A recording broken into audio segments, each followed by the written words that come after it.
Clear! Yung charger pala!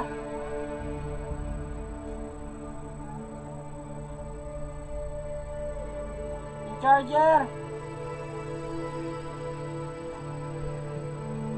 Gago!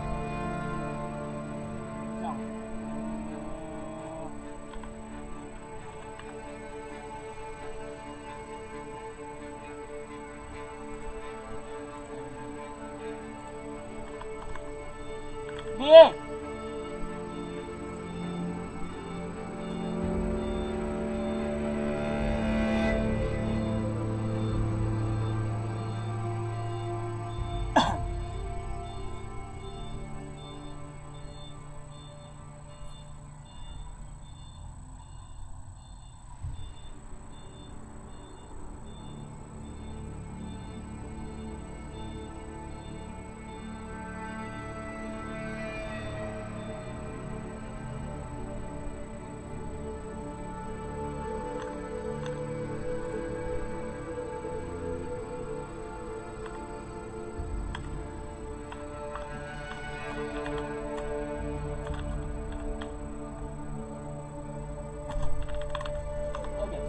Bye-bye.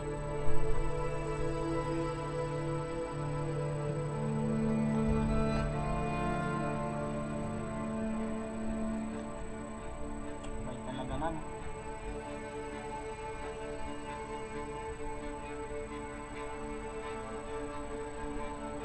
Nagalo sa platinum?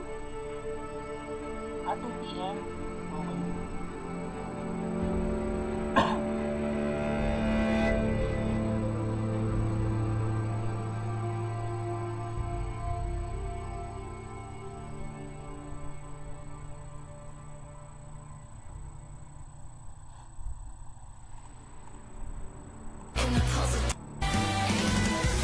Then,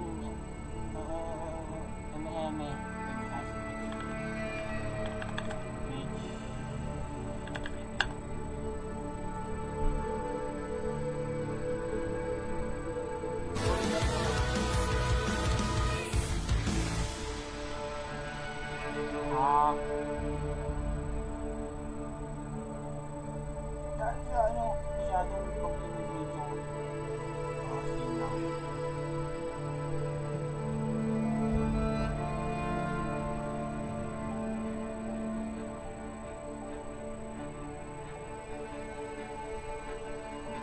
Game muna tayo. Bago tayo manood. Tagal pa to. Kaya pa rin makapag-sending ka naman siguro ako.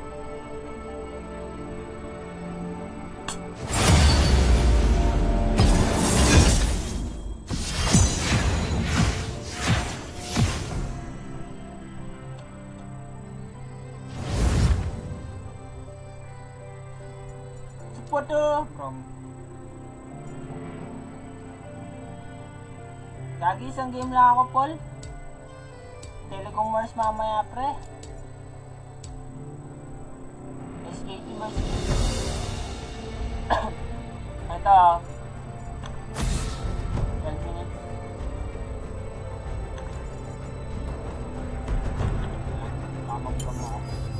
Your worst decisions will haunt you. Yung manonood.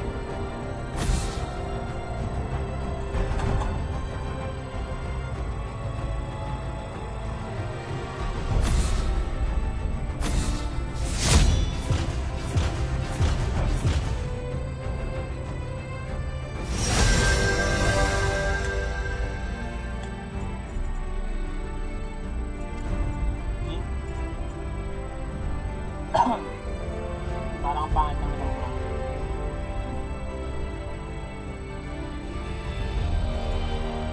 Baka na yun.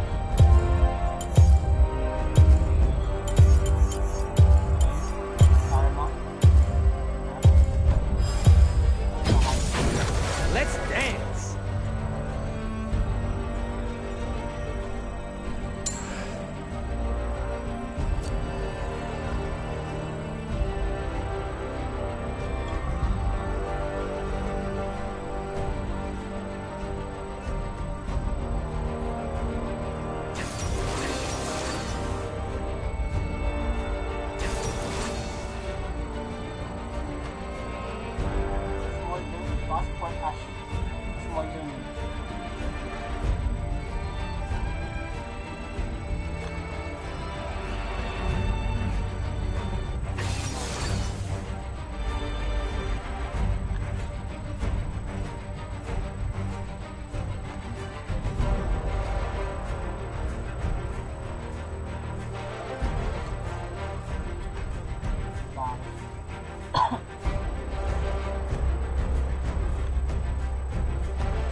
Makapanan tayo ulit.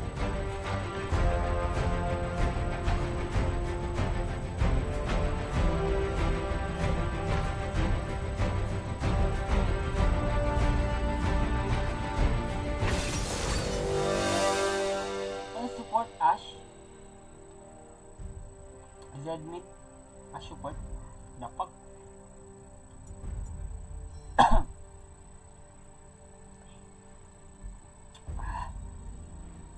Nga ako manood saglit para makita ko in-accept. Ito pala ina-accept.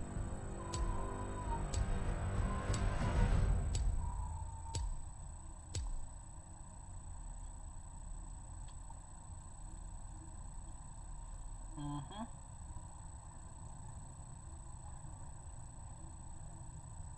9 minutes bago mag-start.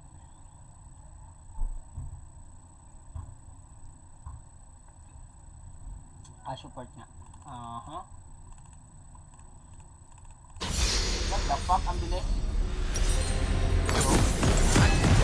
I don't know what I'm gonna do, but I am gonna get in there!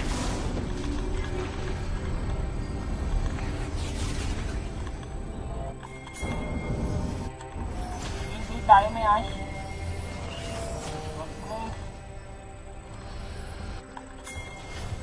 Welcome If to it don't get out of Summer's control, Rift. it ain't a party.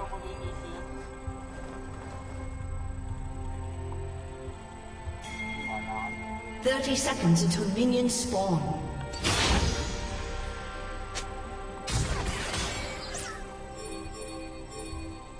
Magic is supposed to be scary. Love is supposed to hurt. First blood. Ecstasy needs a little fear.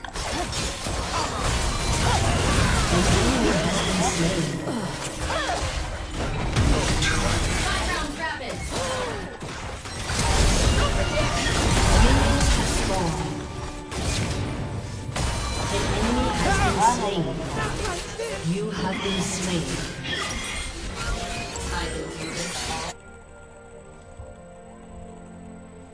Should I be running?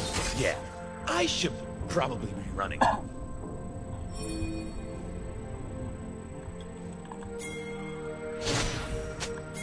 Mother bear!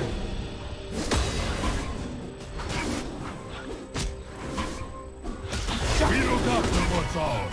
Let's get it done! Rings growth. Wala akong ano, sampa.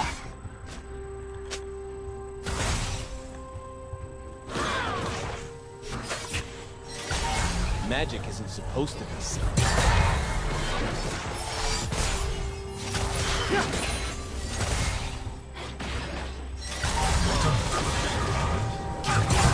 To see.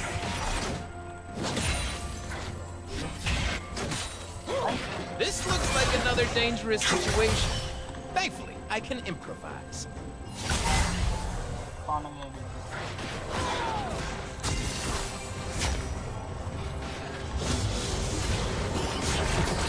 An enemy has been slain. It's a revolution. And good times.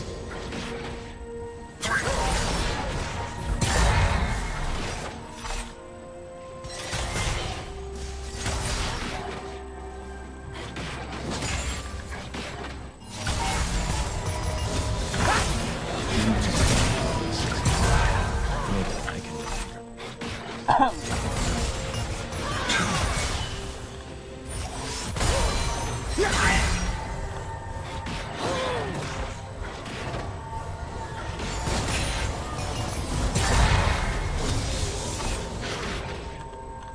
Zaya! Hey! Hate it when she leaves.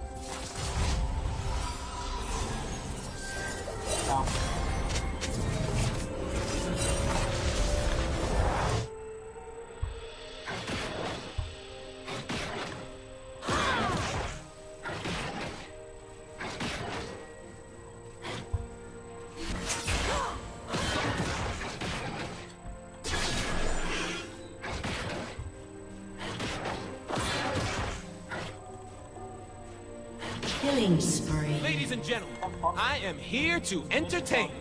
Myself, mostly. But you too! Double kill. Oh, yeah! An ally has been slain. An enemy has been slain.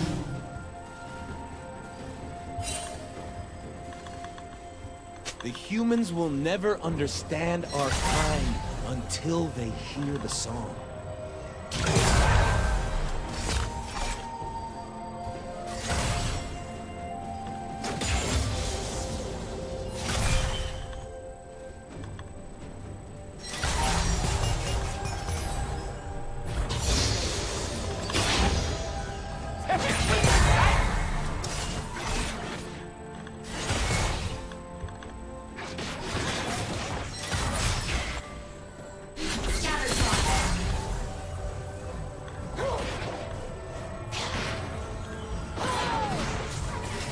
I've been kicked around since I was born.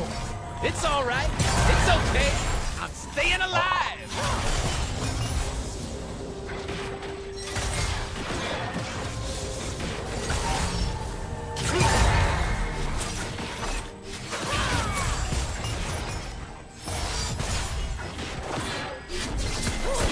Fun. I need some fun. Now. I must feel this emptiness.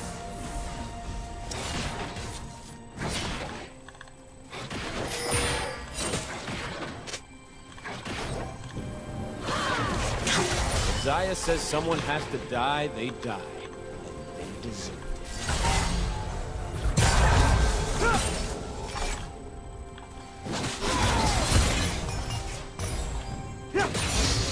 Unstoppable. All ba yung Vic? I do not wish to kill the mortals. I want them to hear the music.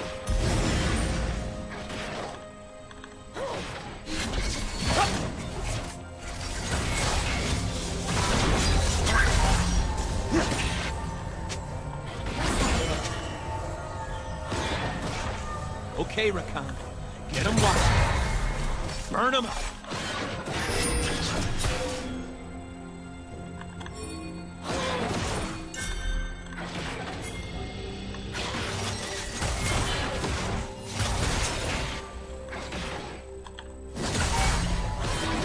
I'm getting impatient.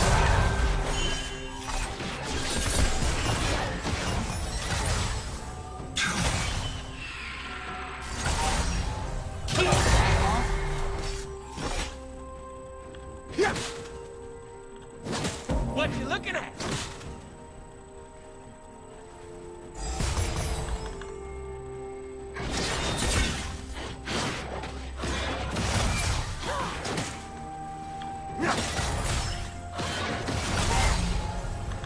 You weren't a little frightened?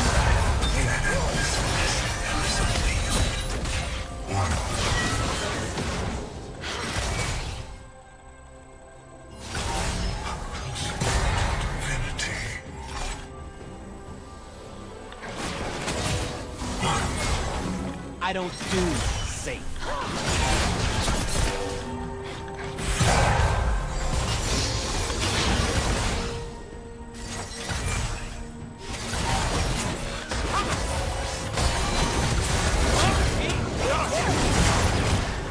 Keep your heads down.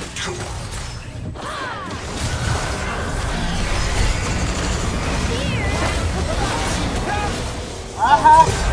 You have been slain. Enemy double kill. Kasalanan ko pa yun. Ring broke.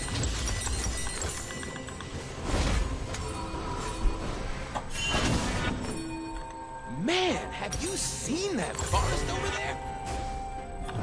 Bro. We're ahead.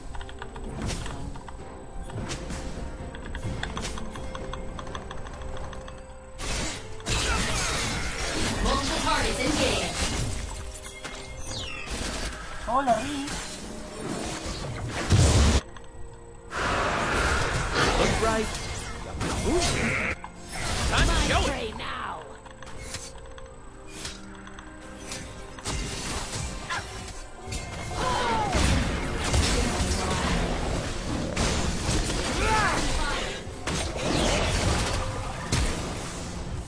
They ain't seen moves like mine.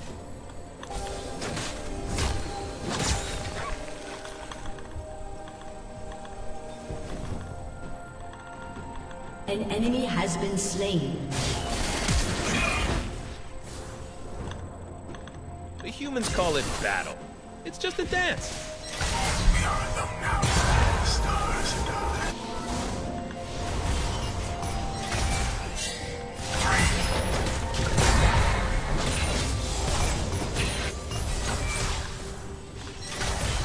I am a chronic linebacker.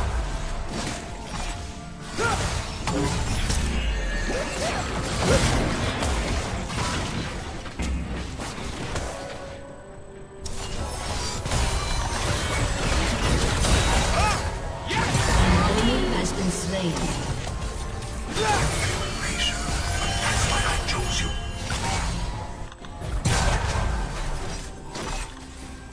I feel like my allies aren't recognizing how amazing my cloak is. I mean, seriously. Rude.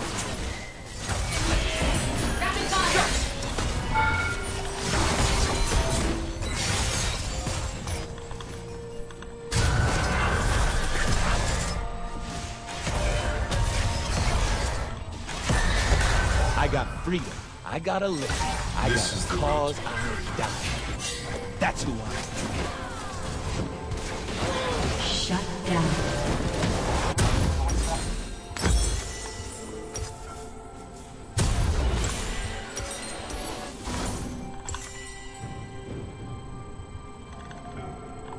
There's wildness in the bees and the flowers. It's just a fury humans. Marami natin. Mga 2.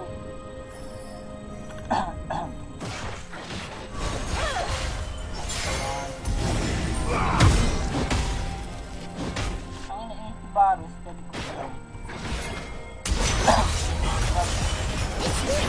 I thought they underestimate my charm. How is that even possible?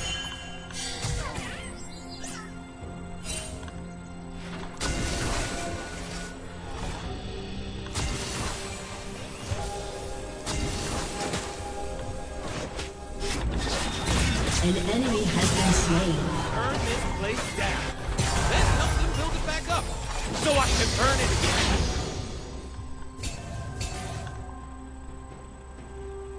An enemy has been slain.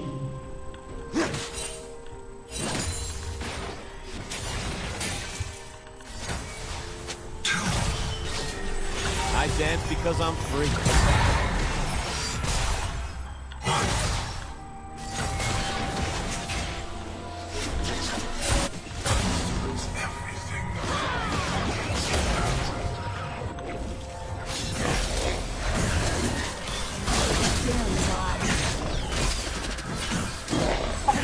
Killing spree. They will remember my name.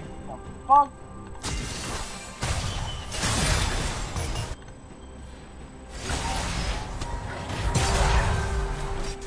Entropy cannot be reasoned with.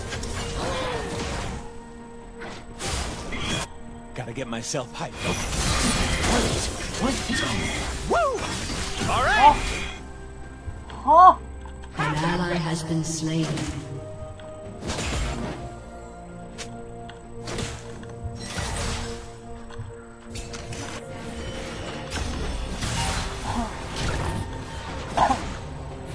They're scared of darkness. They're scared of magic. They are scared of where I'm from.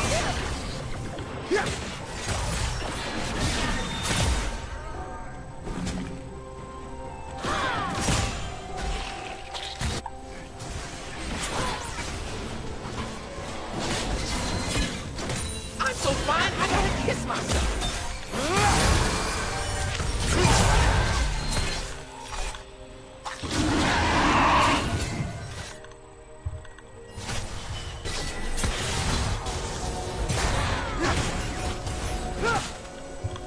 When I get sad, I stop being sad and be awesome instead. True story.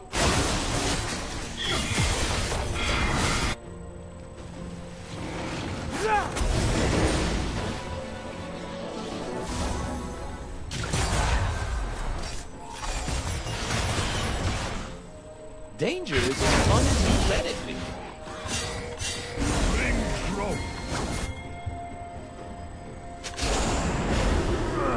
Your team has destroyed a turret.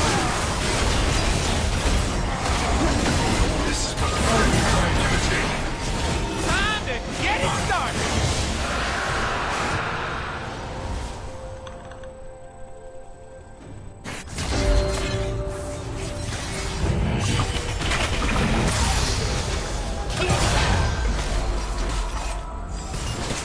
Ha! I'm G to the D. Golden diamond, boy! Woo!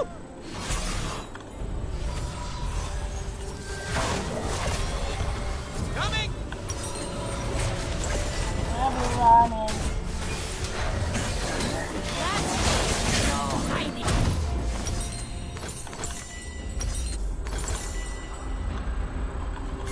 An enemy has been slain.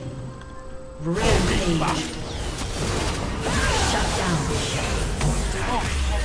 Enemy double kill.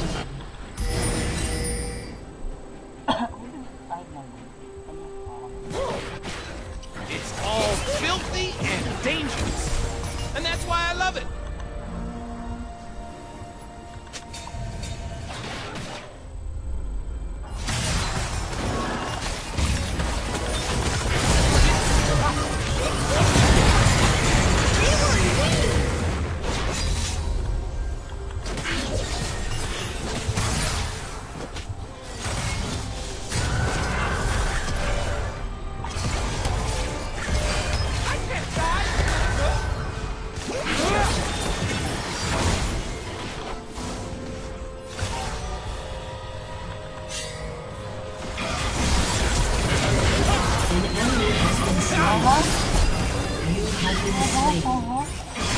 Enemy double kill.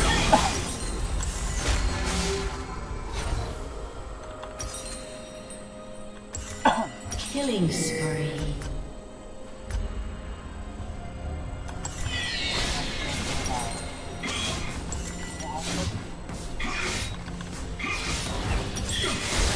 What humans call magic, we call life.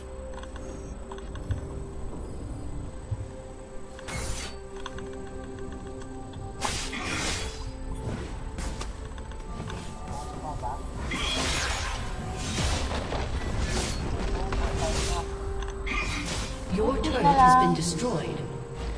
Your team has destroyed a turret.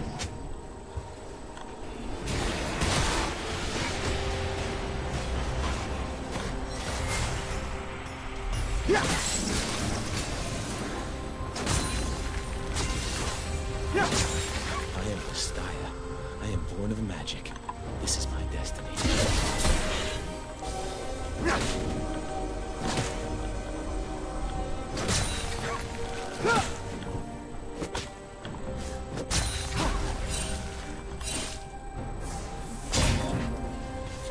Humans talk about their treaties. We talk about their lies.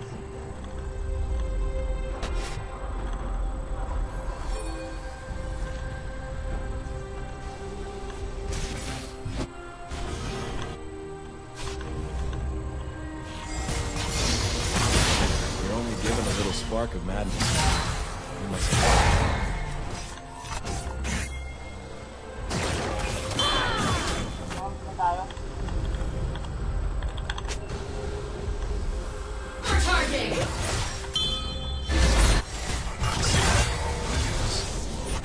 Long ago, our kind danced upon the mountain like flames.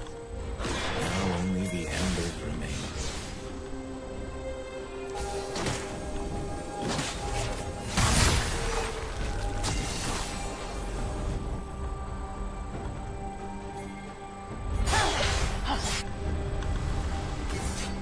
I can't die looking this good.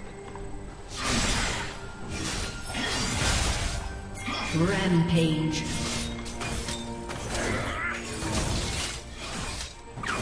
Shut down. An enemy has been slain.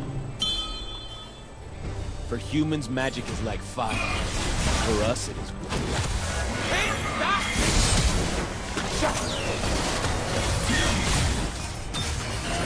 An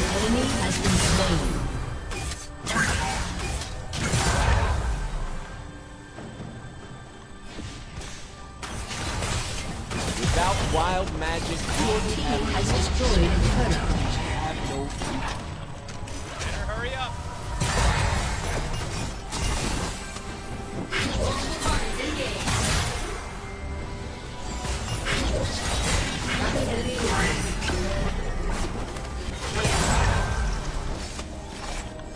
It's magic that's wild. I'm just here for the party. Your turret has been destroyed. Baby!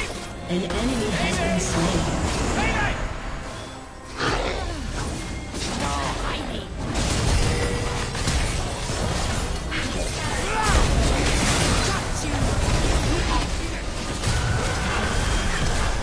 An enemy has been slain. They will see me. They will see my Double kill.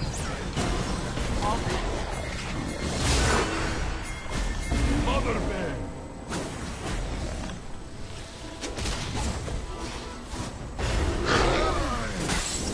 I'm gonna live forever.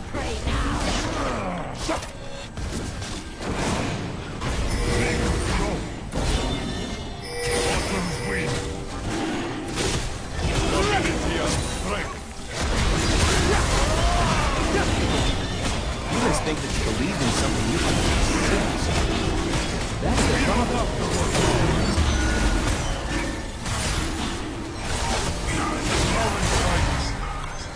Con out.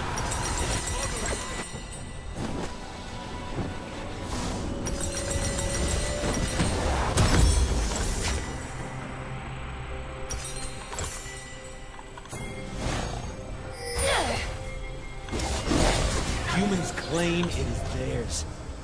They fence us away. We need no help.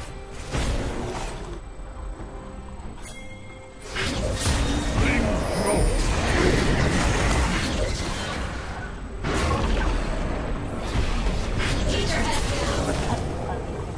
Hey, I got a dope. We look after what's ours.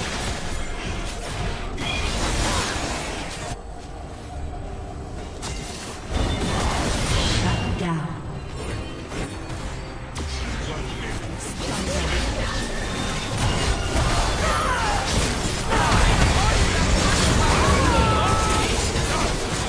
Ally has been slain.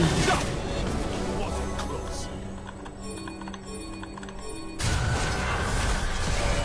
Team has destroyed a turret. I need my love to hurt. Carry. I don't apologize for it. I feel good. I must feel this emptiness. An enemy has been slain. Double kill. Paradise. I'm here. I'm gone. I am so gone.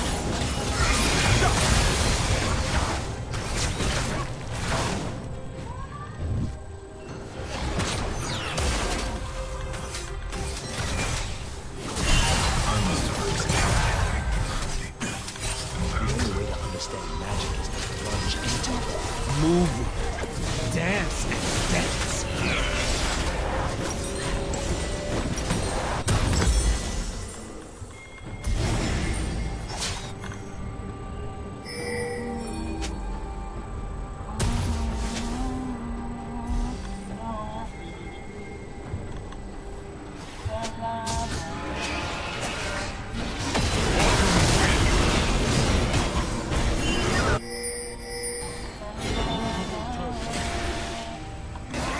Name one genius that ain't crazy.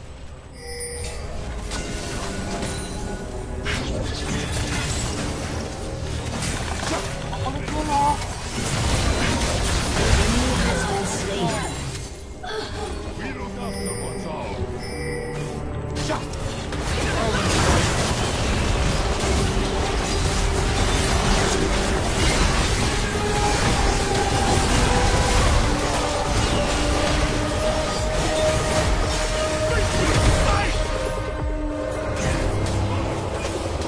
I don't even Your enemy has been slain.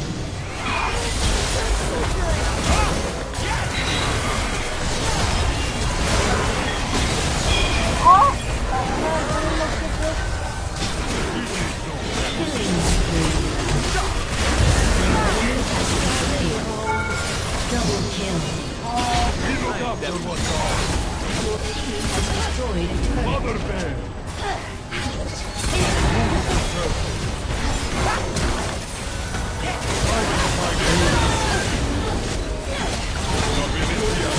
Destroyed a turret. Your team has destroyed an inhibitor. Your team has destroyed a turret. Your team has destroyed a turret.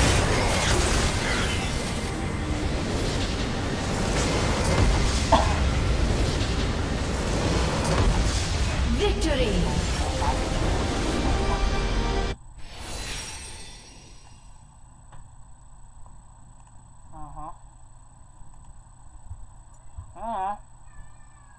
Hindi ko alam.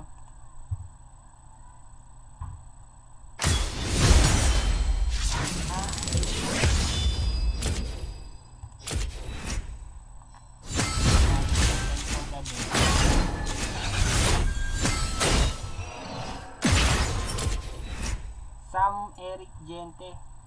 Nanonood ako tol. LCK. KT versus ano. After neto siguro maglalaro pa ako. His gameplay, I don't think he's had as much freedom to do that right now. It's been very much about those engaged supports, but they're looking to get nerfed before Worlds, so you know, T1, they make it there, might just be right up Carrier Street, but he still has to play on the current patch. Things like Senna might be in his wheelhouse. Yeah, it's very true, and we know that he has an eclectic champion pool. This guy is just an eclectic guy. Beryl making his way down now, and look, I don't want to say things about, you know, bias and stuff like that, but he's one of my favorite players, we have to admit it. And it's mainly because this guy will play absolutely anything and you never know what to expect. He keeps you on your toes. He could just run it down all day today. Yeah. That could just be a thing. Or he could bring out all sorts of crazy picks and show that he has broken the meta already. We just don't know. And there's a couple of things he's dialed in for. Genshin expansions, Yeah. and Smoking Carrier. And it's an even year as well. Oh, yeah. So the signs are pointing towards KT, so the likelihood of a T1-3-0 is through the roof. For this one, T1 fans, I would probably not look at the things pointing towards a KT victory as being a positive thing for KT, because we know as soon as expectations get there, things just fall apart. Right now, with the fact that there is also the jinx of the 5th, 4th place as well, that is working in T1's favor, because that assumes that KT are likely to win this series as well.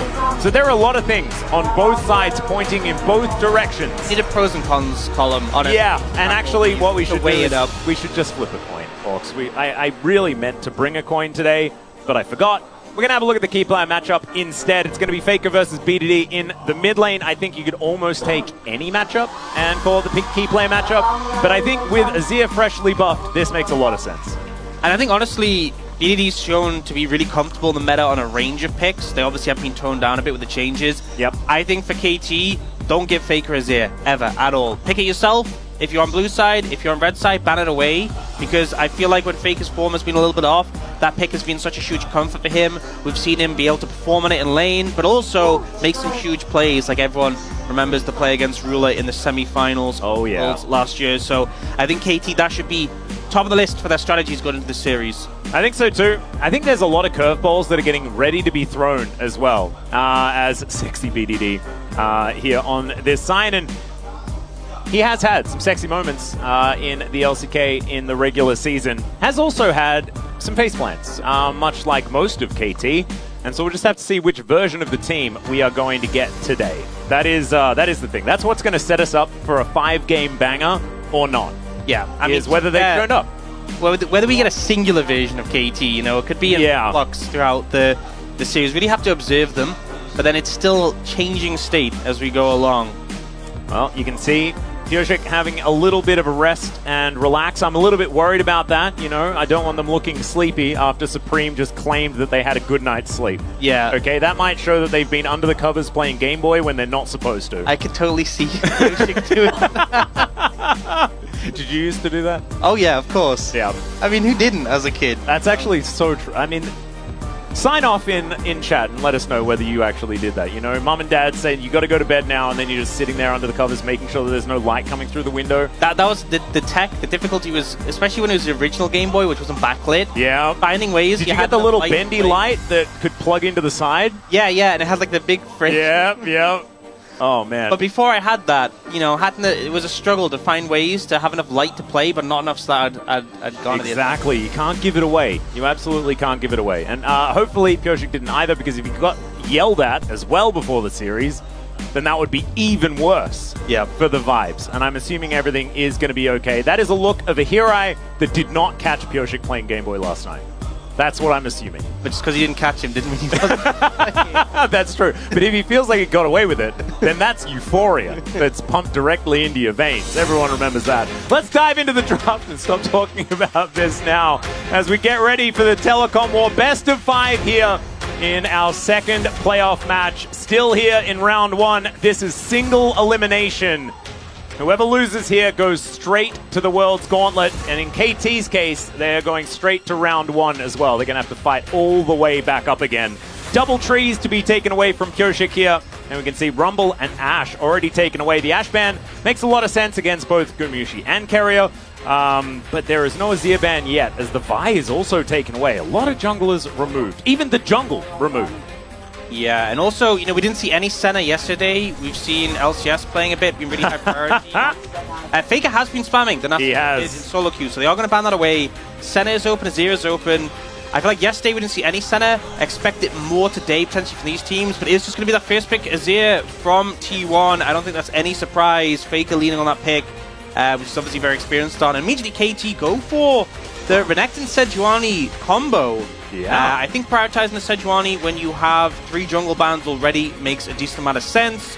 Renekton, obviously a pick we've seen quite high priority on, does pair up well. Nice to see a champion who can actually stack the Sejuani permafrost rather than sometimes when we get like the 4-range champion. Yeah, the good old Kennen Ari Sejuani or something like that, which would be very tragic. It does give Owner the ability to head towards the Lilia. It doesn't fill you with joy to see it alongside an Azir necessarily, but it is still very, very powerful in the jungle and can really start messing up Pyoshik's day.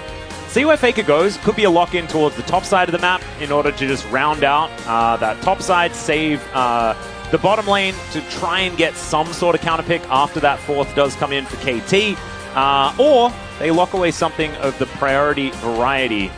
Could be an option here, but they can already see the Renekton, so you could theoretically go into that. Oh. It will just be Senna. There it is. Finally, we see this pick. We were talking about it all yesterday. It just didn't get a look in, and finally it will be locked away as BDD locks up the Smolder. This could be for Deft and could be for BDD. BDD, of course, debuting it in the mid lane to a victory against, you know, a decent opposition, if I recall correctly, as Kennen going to be taken away from Zeus now that they do have the opportunity to do so. Yeah, interesting they ban the Kennen when it's already an AP heavy top side, but obviously could be AD Kennen. Yep.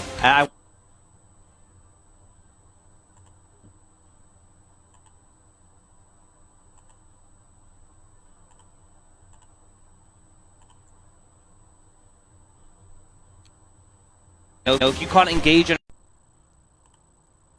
ridiculously broken, the healing on her kit is just absurd. And yes, you have a Smolder who scales well, but if you get to 3 items at the center of the game, it's just over.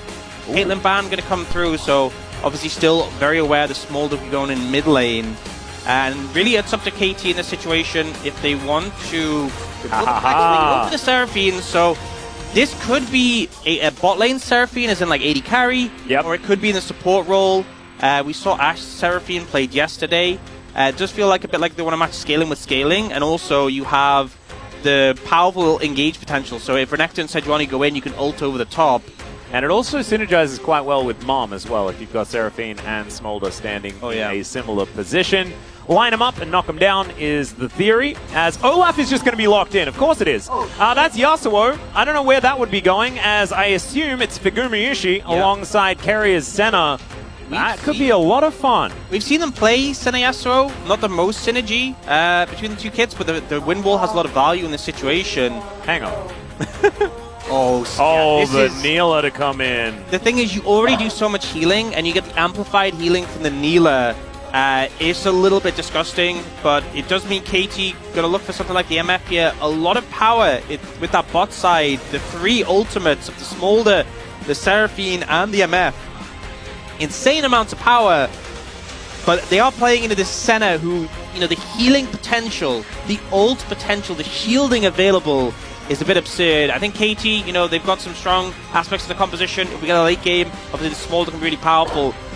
But I feel like when you have this Olaf, if Zeus gets ahead in this pick and you have a Senna backing you up with this healing, it's going to be impossible to take anyone down. The Lilia as well. Yeah. And I think it might be quite hard to pin down these targets and keep them inside the MF ultimate if they're, you know, an Olaf can't be CC'd, a Lilia very, very mobile and can build Zhonya's. And I just think with all of the slows as well, you're never getting away from this team. What with Undertows and Piercing Darknesses and everything that is going to be raining down, I feel like that allows Ona to always be in position to burn you to death over and over again. Faker's setup for these Emperor's Divides is going to be very deadly in this game, and I think that KT, they have to get everything in line. They have to just burst them down in a second to be able to achieve anything in this game.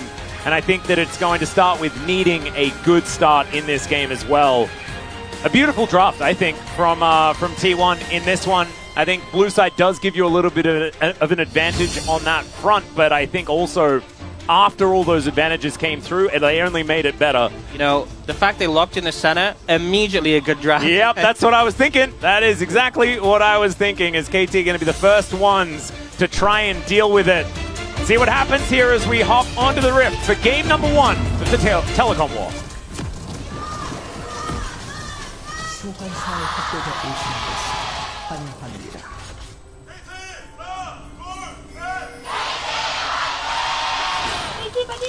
Oh man, KT fans pretty loud here today, but T1 no slouches either. As Pioshik will be able to find Ona moving towards his jungle. We'll be backing away, giving them the good old okay there. As Keria walking in alongside them. Don't know whether this necessarily means we will have any sort of lane swap shenanigans, but Pioshik is going to take a bunch of damage. Yep, and it looks like we can see Guma moving up. Potentially wanting to go towards the top side. We'll see what they end up doing. Looks like they're not going to swap in the end. They were just trying to force Pioshik away, maybe threaten it. And actually we see Beryl moving up to try and defend this top side jungle. So a lot of jostling position. There is a ward here that will spot T1. Yeah. Some information here, but they do know. Carrier comes out with a sweeper. And I think KT definitely want normal lanes here. The Senna, Neela, even though the sustain is pretty big, you're going to get poked out a fair bit with one of your champions being melee in the early lane. And this is what Olaf can just do. His level 1, absurdly powerful. Yeah, and the fact that KT actually tried to go for a bit of a contest there is kind of confusing, just because this 1-2 punch of the top and jungle on T1 side, very, very strong at this stage. Having a look here towards the bottom side of the map, it is going to be sustain versus sustain with this Seraphine and Senna. Deft, I think, will have a fair bit of power, though, in the early game, as you can see already, proccing that passive on Gumayushi and doing a fair bit here on this MF. And the Neela really starting to struggle as the heal is having to be used. Yeah, just a really rough one. The Q cooldown, such a high cooldown at this point for the Senna, and you just don't have the poke to match up against Deft and Beryl in this situation. Yeah, T1 fans already starting to get nervous. I don't know whether you should at this point, because, you know, there's 3. You have to win at least 3. So even if they lost this one, it's no worries. It's fine. We can just chill out for this game. We can start getting anxious in the next couple, perhaps. But if this draft does what it says on the tin, I think that T1 not needing to be worried for quite some time, as that Undertow is going to miss, but Zeus does not care. He just hits perfect with a bunch of other buttons and some autos, and the Olaf is just sitting pretty right now. Yeah, which is good. You have to be cautious if Pioshik moves up there. Obviously, the setup with a Sejuani Renekton is really high, really easy to execute on that Olaf, especially when Zeus has no Ghost available. But in the 1v1, having a great time. And if the Olaf becomes stronger, it really ups the value of this Senna. We've seen the Senna Neela before when Nongshim played it, and it was very much around giving that extra XP to the Senna, so the fasting center was nowhere nearly as behind as she normally is, and became that big carry sooner. It's going to be a bit different in this one. You're not going to be doing nearly as much damage for this center. Typically, the build we've been seeing is Echoes of Helia, Moonstone, Dawncore. Yep. And, Exo Helia is great one-item spike, but when you get Moonstone, when you get Dawncore, the healing just becomes absurd. But you're not really that big damage there. But I think that's fine with this composition. Even if Neela isn't able to do a ton of damage herself, you have triple damage threat on the top side really to provide. So, if you get Carrier to a position where he's got items, he's got levels, it's just game warping how much sustain this champion has.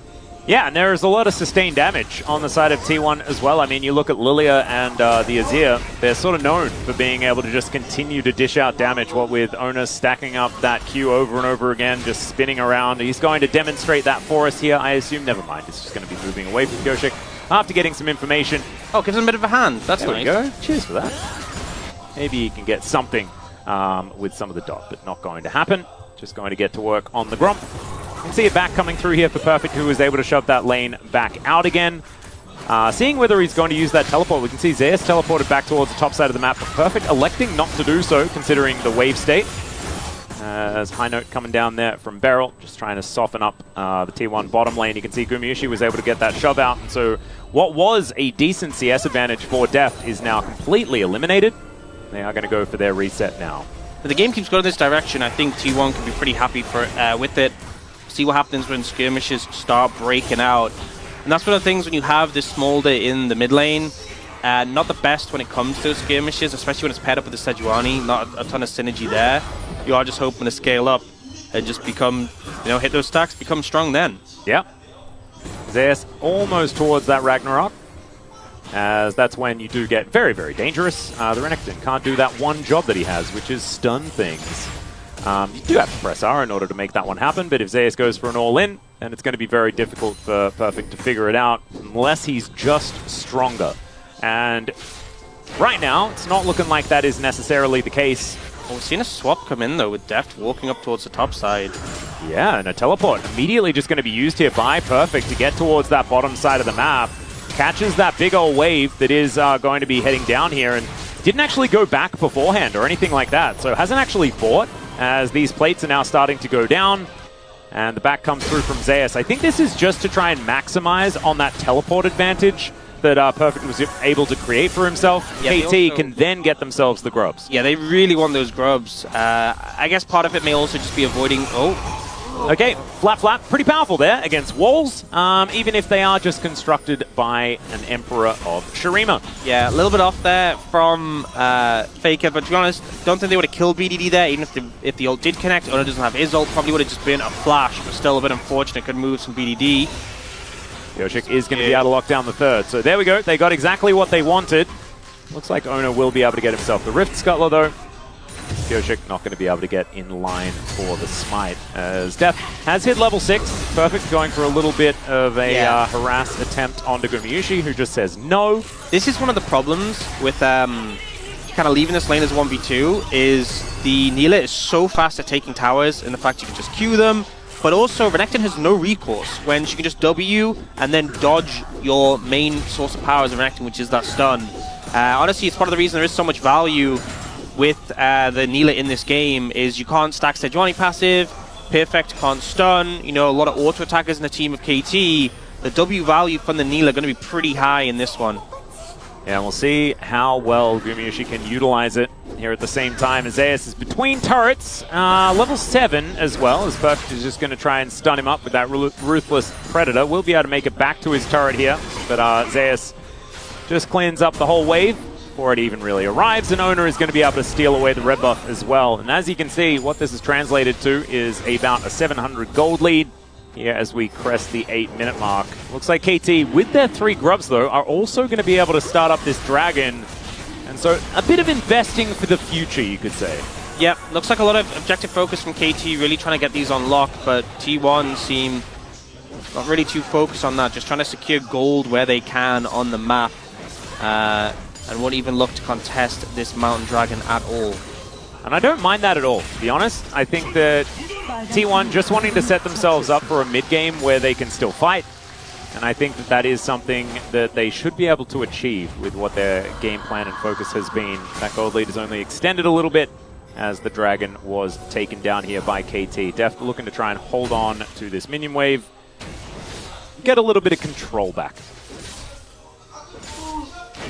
Yeah, and it's been a bit of a slow one so far. Not too much come out from this. I feel like both teams kind of testing the waters a little bit, but also when you have both teams having big scaling elements like this, doesn't feel as much as a rush and need to force too much too early. Oh, Gumayusi taking a lot of damage here as Keria once again having to use that heal. Now that it's a 2v2 once more, looks like KT going to be feeling all right about it. As Pyosik going to get bowled at. And Mom comes down to the mid lane as well. We saw that a little bit off screen. It's just a wave clear. Yeah. Kind of interesting, you know, Keria using the heal just in the trade quite aggressively for the second time. And also BDG using that to clear, but now our playing's been pretty rough for Perfect so far. Just get a good stun trade back there, but he's definitely not been having a great time in this matchup. Zeus really enjoying playing the Olaf into this Renekton. Yeah, it has been a pretty good punishment option that they've been able to utilize. We haven't seen Pyosik up there at all to try and sort of capitalize on the 1-2 punch. Pre-6, of course, it is certainly an option against the Olaf, especially one that didn't have the Ghost, but that unfortunately wasn't something that KT were able to orchestrate. And Owner has just had his run of the jungle right now, as you can see, taking down yet another camp, and is up by about 4 by my count, as we can see right now. So really just having this jungle on lock. And that's what this Lilia really has turned into. Just massive tempo advantages that you can build for yourself on this champion. Open up the map for your team.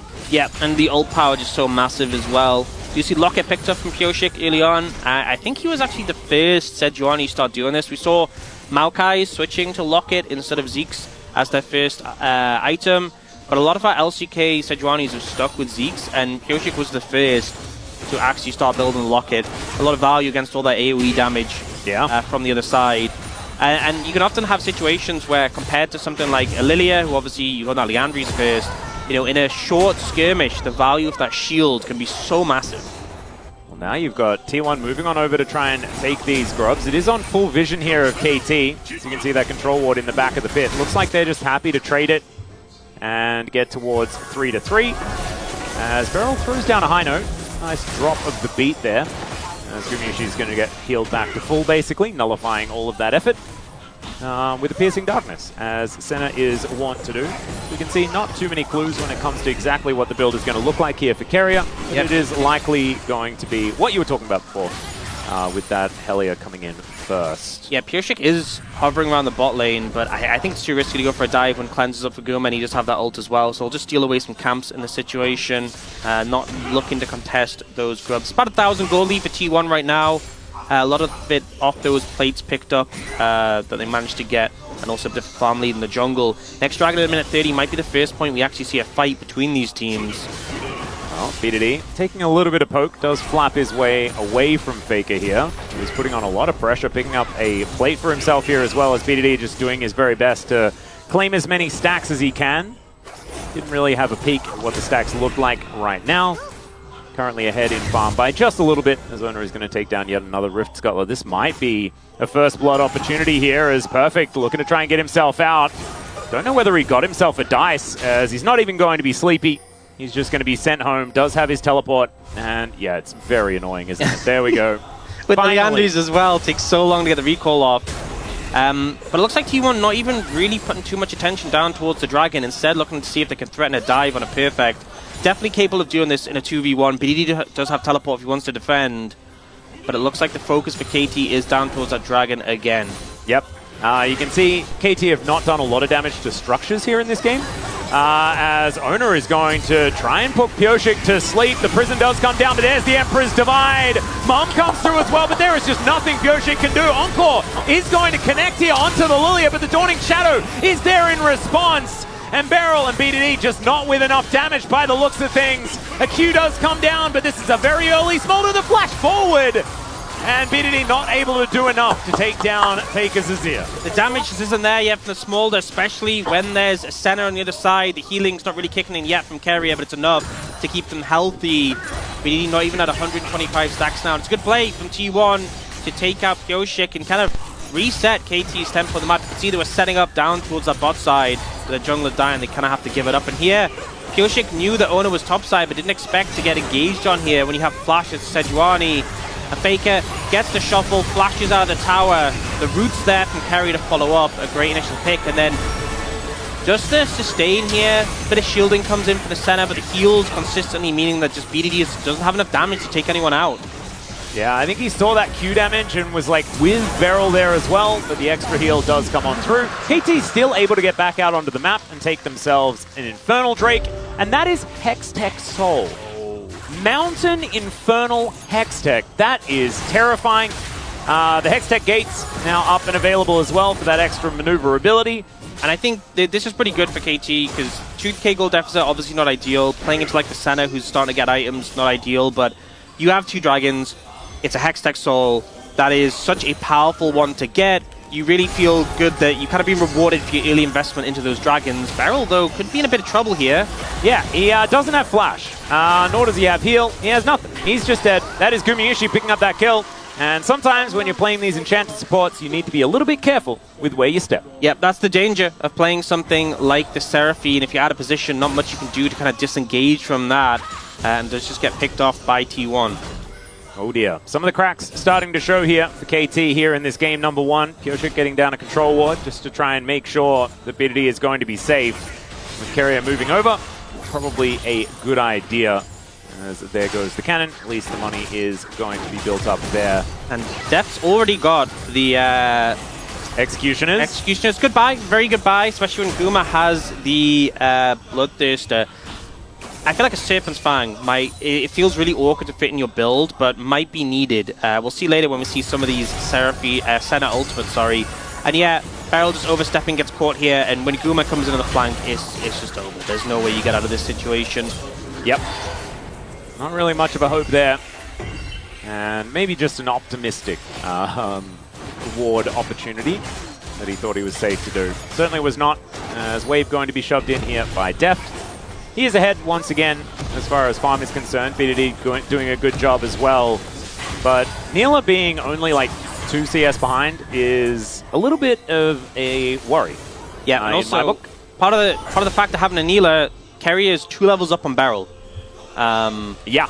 Which is pretty concerning. Doesn't quite have that Helia yet, but that's a decent spike. But really 2 items is just where this champion just starts to take over the game. So I think with the fact that T1 already have a gold lead, it's feeling really good for them. You know, they'll feel good as the game goes on, and I think this dragon fight in 2 minutes 30 might dictate the rest of the game. If KT can get that dragon, maybe even if they lose the fight, but don't lose it too badly, it still feels like hopes are alive, because then the Hextech Soul is still in the cards. But if T1 secure that, I think the game's going to become very dangerous very quickly.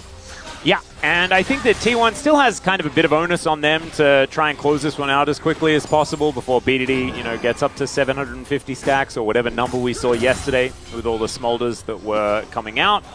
But right now, Faker is going to do the I'm going to do nothing and avoid the Glacial Prison. That was really nicely done. Beryl throws a point-blank encore, though. And I think Faker, after this one, is going to be dead. So 3 versus 1, those odds weren't great. And that is BDD grabbing himself a kill as the bullet time does come down. That might actually save this turret. And it will do so. So Deft able to alleviate some of the pressure there. But Perfect can't stick around here in this bottom lane because Ona's making his way over. And that will be first turret blood going over to T1. Whenever you kill Faker, there is always something that his team is taking on the map. Yep, and it was a good move from Deft to cover the mid tower so they didn't lose that. That would have really been a big hit. But ultimately, T1 still getting the first tower in this situation. Can't be too upset about that one. But still good moves from KT. I like that they're trying to make something proactive happen, looking for angles and able to punish Faker. Unfortunately, he didn't end up getting his flash. He kind of knew that he was a bit dead after the fact that actually didn't have his flash at the time.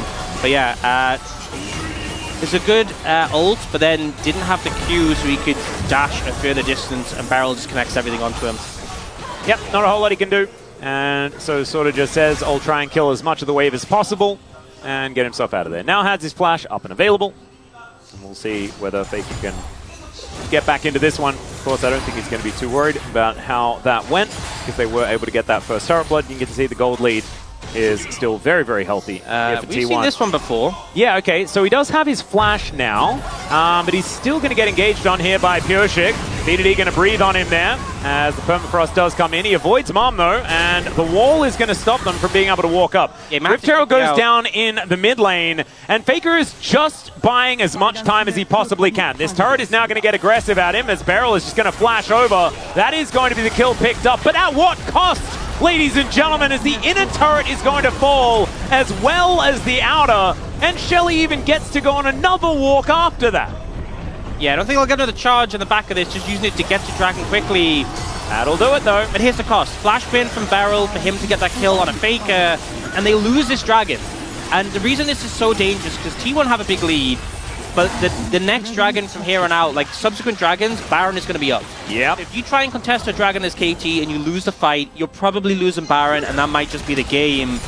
This was the last Dragon they could potentially try and pick up, and if they lose the fight but get the smite, wouldn't be too bad. Would be the complete end of the world. So yeah, starting to feel worse and worse for KT, even though they do manage to take out Faker here. Buys so much time, ults the Sejuani away with the tower down, kind of stalls them out for a bit. They do end up just moving through the wall eventually.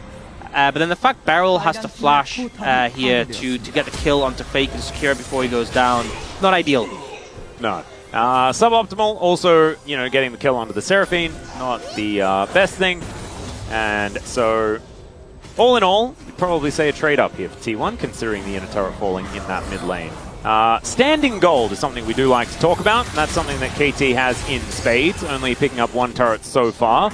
So if they can get back out on the map, certainly going to be an opportunity there. But the problem is, I think control begets more control here for T1, and as they continue to suffocate, KT ever getting towards these turrets is going to be more and more difficult, because of course they're already struggling to ward, right? Like Beryl, you could see there, I mean, it's real dicey. As soon as you see a member of T1, you have to get out of there. Yeah, flash this Seraphine, so risky to try and contest his vision. And he is going to once again be found. Emperor's Divide is going to go wide this time though, as KT looking for a teleport angle. BDD comes in on top of the turret is perfect. He's making his way through as well. Mom comes down, the Dawning Shadow is there, but the AoE damage here from KT is gigantic. There goes Carrier, there goes Faker. Ona was already dead, and now it's just Zeus trying to fight them off, but he knows he's only going to be able to get that one, and KT have their sights on Baron.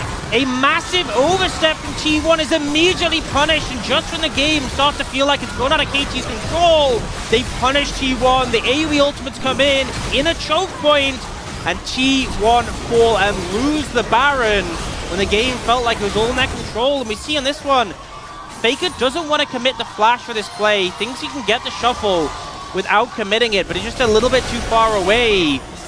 Had the flash, could have got Beryl, and then this turnaround play, they're trying to save Faker and disengage, but flash is used by Faker here, and then the Mom comes in, Charm as well. The ult, everything is so good, and then Zeus turns up, he's so strong right now, but the fight's already over. He just gets Beryl, and it's like, okay, job done, see ya. Yep, and I actually think that was the intelligent move, because otherwise he was just going to be food for KT. They definitely had a lot of damage still there. So KT, now with the Baron up and available, and this is where the KT comeback is looking to try and come in. 227 on the stacks here as well at 22 minutes is kind of nutty. Yesterday we were seeing 25, 26 minutes for those stacks to start coming through here, and BDD making pretty short work of it on this Smolder right now, who is sitting on 301. Now building towards his third item at the same time, and the Smolder problem has, I think, accelerated in its danger values. Yeah, level 15 as well right now. With the Baron and Puck as well, we talked about the standing gold that's available. KT going to look to capitalize on that, trying to push mid in here. And there's just not much T1 can do. Yep, no stopping this one. They have managed to trade outer for outer so far. As you can see there, the Rebel Baron power play not exactly the largest, as the teleport is going to come through from Faker, as that Glacial Prison just barely enough ergs on it, unfortunately, for Pureshik. So Carrier is going to survive that one. This inner turret not going to be falling on this particular push. So KT still struggling to find a lot of value when it comes to this Baron. An early one like this is often difficult to make use of. But I think KT fans probably looking to get a little bit more out of this. But you can still see only about 1,000 in it between the two teams. And if KT can orchestrate themselves another team fight like they just did, this game could be much closer than what we were maybe expecting out of what we'd seen in this early game. Yeah, if they can keep the pressure up, you know, it's that Dragon in 40 seconds. They have 2 in the pocket already. I was concerned about their ability to contest it when the Baron was on the cards, but they took that off the map and on a real position of strength compared to before right now. Interestingly, we do see Pyosik going for the Abyssal Mask. Not much magic damage on KT, so perhaps not the highest value buy there. Let's see what they can actually utilize it for. Maybe Beryl's damage is what they're trying to boost up after he got that flash kill onto Faker. You know, maybe the next item is just going to be a death cap. You never know. I mean, we probably know that it's not going to be. As Perfect is now slinking around, looking for a flanking Olaf, as the Viking is sort of lurking in that area. Pyosik looking for that angle as well, as the Glacial Prison back up and available once again. Walking forward, does find the ulti there. The Watch Out Eep, something that Ona might need to take into account, but instead, Zeus is on the roam, and Pyosik is in a lot of trouble now. Taken down to 50%, Bowling Ball going to be soaked there by Perfect as KT. They just want to get themselves Soul Point. The Baron has just worn off, but this is a lot of damage. I don't think that T1 are going to be able to get over towards this Dragon in time. As the Bowling Ball flies in and just sails by Beryl. There is Soul Point. That is what KT got out of the Baron. And I think, honestly, that's a real good prize. Yep, they're happy with that one. It's going to put a lot of pressure on T1 in this game, but they're trying to corral them, trying to find an angle here. Yep, the sleep does go down. Oh! The apotheosis on the 4 is gigantic, but it is another encore from Beryl that is huge as well. But the smolder goes down, Pyosik to follow. Zeus is going ballistic. It's a triple kill for the Viking, and now Beryl and Depth are against the world, and I don't think they like that. It's a quadra kill, and there's the penta for the Olaf top from Zeus here in game 1.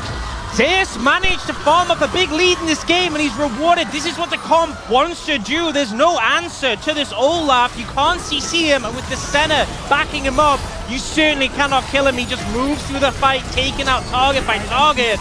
The return ult from KT managed to get some value, but it's not enough, and now T1, with the death timers coming up shortly, they won't be able to end, but they are going to do a lot of damage to KT right now. Taking that tier 2, getting some more gold, getting that inhib tower as well, and this Olaf probably just going to be able to pick up a whole item after that fight. Yeah, I think he's been on these two for quite some time, as we're going to check it out once more. Gumayushi's apotheosis onto 4 people is just monstrous. And he gets focused on afterwards, but... Oh, and BDD fails the flash. Yeah, unfortunate.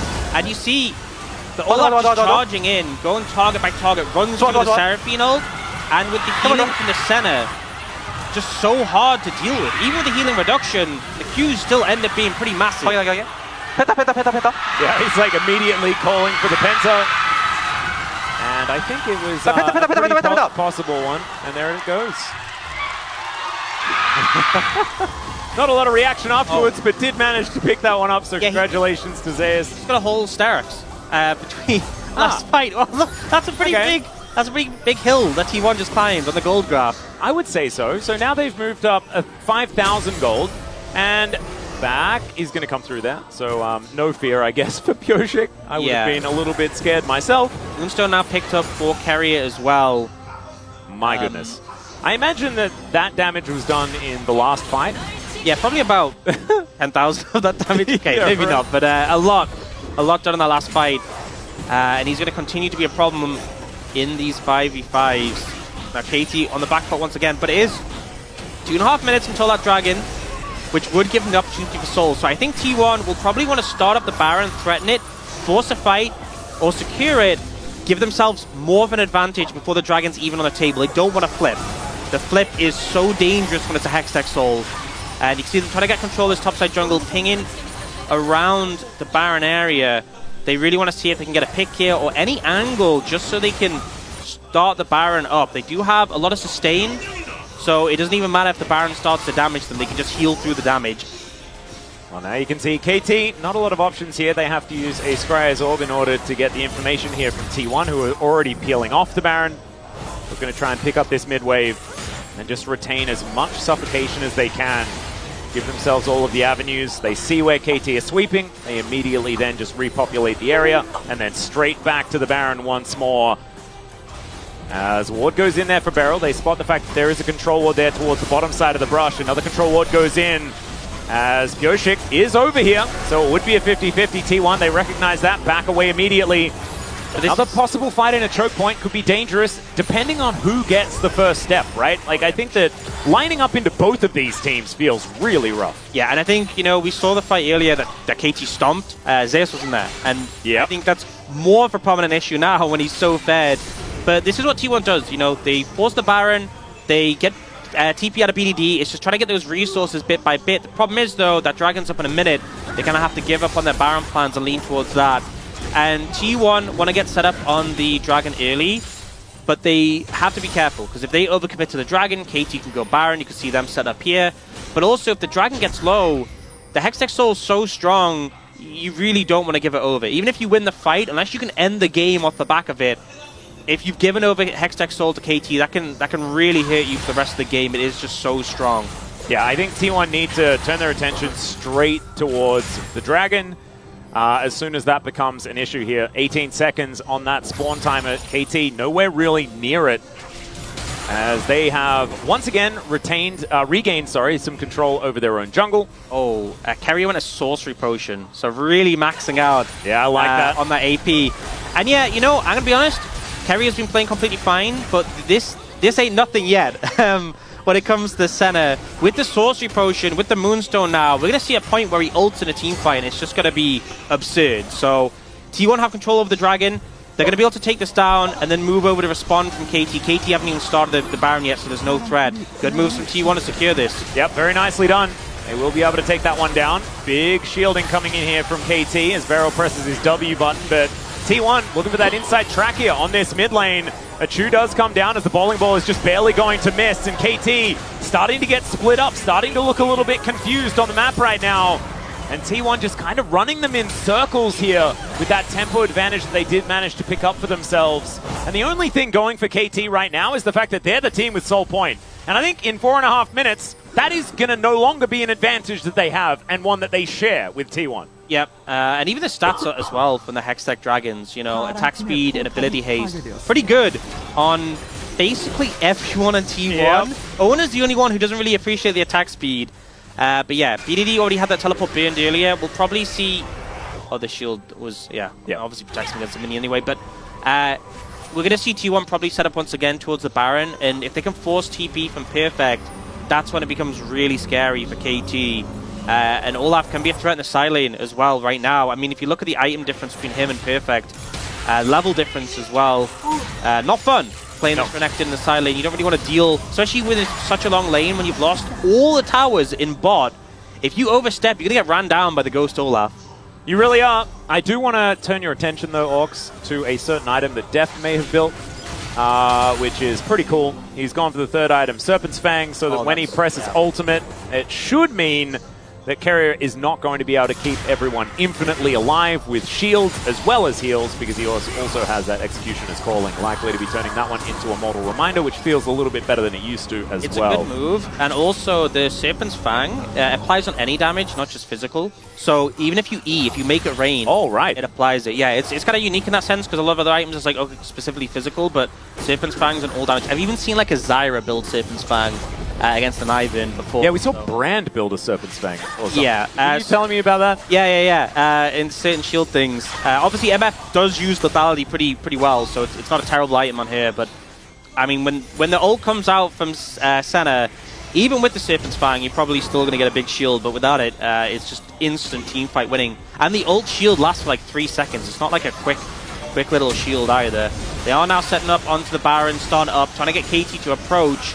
Not fantastic vision setup for T1 over the wall. They throw that ward down, but the control ward's immediately there. Yeah, let's see what KT can actually line up, as I don't think a 50-50 is what T1 has on their minds. Control ward goes into the back of the pit. BDD going to come on through there, finds a decent array with his Q damage, as Perfect is possibly going to get sleepy, as a Chu coming down once again. BDD is very scary, guys. I think the Leandries has just been purchased. That's item number 4. After the rapid fire cannon, and there it is. And so this Smolder is doing legit damage. Like, Yeah. he is very, very scary. And once again, it's going to have to be about Zeus getting into that backline, pressing Ghost, pressing Ragnarok, and hoping he can kill the dragon before he dies. I will say, though, KT done a pretty good job of just staving off T1's Baron attempts. They haven't done anything too rash, too crazy. Yes, they burnt Perfect's TP, but BDD's TP was back up by that point, so they always have a resource to kind of spend. Well, there's the aggressive advance here. Only on a 2 here on the Apotheosis, and Gumayushi taking so much damage back. That is going to be perfect, shutting him down. He gets a huge shield as a bullet time. Point blank here from Def. Faker almost being taken down. Ona has to go golden. Faker is out of there, and Ona is just dead. Zeus now trying to keep himself alive against Perfect and Beryl, and it is just not working, even through the Sterix. And KT win another fight into a Baron. T1 go for the desperate engage. Guma tries to force it, doesn't find the right members, and the response is immediate from KT. We don't end up seeing the value of the Olaf in that one, and the Smolder is starting to take over this game. Baron going to be secured for KT, and now it's going to be about 40 seconds until Soul, and he goes in initially on BDD, but doesn't commit the ult onto him. The return is immediate, he just goes down. Olaf is trying to kill Beryl, but Beryl flashes and immediately is out. And look at this return fire from both the Smolder and MF, chunking Faker, killing Ona in the end. A very scrappy fight, felt very forced from T1, and KT said, okay, we'll just fire all of our ultimates back at you. Yeah, the fact that Def just sort of stands there and presses R right in the face of everyone, that was the most nutty thing for me.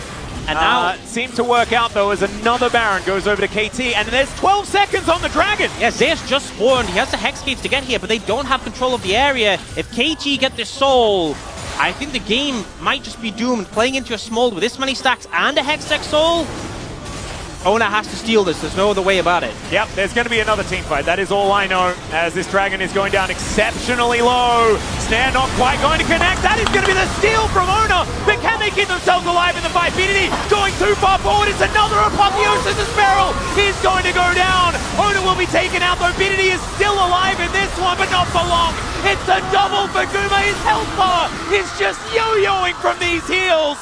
And Pyoshik is sent to the nether as well. It is punch for punch, blow for blow between these two teams. So this time, T1 punch back. And Guma redeems himself for the play around mid, finds the engage that gets on the back line. The healing comes through from Carry to back him up, but now, you know, T1 denied the Soul, but it doesn't matter, they're just going to end the game. Yeah, denying the game, I think, is a good idea. Deny enemy Nexus seems to be the game plan for T1, and they are just going to march down this mid lane, take out these Nexus turrets. And man, this for game number 1, this was a little bit too intense, but man, it was a banger. We'll see whether we have a few more of these in this series as T1 take out the first one. Such a hectic game, like so much back and forth between these two teams, and it felt like T1 had a clear plan for what they wanted to do in fights, and sometimes that failed, and they immediately got punished, and sometimes you saw it all come together. The genius kind of aligned. Yep. The neurons firing at the same time. But it wasn't an easy game. No. And I think that's signs of what the series is going to be. Not an easy series for either side.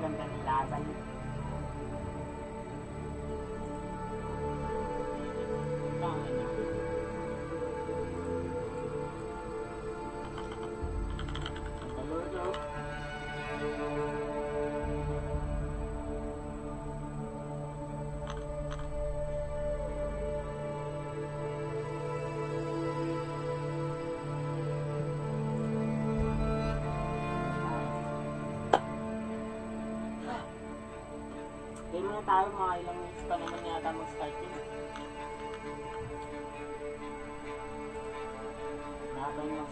T1 very decisive. Gumayushi, not to be underestimated, right? Like, he messes up that first engage, goes back in for another one, just needed another try. You Exactly. know, guys, you just saw me fail. Let's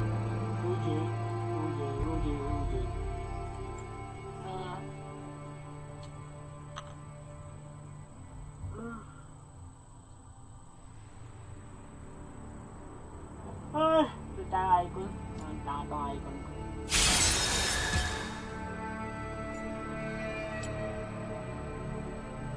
Ito.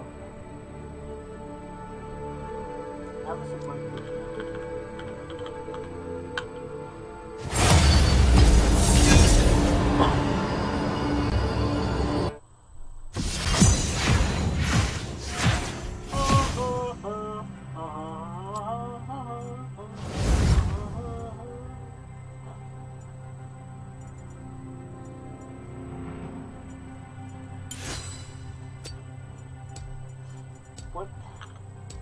Supporter, supporter.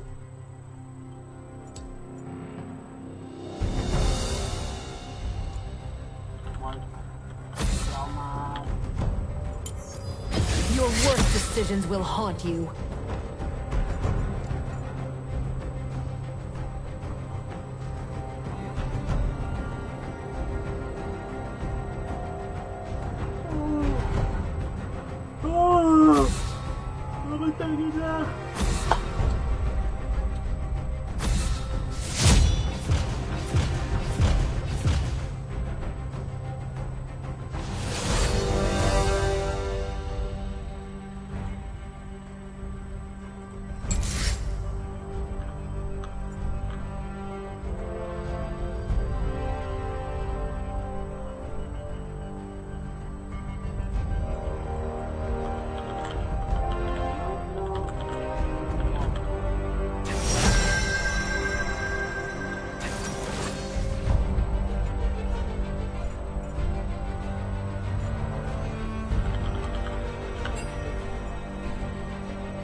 So, I can end this.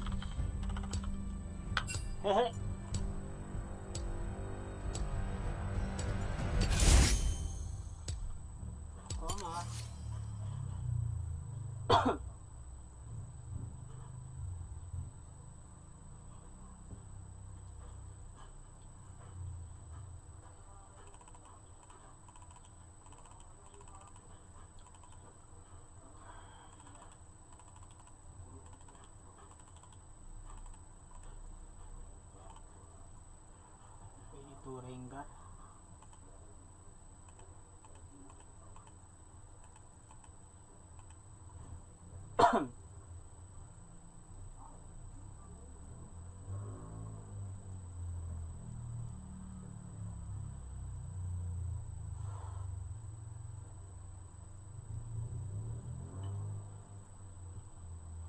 Okay, let's go.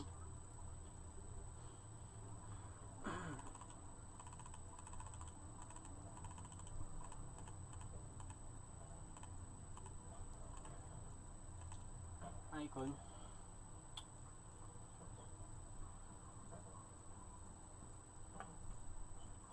Tagal naman mag-game.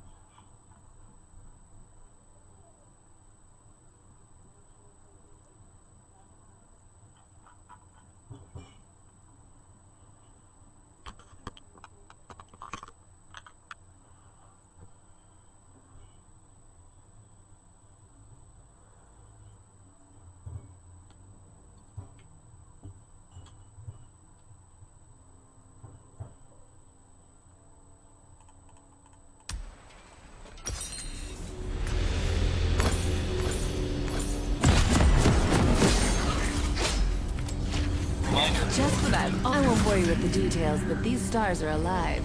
And they let's see how they like these. It'll rip their like 'em. They're a misfortune original. 1 part particle cannon, 2 parts nice lady. Sorry. Warrior. Everything. Welcome to Summoner's Rift.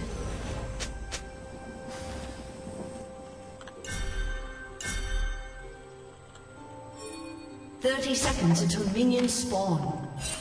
Left to die.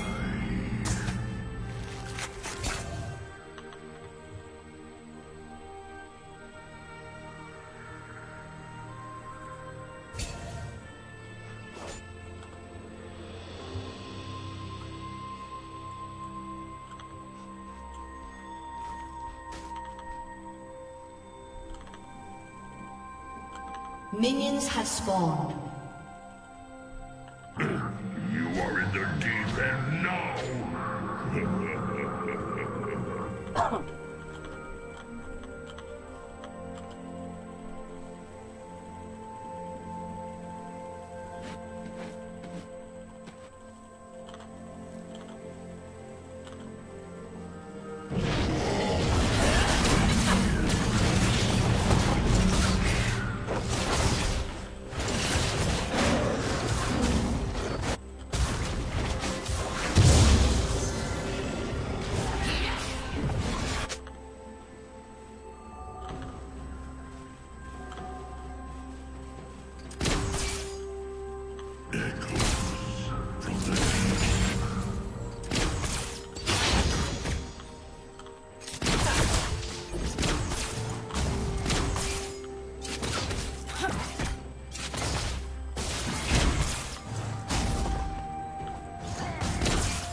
An ally has been slain.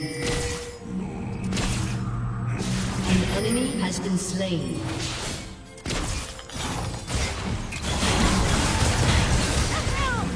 An ally has been slain.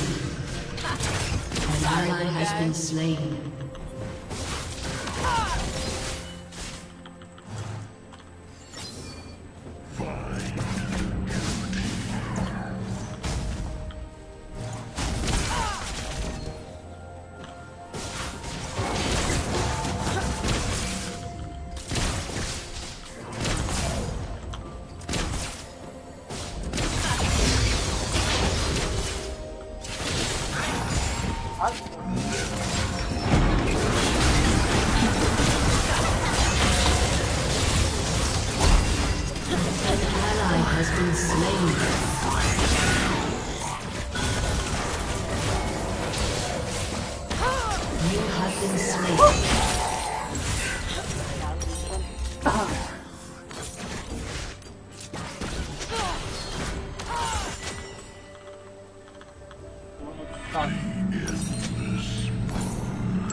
An ally has been slain.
money in my pocket.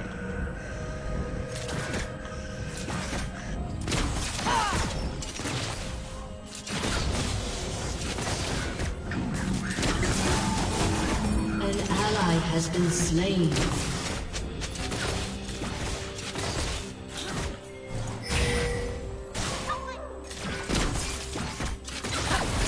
An enemy has been slain.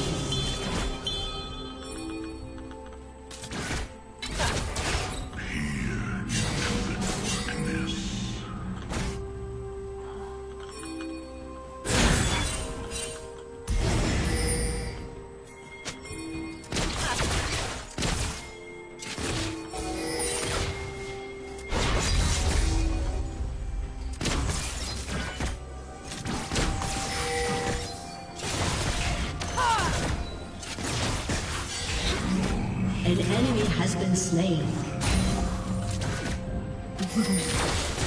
Now let's try a real target.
An enemy has been slain.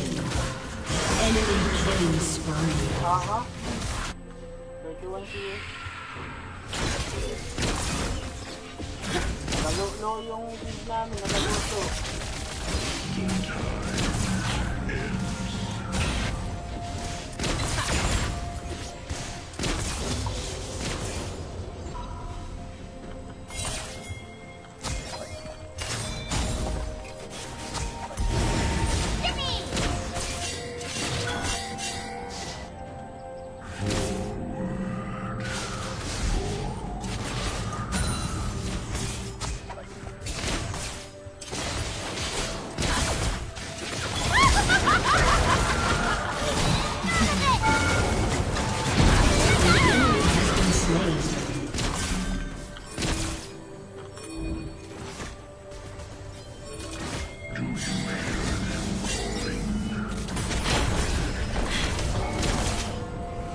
An enemy has been slain.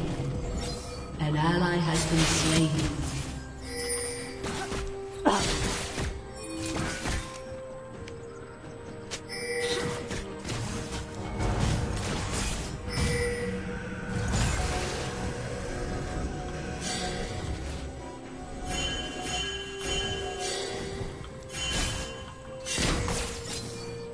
Enemy rampage.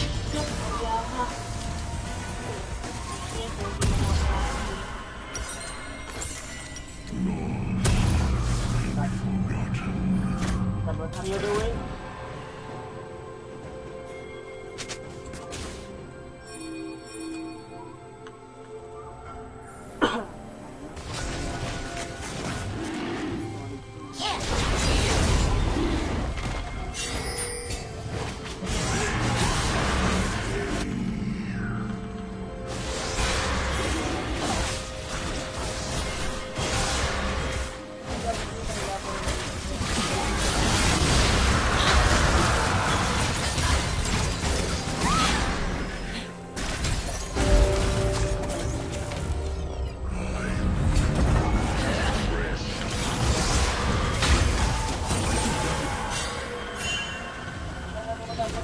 Alam ko, nanonood ako kanina.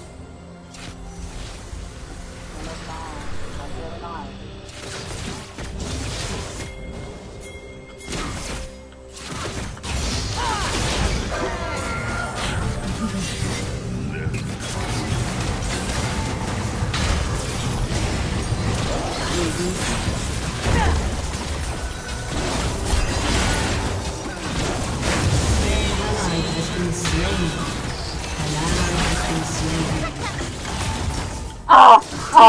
Double kill.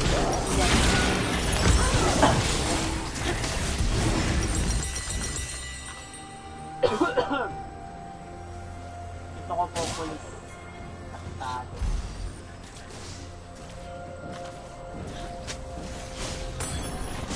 Shut down. Tayo na. Walang vision, hindi ko may... Okay lang yan, pre. Okay lang yan, pre. Dito.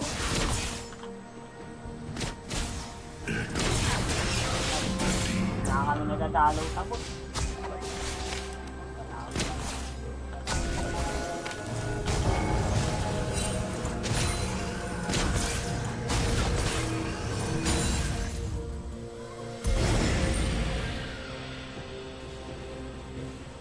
The time.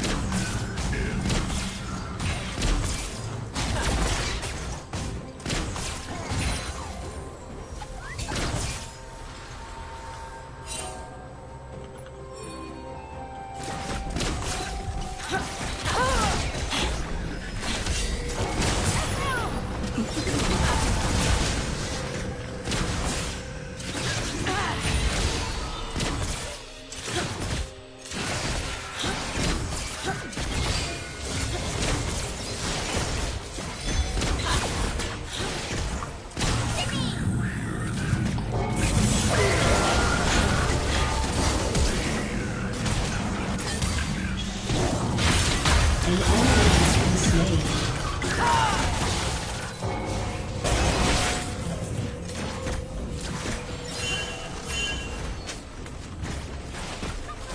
Ito na naman.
Double kill.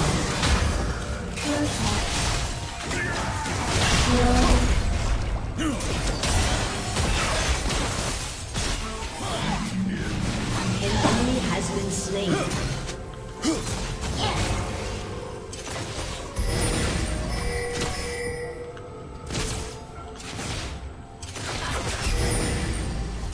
Killing spree.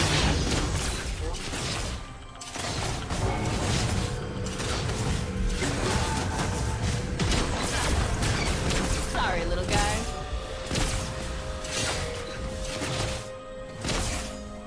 Your team has destroyed a turret.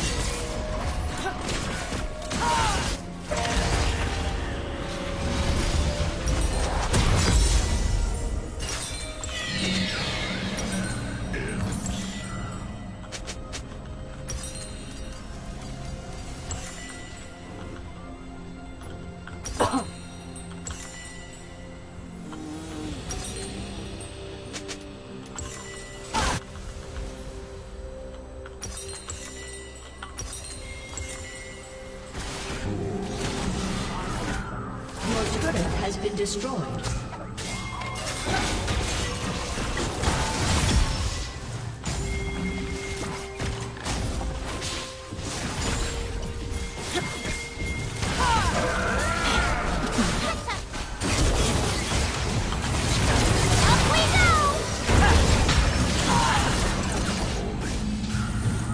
Tangina, dito na naman ang pumutang ina. Ally has been slain. Putang inang trigger yun. Your turret has been destroyed.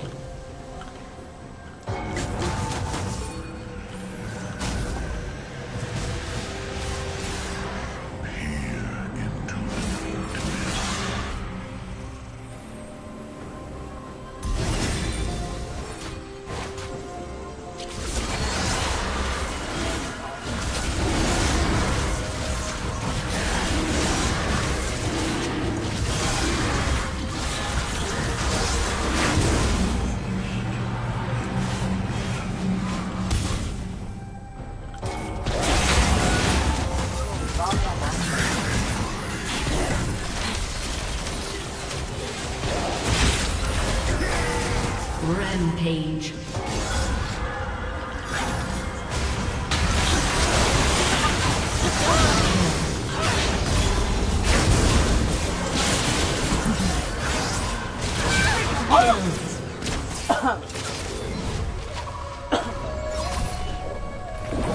Agad support.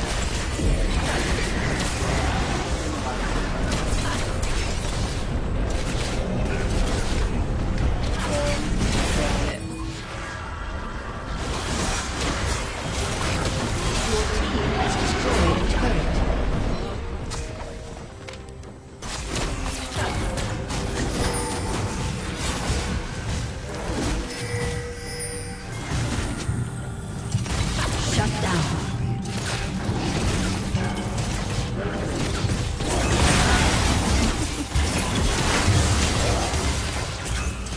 Ay, di yun nga ito, gago.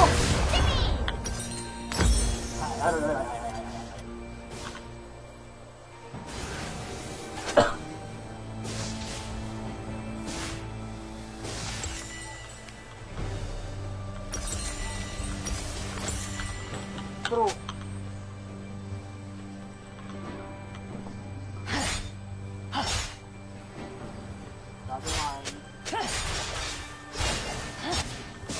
Your team has destroyed a turret.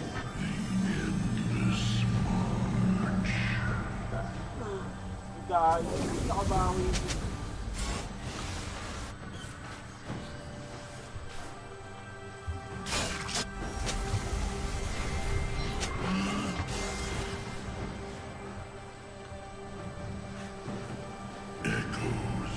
From the deep.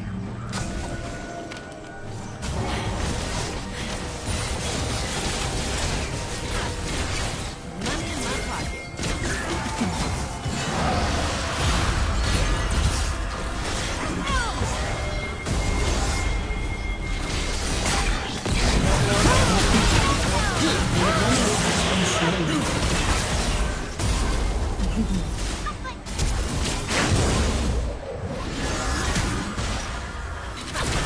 Now let's try a real target.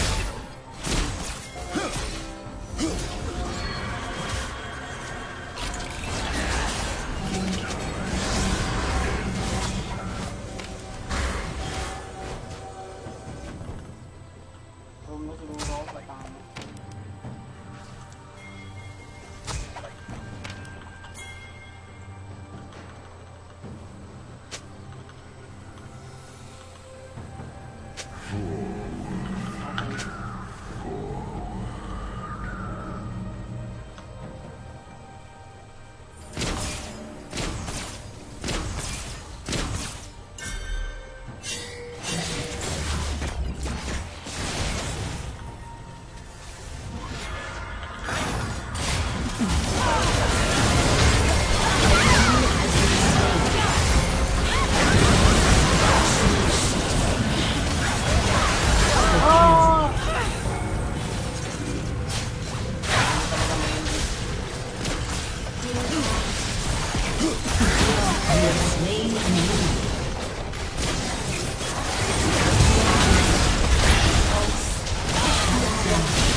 Double kill.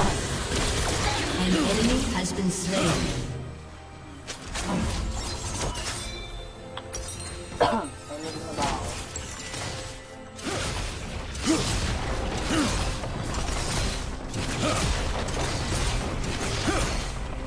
Your team has destroyed a turret.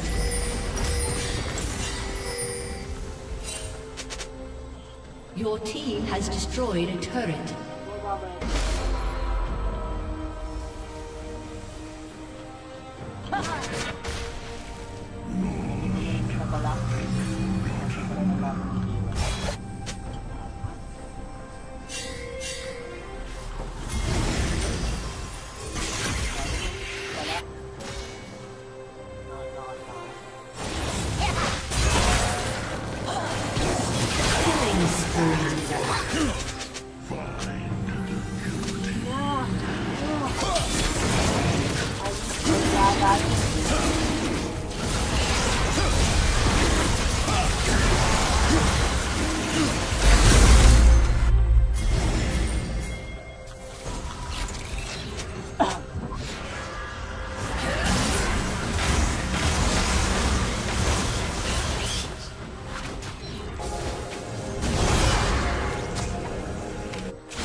Sorry, little guy.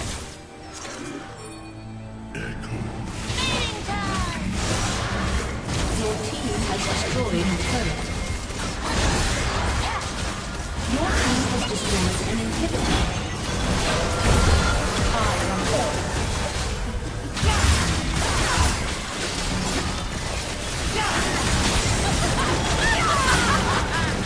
Rampage. Double kill. Shut down. An ally has been slain.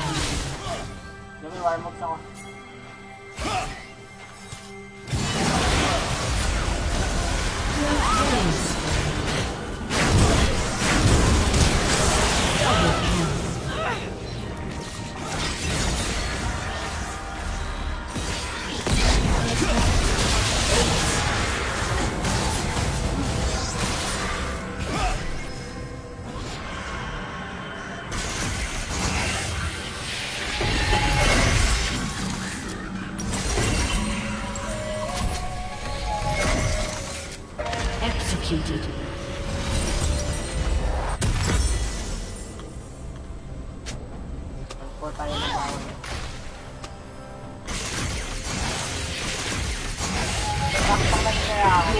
Has destroyed a turret. Okay. Price 15. Magkalat tayo.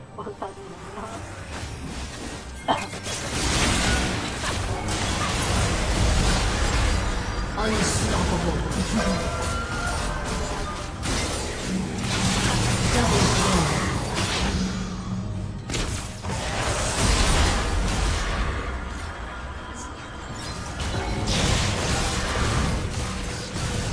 Your team has destroyed an inhibitor.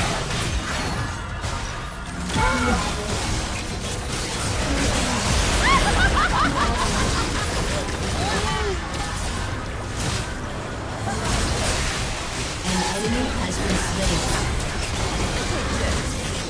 Your team has destroyed a turret. Your team has destroyed a turret.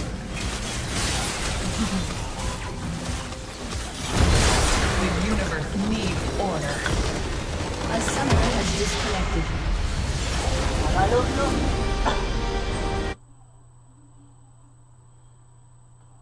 Okay, 2-0.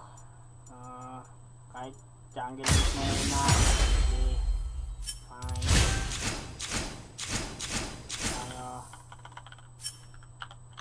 Fine. Ina, wala man lang nag-honor sa akin. That's Yeah. really what KT's comp is. T1, you'll have to approach at the same time, maybe have different flank angles. But it's a comp that really suits T1. They kind of do that a lot of the time, even without comps that necessarily are like this. So I think of all the teams in the LCK, they're definitely one of the teams I can see really making this comp work, and they just displayed it in that fight. Yep, they've done it before as well. I mean, we brought it up. I mean, Keria and Gumushi have played this lane in the past, and I think we've asked for it quite a few times as well. I remember sitting there and I'm like, oh, this could be another Lee Sin drop, just because last time it looked really good for these two. So it's something that they have practiced, even if it did only recently, only come out like a few years ago. This is something that they've always sort of had in their back pocket. As Owner is going to be starting off this Drake once again. Exactly the same dragons as we had in Game 1. Quizzical, you could say. Wow. We'll see whether it's another Hextech Soul. I imagine this one's going to be a Chemtech just to give us some of that balance. But if it's a Chemtech Soul and there's a center on the Rift, do not let that be a thing, as it's going to be an Ocean, and that sounds like it's even worse. Yeah, I don't think we had enough healing. Yeah. You know, needed a bit more. That's really going to make things difficult for the side of KT if T1 get it. I know, obviously, Ocean's not the strongest soul, but as we said, the healing into all these bruises, it's going to be an issue for KT's damage to cut through. The Ocean Soul would just make it almost impossible. I mean, there's a point where healing reduction, it's not enough. You know, it's only 40%. That it's like mandatory, but it's not exactly just going to massively change it if they're just healing absurd amounts. So definitely something they don't want to give over to T1. You see them leaning towards the Herald now. T1 a bit slower on the maps. This might just be given over to KT. Yeah, it looks like they are just going to be able to leverage their little bit of tempo that they were able to build up for themselves. Hextech Minefield goes down there from Def just to stop Gumushi from being able to get in. As the snare is going to land onto Perfect. He could still be a target here. Does hold on to the slice in order to get away from Keria, as there is the Rift Herald picked up by KT. Now they're looking for an escape. Bowling Ball connects. Zeus just going to head towards the mid lane, shove this one out, see whether T1 can catch them on the rotation.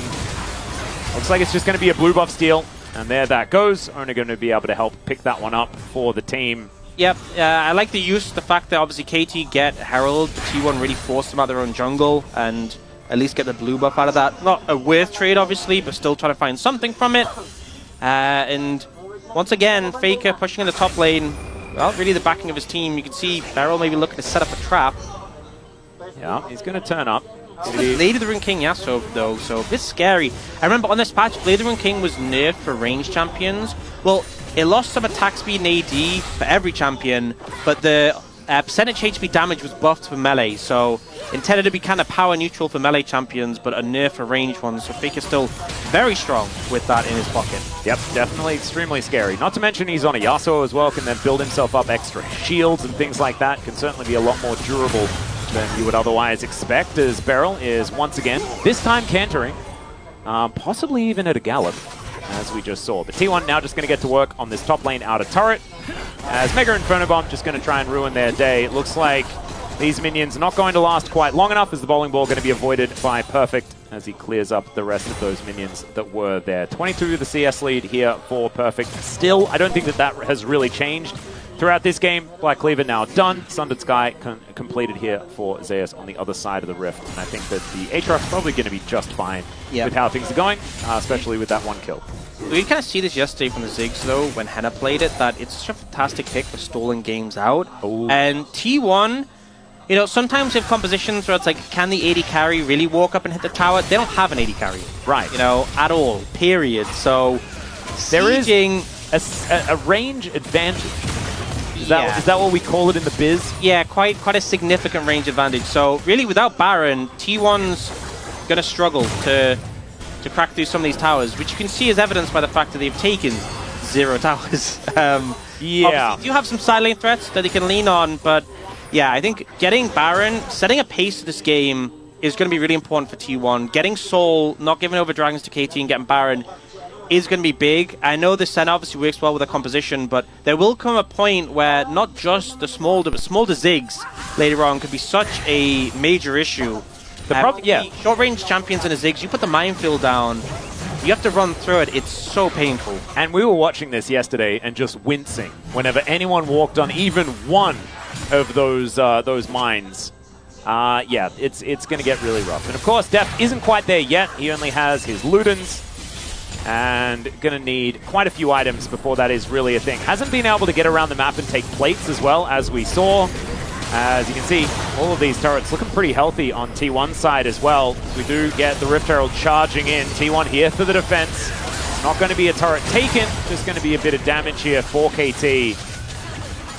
And I think slow and steady is what wins the race here. It's not really a roller coaster thing in general. Doesn't fit the KT playstyle, but I think if they slow it down, it's going to look better and better as this game goes on. A bit of the style of roller coaster, you know, when you're on the chains and you're just slowly going up. I think they need to avoid the bit where it starts doing the loop-de-loops and the rushing down and the whee and stuff like that. We need to not do that bit. It just needs to keep going up on the little rails, and yeah, that's it. Yeah, Guma does have the Helia, but compared to last game, remember, when he had the Neela, he was super ahead in levels compared to what Senna's typically are. He's only level 7. Doesn't even have that Q maxed yet. Do you see KT pushing the wave in mid, threatening the tower? Obviously with the Ziggs, that threat is huge, and trying to move towards the dragon, but T1 are looking for an angle of approach here. Yeah, Kerry going to take a little bit of poke damage here from BDD as the knockup does connect onto Beryl. Beryl not too worried about it, as we can see. Minefield down just to try and keep them at bay. T1 with a fair bit of control of this dragon right now. BDD is going to get another shove out, and Owner is just doing his wolves for the minute. Not a whole lot of commitment just yet. The bouncing bomb doesn't connect onto Zeus. Perfect, not going to snare everyone up, and that is only one bowling ball to connect. And now KT are going to move their way into the river, look to grab themselves some scuttle control, which will be secured here by Pyoshik. As we can see, bowling ball just slightly avoided. I think that might have been the snout of Bristle that did sort of smell that ball as it was flowing by, as this dragon has now been started. And KT, will they actually commit to any sort of play? Carrier going to get spotted out as the tower is going to be taken, and KT just giving this one up, saying instead, we're just going to try and take your stuff. And with a Ziggs, it kind of makes some sense. Satchel can go down, doesn't even need it, and KT get 2 turrets in trade for a single Ocean Drake. And they might even wait, two turrets, I said. I said 2 turrets. By Jove. Never mind, that's 3. That is going to be Faker now trying to trade it back for an outer turret towards the bottom side of the map, but I don't know whether that one's going to be worth it as KT slink into the enemy jungle. I think that was a pretty good trade. It was a phenomenal read by KT. They knew they had the pushing power, they knew they had the prio mid, and they're like, look, we can walk into the trap T1 has set for us. Oh my goodness, perfect. But the main thing is, it's an Ocean Soul, right? And even though the sustain is going to be useful, they already have a ton of sustain.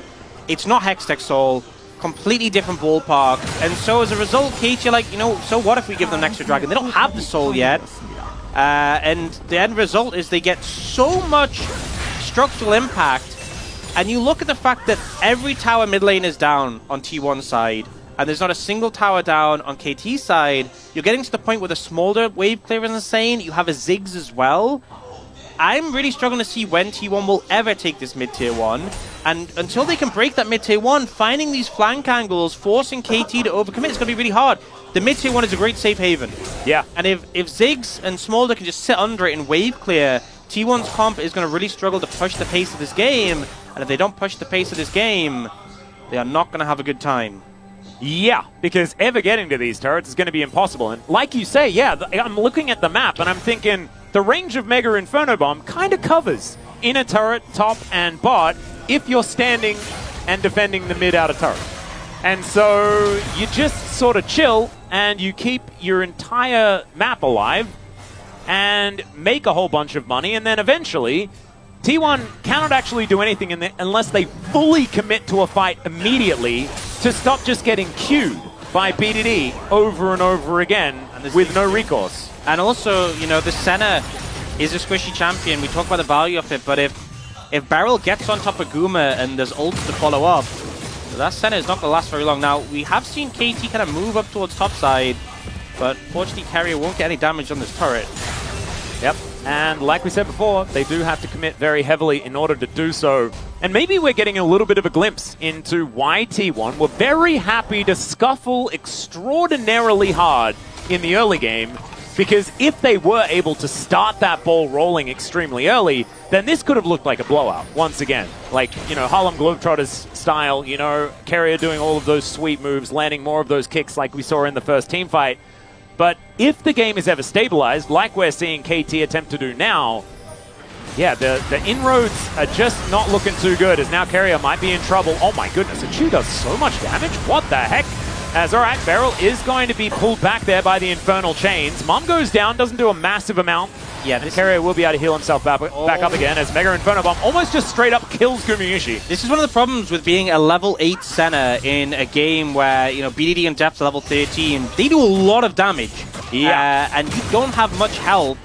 And as a result, Guma just nearly gets completely destroyed. BDD already has the 225 stacks for the burn. You know, it's only 1,000 gold lead for KT, but it's starting to feel really scary. T1 are going to have to get creative. We do have Dragon in a minute 20, but KT can kind of do a similar thing where if they're not feeling it, the game is not over if they give over Ocean Soul. You know, I think if they gave over a stronger Soul, you might really feel bad about it, but I think they can survive. I will say someone on KT does need to pick up Grievous Wounds. Right now, Perfect has it, but ideally, BDD and Deft are so good at applying it. In AoE, there's obviously a ton of value there, but yeah, I really think KT might feel strong enough now that the Smolder's ramped up that they can make a fight happen, but even if they lose the Soul, I'm not sure they're that bothered. No, I don't think so either. I think the only worry about the Soul is the fact that it does unlock Elder, and that is a way for T1 to win a team fight. You know, get a Dragon that can execute stuff of their own. Of course, KT just have one of those. But yeah, that's neat. Yeah, T1 being able to collect one, I think, could accelerate this game as well. Because this is, like, I feel like KT win on almost any defensive scenario. Where T1 are actually trying to overforce under a turret or something like that to try and brute force and get control, that is when KT are going to be almost, like, they're nigh unbeatable in those moments. However, if T1 can sort of catch them unawares, like right now, as Pyoshik is just able to Arctic Assault at exactly the right angle in order to get himself out of absolutely everything. Like, this is the kind of neutral fight that T1 are going to be looking for, and we'll see whether they can actually line it up, because they still, like, if they're not hard committing, it's still going to be a loss in a lot of these scenarios. As you can see, Zeus looking for these flank angles, and Carrier on the other side for the pincer is going to get caught out here by Perfect, who does dash his way out, a long way away from any sort of turret right now. You can see Carrier also now moving away. Beryl looking for that flank as Zeus gets on top of his ward once again. The snare going to get picked up by Beryl here as Ona moves over. It's going to be a 50-50, but it's taken by the Smolder somehow. Carrier steps on 2 balloons and gets down to half health.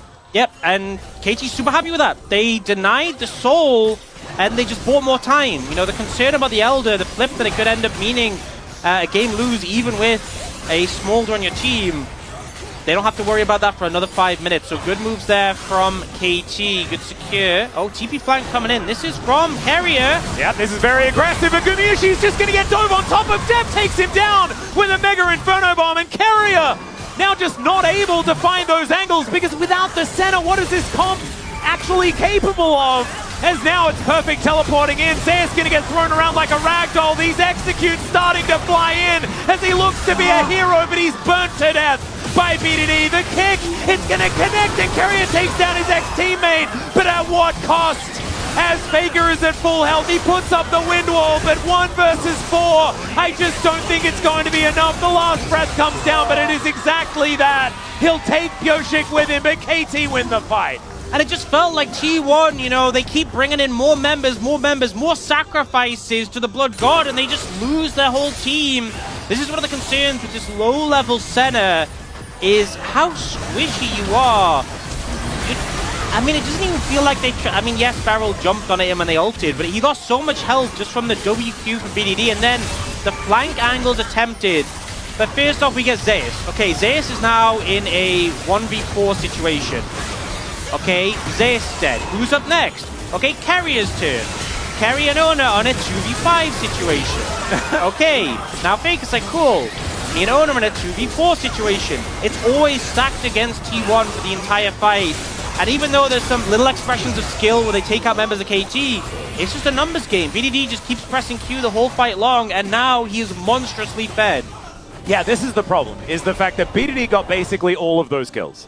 And now he's a 5-0 for 3-item Smolder, and Deft has still done the most damage in the game, because of course, it's just Ziggs things. It's what we saw yesterday. I mean, Henna had probably one of his worst days of the year, guys, but his Ziggs game was amazing. I've been saying it for like 2 years, man. Yeah, I know. Ziggs just does the boom boom damage. And you'll say it to anyone who's willing to listen as And well. even I've been people in those aren't. boss rides before. It's okay. Our last breath does connect onto Perfect. He takes a third of his health and slices away. This is feeling really bad for T1 right now. It's just not looking like the playability level is very high. Yeah. It's a struggle, and you know they're trying to find angles where they can approach with and get those flanks in, but KT are doing a great job of not giving them any opportunity. They are moving over to control the Baron again, but this is the thing, is KT can be so patient because, you know, yes, they can start up the Baron here, but they're just stacking as the game goes on. I mean, the thing that I'm worried about is that KT are going to feel like they're rushed when they're absolutely not. Yeah. Because they sometimes just do that. Because like you say, I mean, they have all of the time in the universe in this game. I mean, they're praying for a 70-minute, as they're not going to get one, as that is going to be a kick out onto Beryl. Mum comes down. Owner is going to absorb a lot of buttons by just pressing Zonya as he puts the Crocodile to sleep. Is now Perfect. He could be in trouble, but it's another crash down. Deft takes down Owner, and BDD is untouched in this backline. Faker goes in, but the Dragon is mauling them. Deft satchels his way out. That's the Crocodile locking down a kill, and now it's BDD flapping forward, and he can feel the wind in his wings, and Zeus is just going to go down. It's a triple kill for the Little Dragon. He is legendary. And I don't even think he needs his mom anymore. He's just untouchable. You know, it felt like the whole fight, BDD was the only person on KT who's never really threatened. He finally sees a window to go in, and he decimates T1. He is more than online at this point. He is taking over the game, and now they might end, actually. It's a Ziggs. Yeah, Owner is up in 4 seconds' time, but like you were saying, there are satchels aplenty here for this Ziggs, as Deft has already gone to work on that first turret. The Nexus is all but dead as it is exposed. The Mega Inferno Bomb just for good measure, and KT even out the series. And you know, T1 perhaps took too much. Their composition...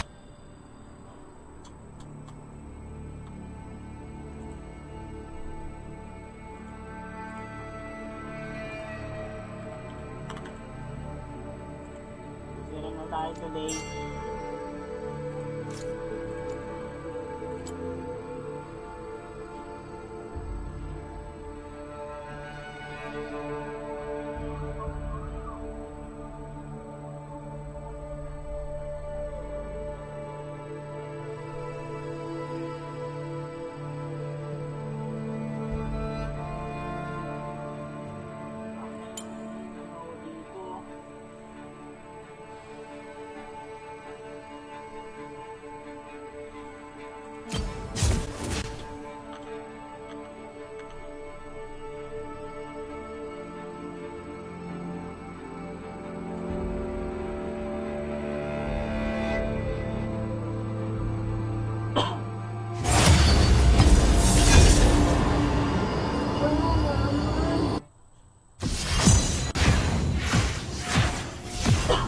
Naman ako support.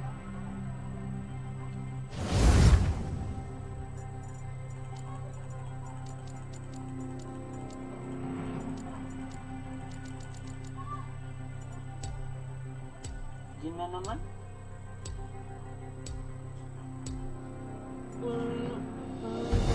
Nakasama ko. Your worst decisions will haunt you.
Lasing.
Isa kaya to.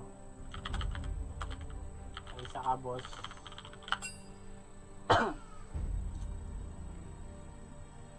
Boss. Boss. Hindi replace si boss. Hybrid. Hindi hybrid. Natin. Anong oras na? Anong oras?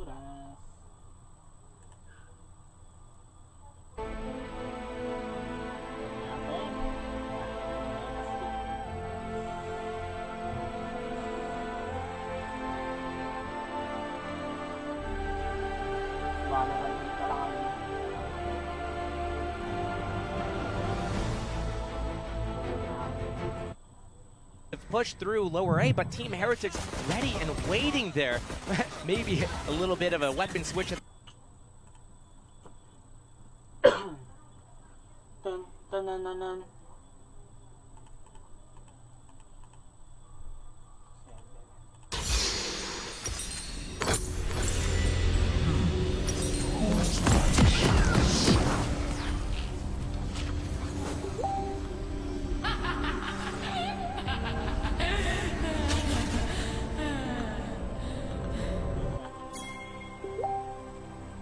Chat.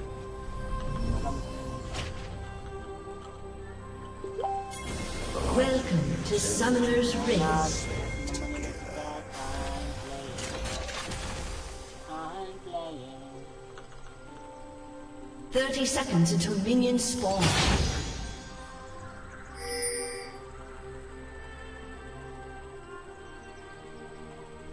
Relax. Just let go.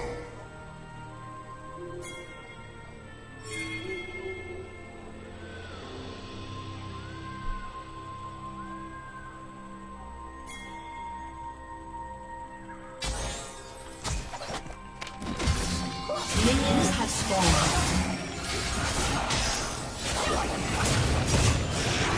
You made your choice.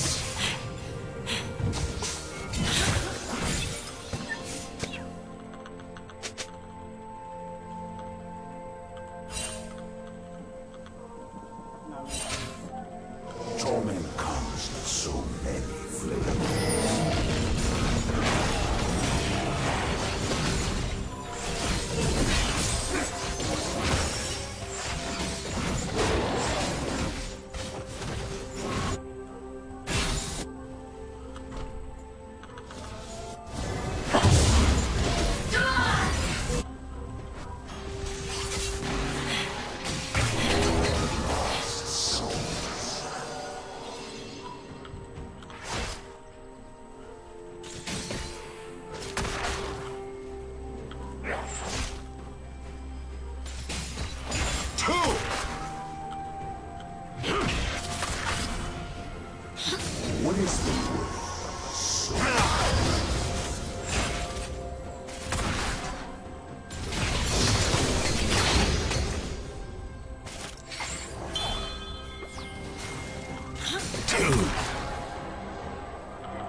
First blood.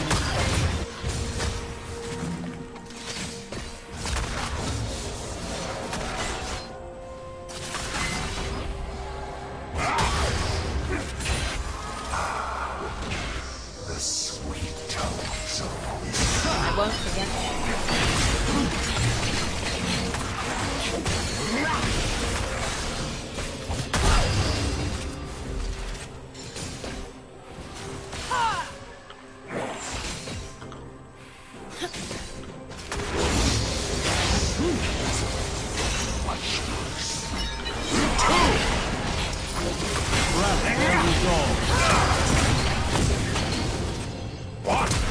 An enemy has been slain. An enemy has been slain.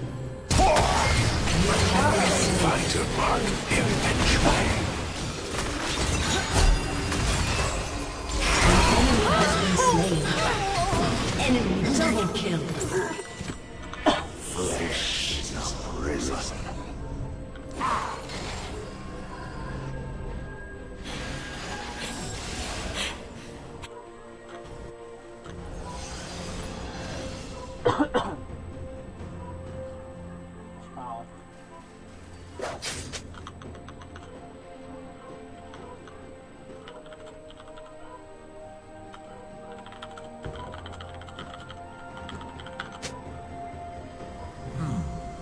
Who's my shoes?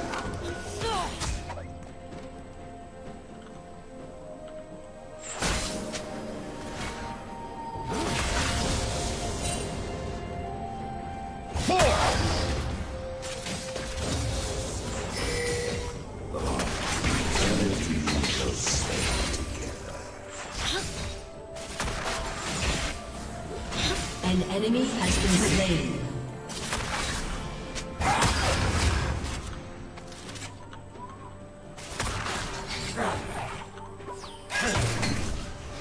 Relax. Just let go.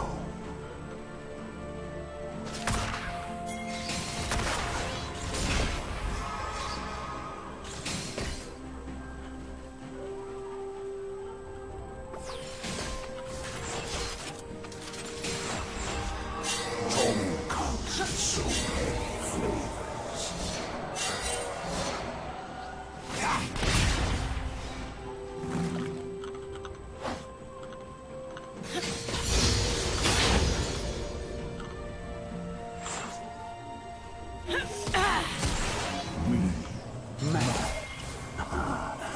Quite like art shall blossom from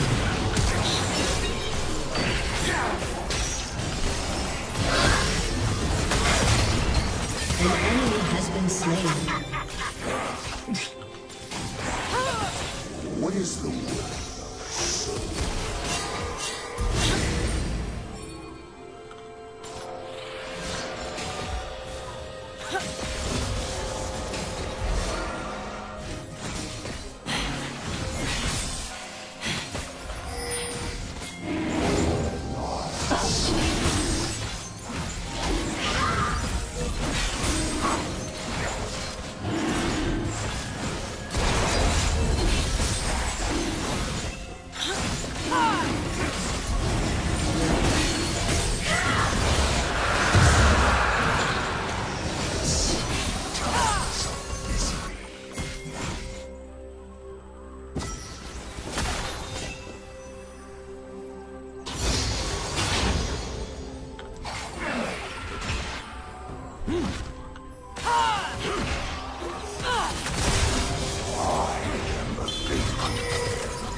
Relax.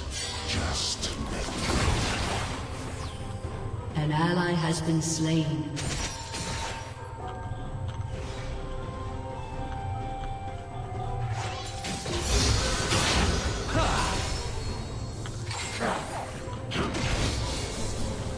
torment comes in so many flavors.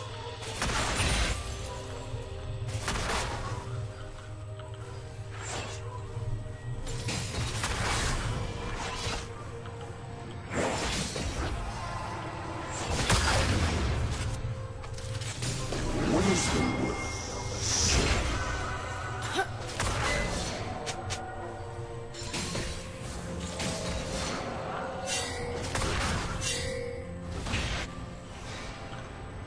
Shut down.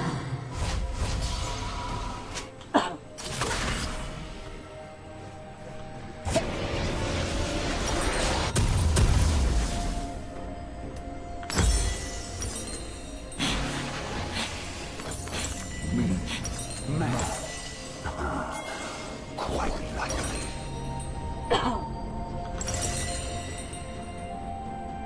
Sunodin lang ko konti.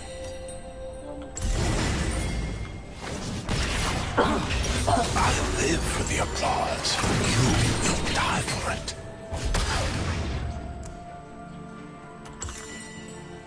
Poor lost souls.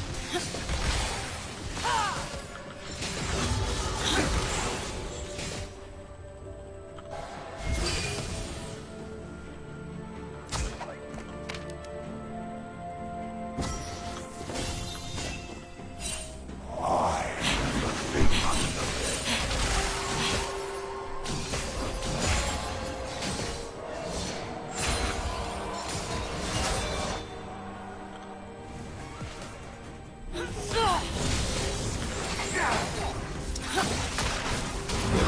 This is what I want to see.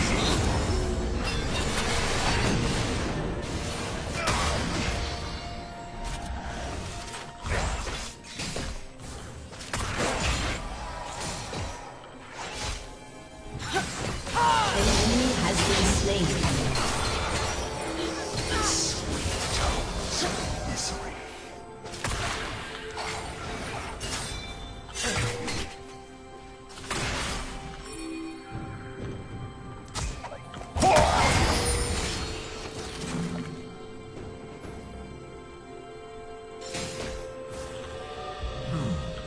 These minds shall snap.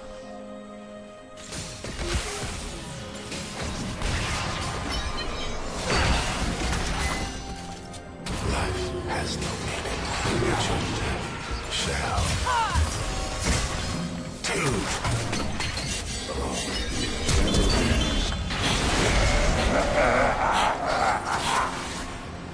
Torment comes in so many flavors.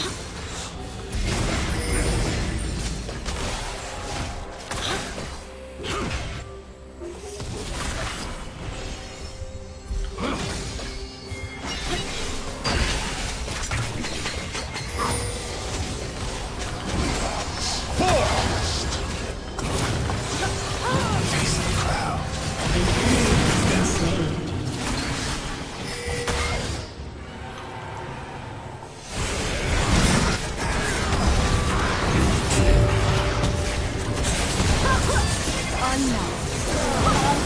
Enemy double kill. An enemy has been slain.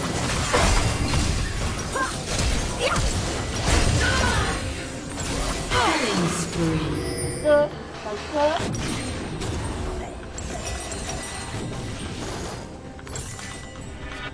What is the worth of a soul?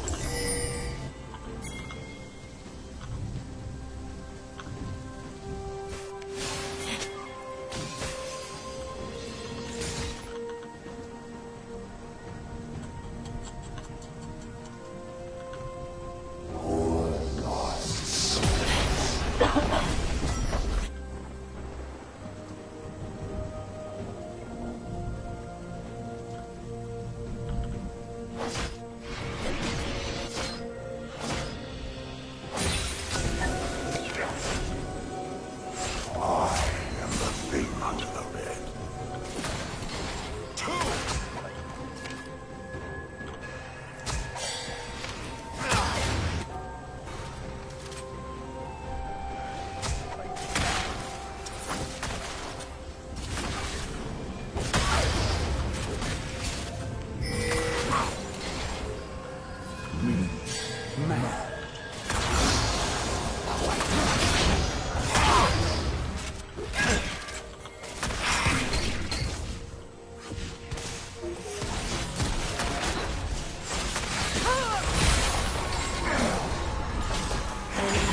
Has been slain. An enemy has been slain. Some misery.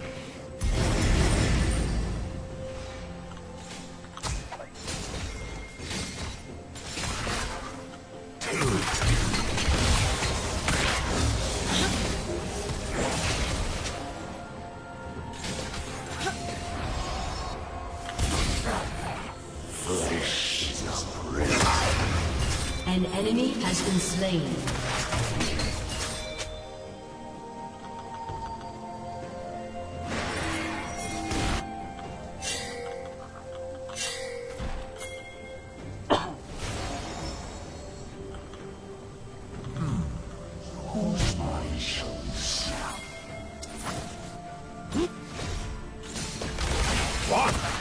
Your team has destroyed a turret.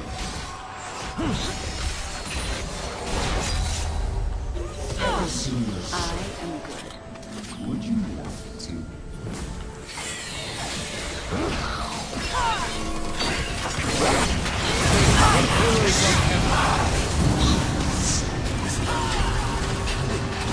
Into artwork.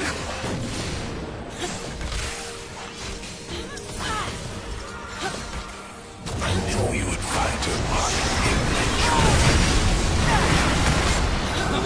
You have been slain. Rampage. Your team has destroyed a turret. Shut down. Double kill. I live for the applause. You will die for it. Relax. Just let go. Killing spree.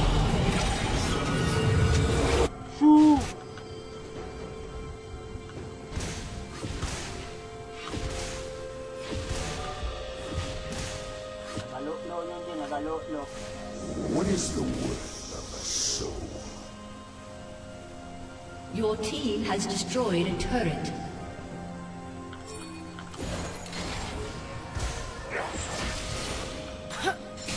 Rampage.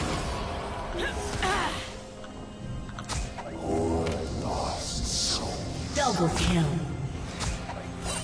Shut down.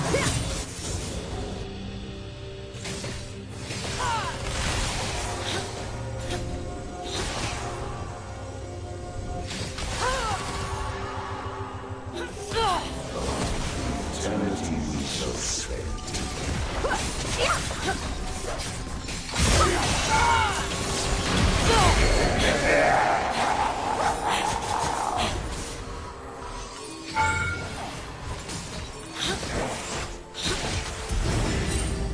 I am the thing under the bed.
Nagalulo na, nagalulo.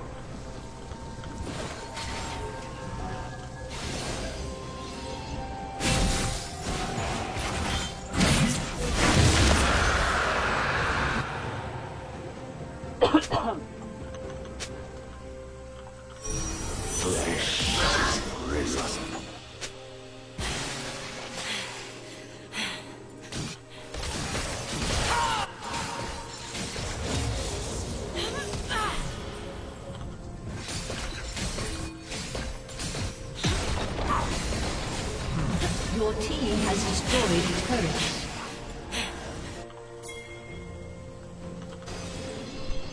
Ito ko po, bull. Ako nga, bull.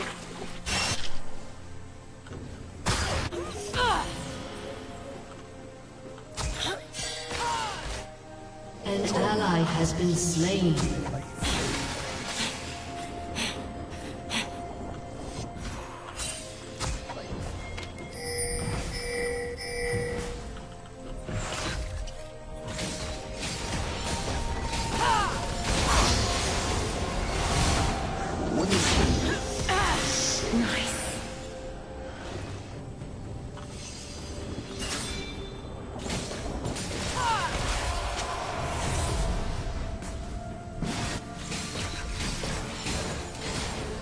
Your team has destroyed a turret.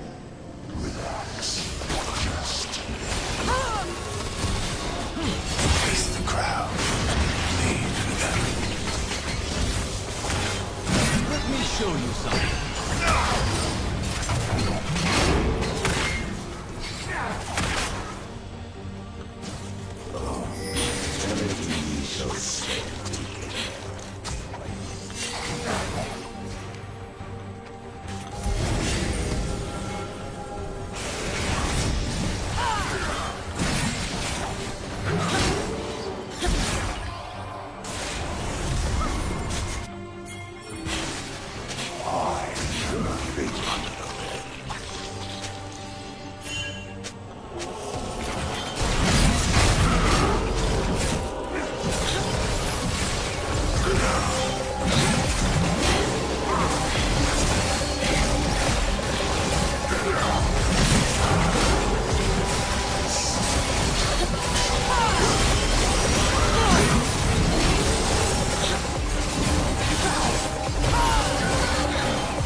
Never submit.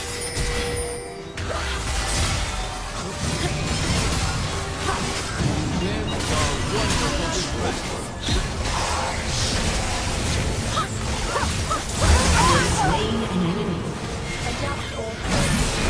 An enemy has been slain. An ally has been slain.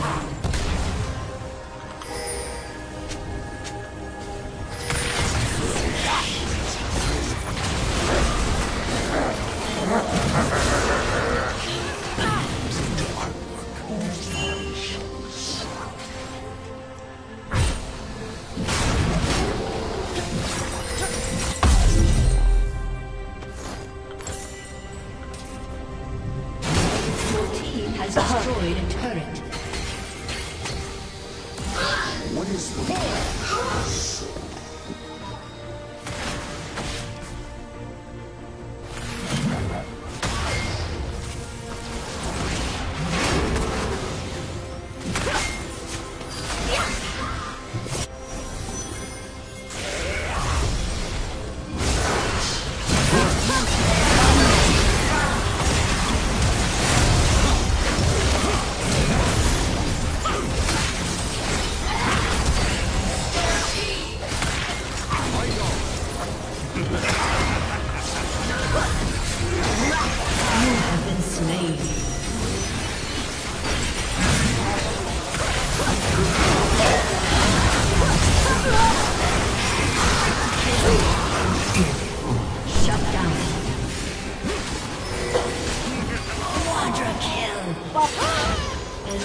ally has been slain.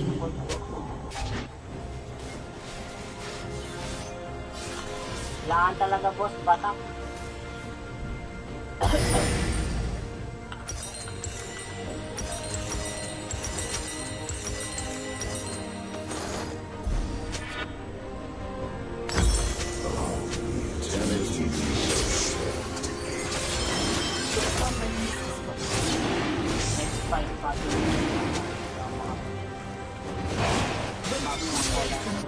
XD. Talaga, XD.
Your team has destroyed an inhibitor.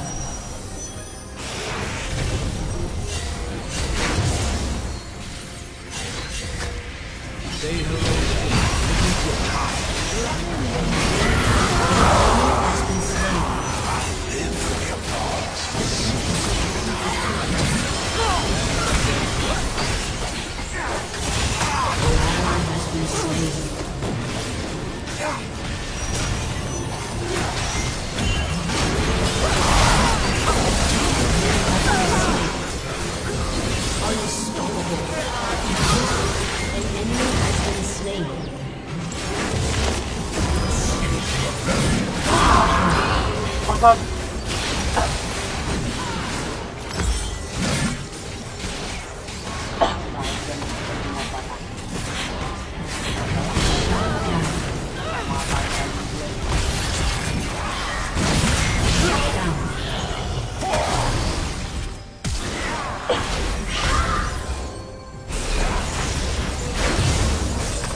Okay lang.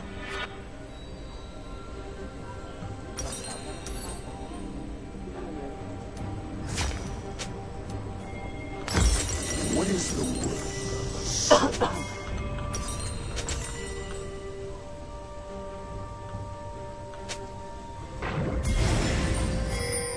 Nilagay lang ako ano doon.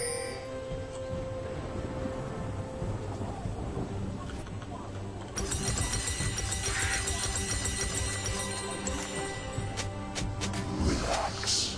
Hold up natin. Let go.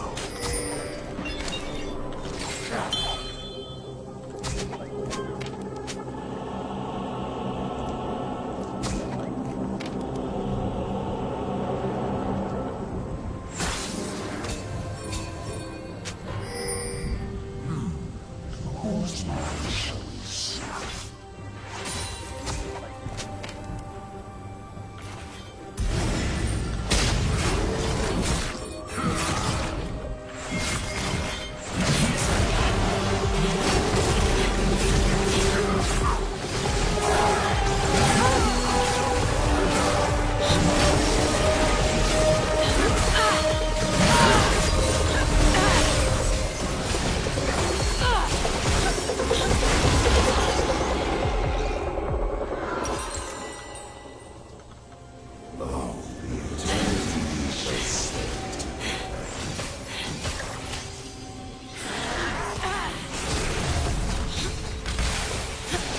Up the mountain we go.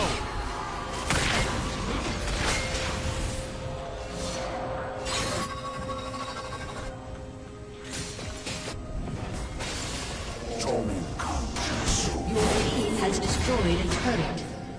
Enemy rampage. Your team has destroyed an inhibitor.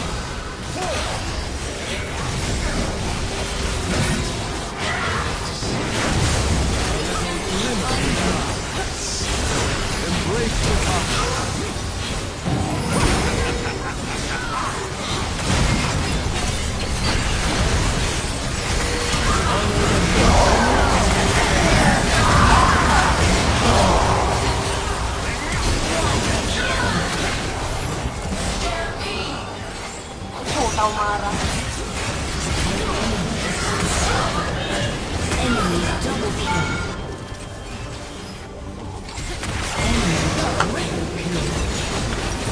God tasted. Your team has destroyed a turret. Aced.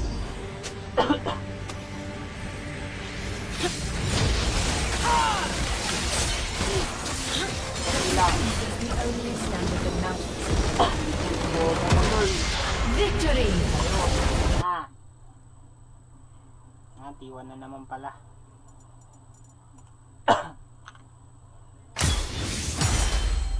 YouTube.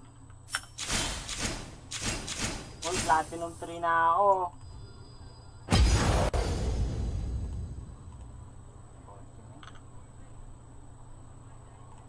Ano na? May ilalakas ka pa sa tulong ng muscle-building amino acids ng Revicon Forte. Going to be putting their attention. It's Faker moving down towards the bottom lane, teleport in hand. Yeah, it just feels like KT not really in position to contest a lot of these things, because the fact they have both Deft and Beryl down here, Faker's down here, but he's got TP, so it just feels like they're really not interested in contesting some of these early objectives. Yeah. And giving a lot of space to T1, not wanting to face them head-on, which can make sense when you have that smolder. You're like, let's just let him scale, but they are starting to fall more and more behind. And this Herald could mean a mid-tier 1 for T1, which would be huge. Well, they are just going to take it. Let's see where they do put it down. Might actually just be plonked into the mid lane immediately. As Perfect and Zeus continuing to go at it here. See Perfect in a better position than he was in game number 1, but I think not in as good of a position as he was in prior.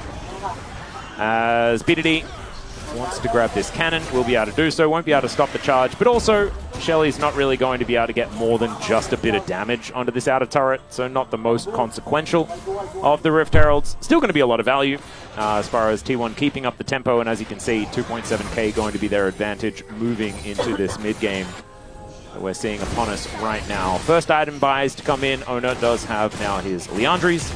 Still looking for Zeus to complete his Stridebreaker, which is likely to come in relatively soon. And yeah, just feeling a little bit like we're calming down. KT probably okay with it because they have a smolder and things like that, but I also think that T1 with Faker on Azir are also just a much calmer team. It's what it feels like to me. They're just ready to take things as they come, and they know that they can always just win a clutch team fight if they decide to. And I feel like in a minute 30, we're going to have that Hextech Dragon. That's probably where we're going to see the first real bit of action between these two teams, other than those dives. And already, T1 moving to try and set up some vision.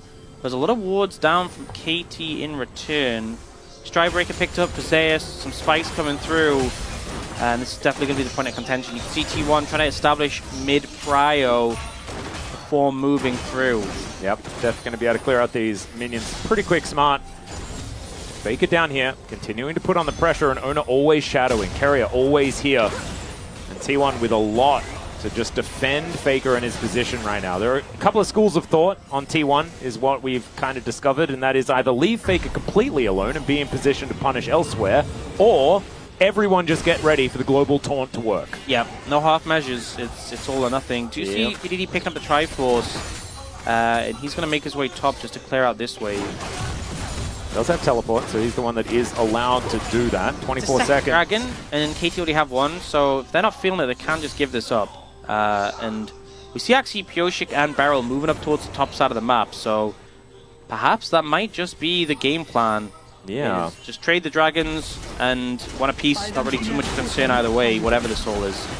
Still going to be Faker taking a bottom out of turret as well, so that stacked onto everything is only going to continue to build T1's lead. Pioshik in this Herald hit. Not really doing a whole lot of anything at all. It's perfect just down here to collect this wave as it comes down. And Faker and Ona just going to be sieging. And KT just kind of milling about. It's not looking like they have too much of a plan of where to make an attack happen. It looks like maybe they can fight for this dragon, but Banana Brush control not going to be something that they can actually get around. And it just feels to me like T1 using their chess pieces on the map just a bit better than what KT have been able to do so far. Yeah, the side lane of pressure from the Azir and Olaf did a pretty good job. And Zeus has TP ready. He's out of vision if they want to move. And I think KT just giving this one up. Yeah, it looks like this one's not going to be something that they can actually fight for. We'll have a look at what soul it is going to be. Mountain Soul to come in. Good one. Yep, either team going to be pretty happy about that. And now looking to try and apply some pressure towards that mid-tier 1. Death could just ult the wave, so I don't think they're going to commit too hard. Yeah, besides that he doesn't even want to do that. Just going to be able to clear up these as usual, as T1 do not push any further forward. Okay, so yeah, T1 still with that lead, but nothing really come from that in the past few minutes other than just like these gradual incremental increases, which I think is fine. But BDD, you've only got about 4 or 5 minutes until he's going to be stacked up. Obviously playing into a Azir is a bit slower stacking than playing into a Yasuo, but he's been pretty consistent on those. And that's the point where it gets pretty scary. Yeah. So incremental advantages generally in a game of League of Legends is a fine way to win the game. But, you know, they always have to consider the fact that BDD will remain a threat no matter what the state of the game is once he has those stacks. T1's starting to establish some control around Baron. This is often where, when T1 do want to push the pace of a game, Baron is where they look. It was also a very late first dragon, so Soul is so far away for either team. Yeah, no, it's kind of ridiculous, especially because they've traded dragons so far, so it needs to be 3 more of these elementals to be actually collected. But like you were saying, I mean, Baron is certainly on the cards, because not only do they have on-hit Varus with the Blade of the Ruined King, but they've got double Leandris. Like, this is a lot of Baron damage here from T1. They would like to go for it. Nice Pulverize going to connect, but Carrier just crashes down out of the way of it. And just testing the waters here, RKT haven't really seen just an honest 5v5 between these two squads. And I think that is what a lot of these, what both of these compositions are kind of built for. As far as getting that Wombo down, finding these engages, finding the angles, allowing Zeus to run amok, or allowing Def to find that big ulti as Flash has to come out here as the Dominus has been popped. Perfect. Going down so incredibly low. Teleports coming in from everyone as Ona kind of creep blocked, and that is going to be somehow BDD picking up that kill. As a result, I think it kind of works out for KT in a weird way. Especially after also getting the flash. I think they're pretty happy. They get a shutdown as well from Ona. You see T1 trying to go for an aggressive play there, punish the Renekton in the side lane. But they just don't quite kill him quick enough. You see immediately, they see Perfect out of position. They're like, let's go, let's make this happen. Zeus is the one who ults, so obviously Perfect's not going to burn his stun on him. At this stun at the end on Ona, that little extra bit makes all the difference, and then Ona gets slowed, gets pre-blocked, and now Faker also Faker is just down. dead. Okay, BDD gonna flap away from the wall, and you can see that little grin on BDD's face. Feeling pretty good as a 2-0 Smolder once again. This is kind of the problem, okay? Incremental advantages, you make 2 mistakes. It doesn't feel like they're massive mistakes, but now BDD's also picking up this tower. He is just suddenly monster fed out of nowhere. You know, he got the gold for the Faker kill, he got the shutdown for the Ona kill. He is going to be a problem and has continued to be throughout the series, even the game they lost. Oh, unfortunately caught backing there a little bit. Did have vision, but it was just not enough. And the pincer maneuver going to be able to take him down. KT not holding anything back to kill him there either. They're like, nope, we're just going to press ultimate buttons and we will take you down. Pioshik going to land the ulti. And of course, with a stationary target, it is going to work out. So a little bit of dropping of the ball here for T1, but not end of the world. And as you can see, it is still almost a 2,000 gold lead. So that has brought KT back about 1,000 gold. The problem is Smolder. Yeah, it's just the Smolder factor. And I think T1 might get to the point where they're starting to look for plays that could feel a bit desperate here. They are hovering around Baron again. BDD is 2 levels up on Faker right now. And, you know, he's 2 levels up on everyone. Yeah, highest level in the game. This is not where you want the game to be. And remember, T1 is on blue side. You know, if the teams keep trading wins on blue side, that's fine. Whoa, okay, so Beryl was able to get the headbutt off, but unfortunately he headbutted the air. Yeah, but as I was saying, you know, T1 is on blue side. Blue side wins only so far in the series. If they're losing on blue side, it's really such a big advantage to KT, who didn't have side selection going into this. Yeah. T1 can kind of be happy. Okay, blue side win, blue side win, blue side win. Do that for the whole series and T1 win the series. If KT win this game, suddenly that formula doesn't work anymore. It means that they will be guaranteed another blue side game, or maybe even another win on red, in theory. As of course, that's where they would be put back, but it does just give you so much flexibility in these games. I think you're exactly right. Feels like tennis, right? Feels like breaking a serve. Yep, 100%. If you don't manage to win on that blue side. I don't think it's necessarily quite that much. We've seen, you know, sides be very, very, you know, powerful in the past. 2-2-3 stacks, by the way, for BDD, and that's 2-2-5. He's got dear. the burn now. That's exactly what you want coming into a dragon fight. Guma. Whoa, Mom gets angry, and that is set up by a Make It Rain.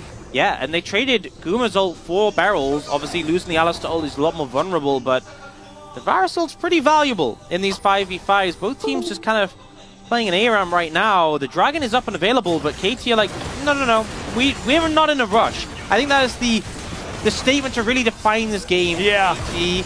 This is the most This is the least approach. Yeah, it's the least rushed I've seen KT all year. Ever, really. It's actually just kind of nuts. The general franticness of this team just hasn't really existed today. Outside of, I guess, in game number 1, where it was just like both teams throwing each other at each other the entire time. But that's fine. You need a little bit of that original Telecom War flavor. Oh man, it's so annoying as well trying to contest a wave against Smolder, because you can just bounce the Qs off the minions and hit people. Yeah. He doesn't have rapid fire Speaking yet. of bouncing Qs, that's what Def does as well. Oh, that is true. A lot of bouncy Qs. And then he had a bouncy Q in game 2 as well. Oh man. He's only been playing bouncy Qs. They've been abusing bouncy Qs. Oh. We do see that bit of poke coming in return, but still, T1 just, they don't have an avenue here. They can't find anything. They're kind of just hovering around mid. And the Dragon's alive, but the longer this time passes, the more and more the potential of a soul is just out the window. Yeah. Like at this point, the earliest you can get a soul is what, like 34, 35 minutes? That's, by that point, the Smolder is beyond online. He's just downloaded the game and he's taken over. Yeah. He's fully patched and ready to go. Oh yeah. At that point. Doesn't need to worry. As Gumayushi going to be able to clear out some more vision. Banana Brush control still there for T1. I mean, this is how outer turret confident is still alive. This is how confident KT is in that T1 can't do the Dragon. Yoshik just went topside to do red buff. Like, yeah, what are you guys going to do about it? You know, let's just go back to farming. Let's pretend the Dragon didn't even spawn. Does the Dragon exist if no one actually enters the pit and kills it? Apparently not. Yeah, I don't know. Jonas Strong is going to have to show us to see whether that is in fact true. But that's 3 items for BDD. So the Dragon most certainly does exist. Yeah, and the thing is, you know, Triforce, great early item because you proc on every Q. Manamune gives you a lot of AD, procs on your Q as well.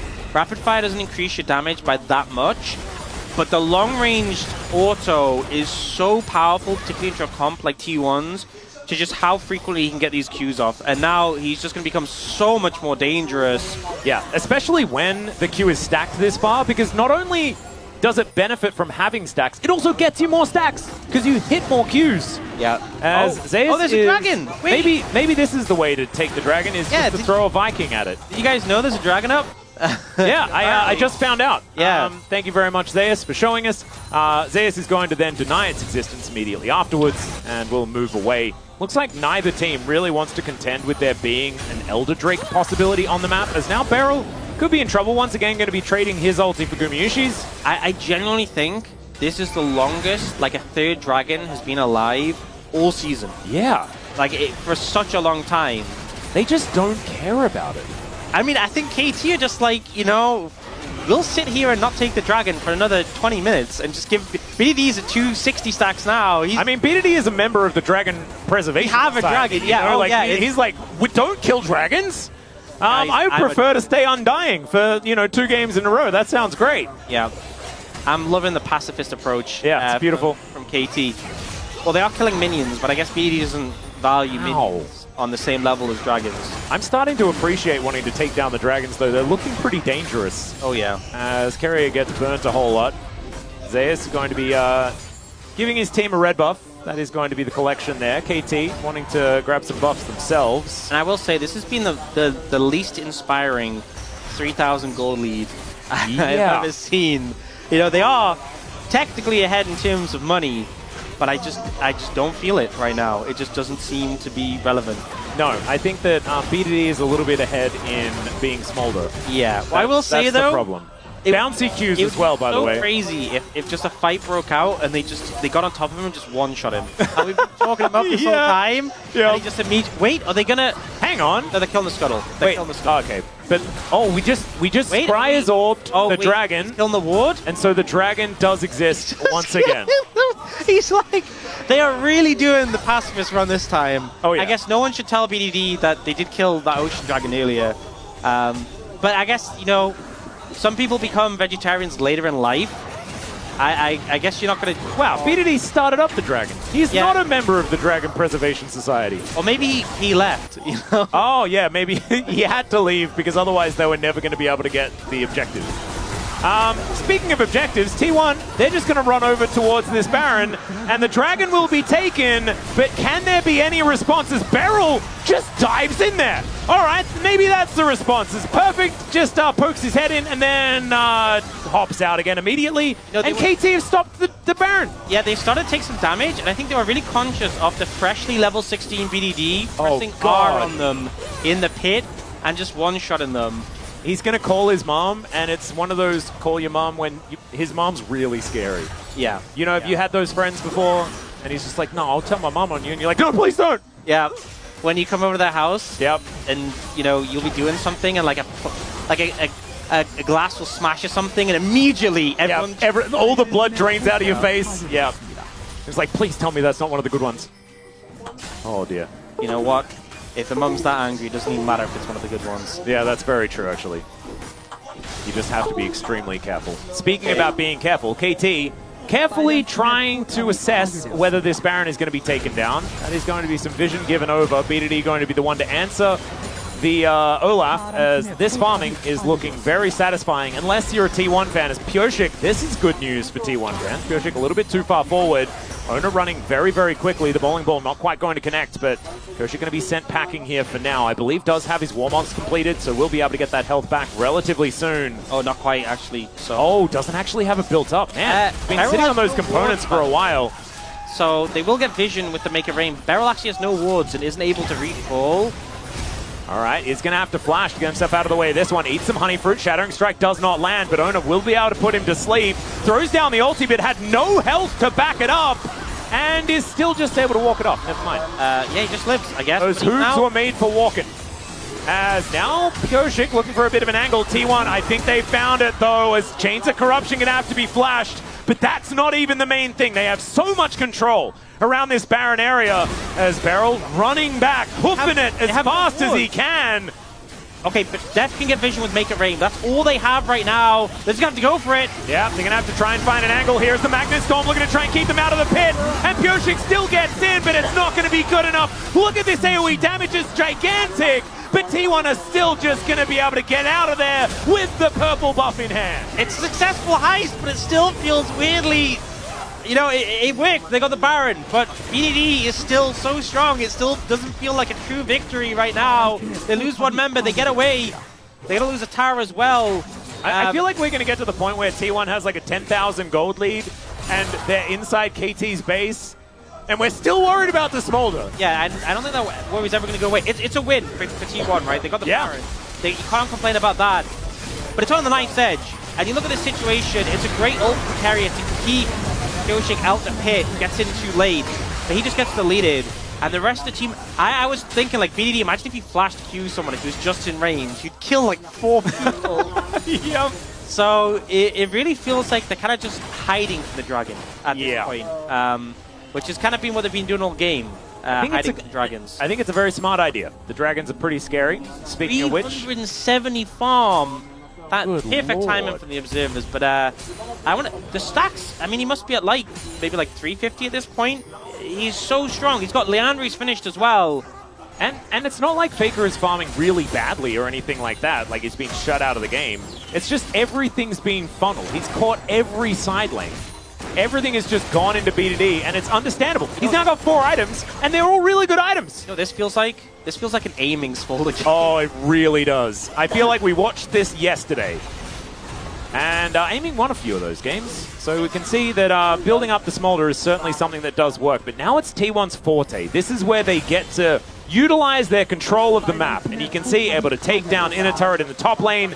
And it looks like Zeus will be able to protect this siege minion as well, getting to work in this mid lane. 4 grubs paying off as well. Yeah, this is big, especially against a Smolder. Baron pushes can be tricky just because you can shred the wave so effectively.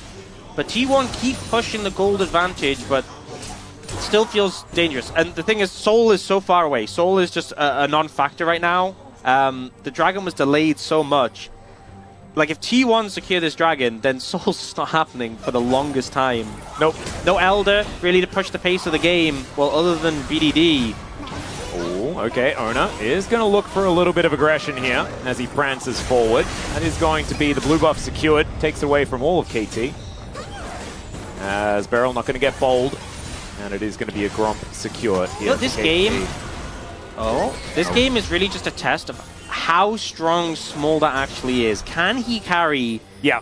From a 6k gold deficit, he's the fed one on the team. Everyone else is kind of just supporting cast. And it's like, there's been 7 kills this game. Somehow, there's a 6,000 gold lead. As T1, they've started up the dragon. Vision now given over to KT.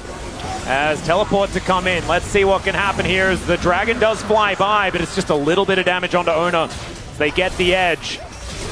Yoshik, they do manage to avoid the Chains of Corruption largely, but in goes Ona, he goes golden.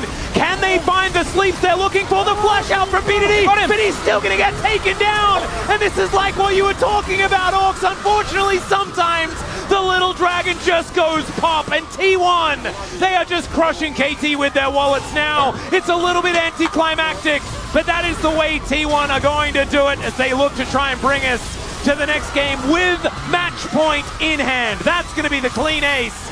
And T1, I think, just marching up the mid lane. BDD, he's got a QSS in his inventory, just bought it now, but it's too late. Ends up getting CC'd, ends up going down, and that Smolder, who felt like such a threat, goes down with a whimper. T1, the incremental advantage is apparently we're enough to win them this game. They're going to make a little bit more proactive play there on the side of KT. I was praising them for their patience, but sometimes it's too much. And that was a little bit... Ano yan? Lagay na natin dito. Bibili pa ako niyang isang monitor. 3-0 na ako.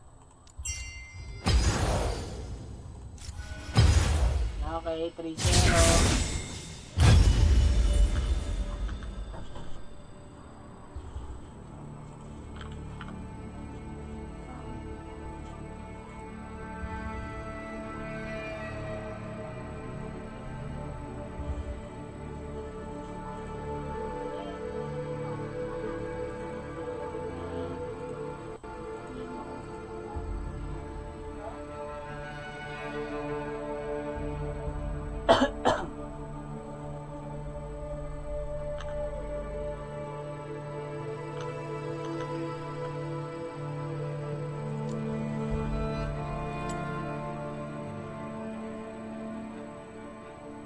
Oh.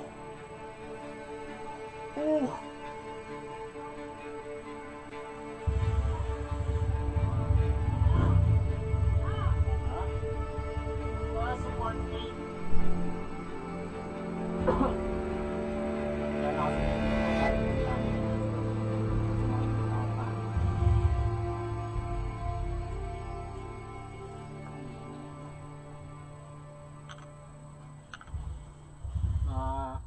Ano?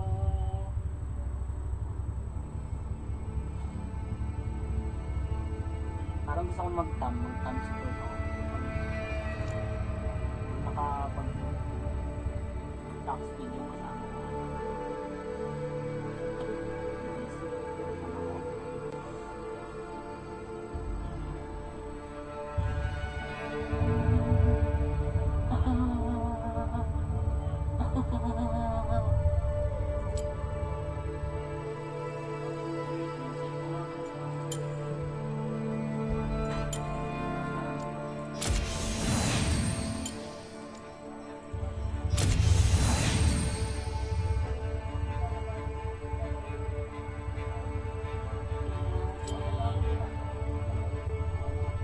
talaga yung queue pag may sumbilin ko ano yung mga nagbabay.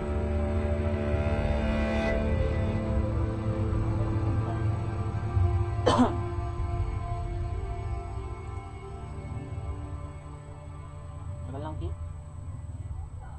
2 minutes and 30 seconds na.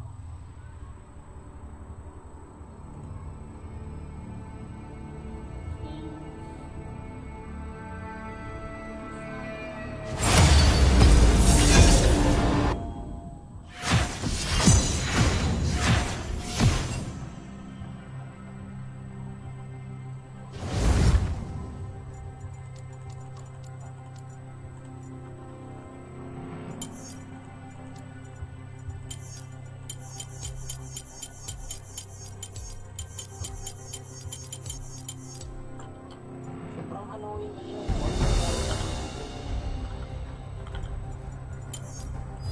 Your worst decisions will haunt you.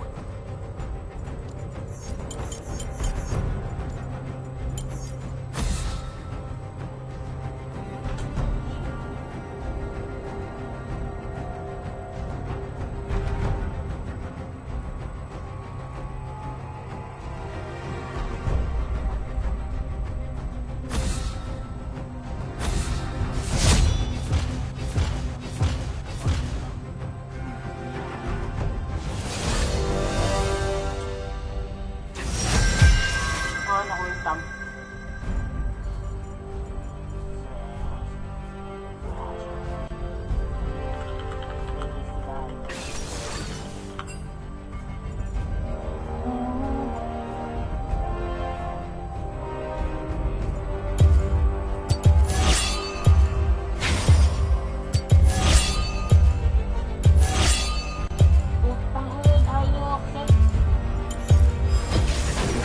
Let's dance.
Support tam nga.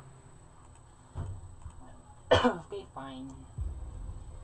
Tangin na graso pandaing support.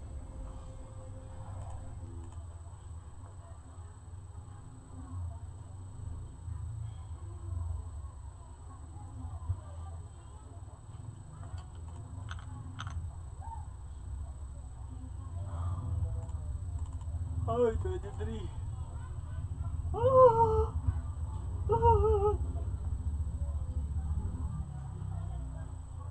Samji daw sila eh. Nagasamji.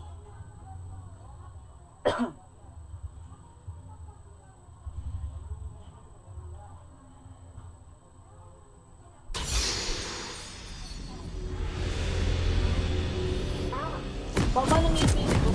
Consequences only matter if I don't get away.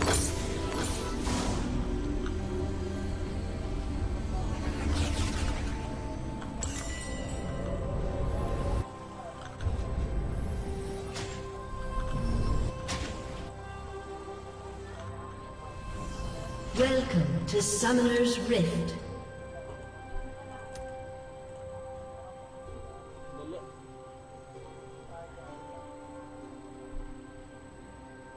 30 seconds until minions spawn. Understand the plan?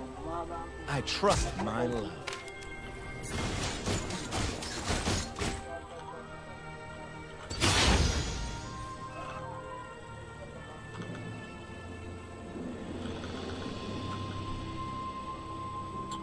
The fuck? Bumaba yung PS ko. They're gonna try and test me? Minions have spawned.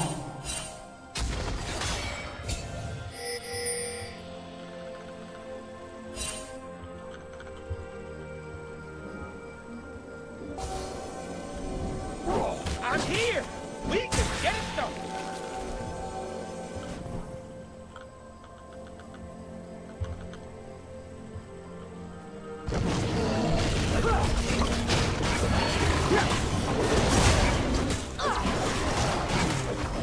I got one more thing for you!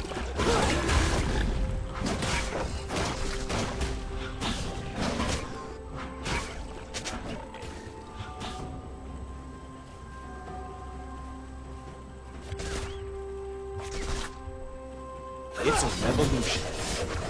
And it's good times.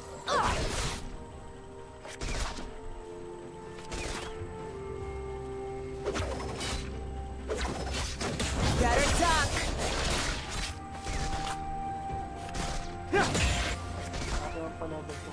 Ain't nothing I say should be taken seriously. That's why it's the truth.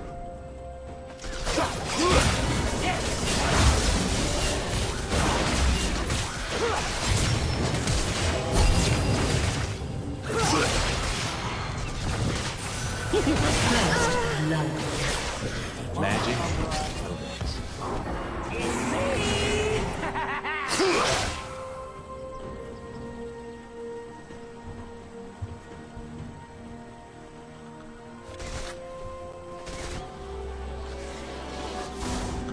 Nakakalandun pa. For humans, magic is like fire. For us, it is water and air.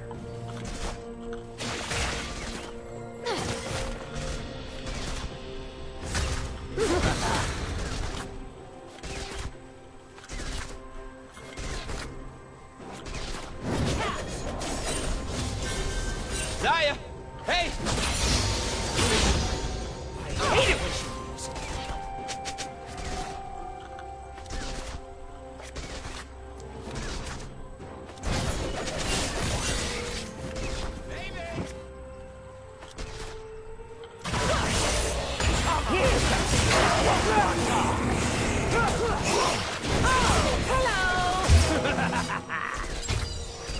You're looking a little green. I got some moves.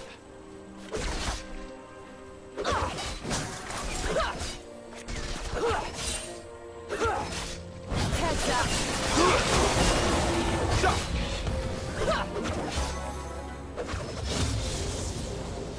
They want us in cages. We refuse.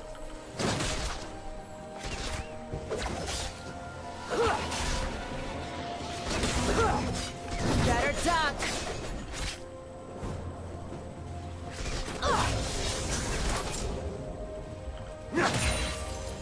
I like parties with a little violence.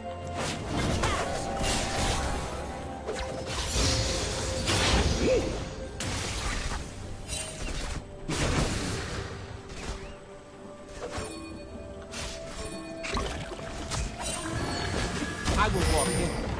I will dance. They will clap.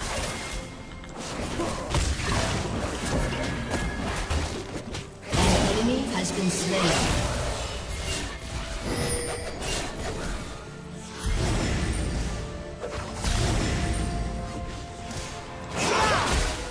They think they can catch me. Ang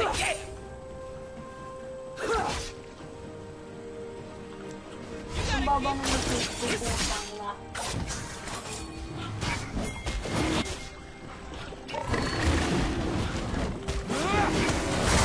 An enemy has been slain.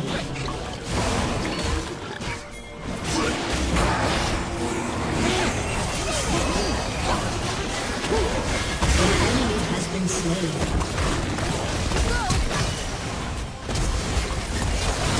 An ally has been slain. Shine bright, Ted. You're it. This looks like An another enemy day. has been slain. Thanks. I can improvise.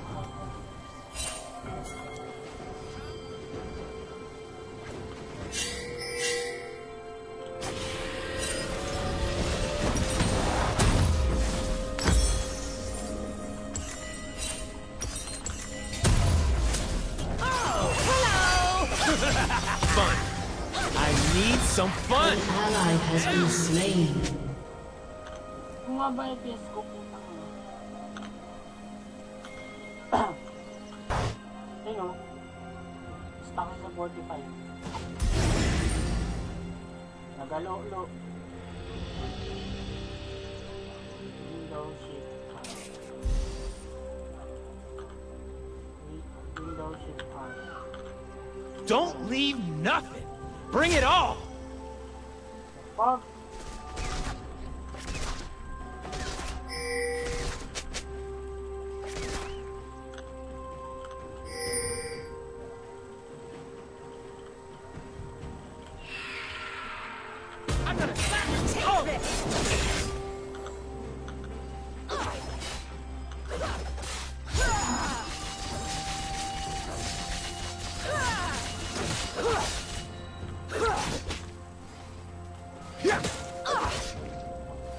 Danger is as fun as you let it be.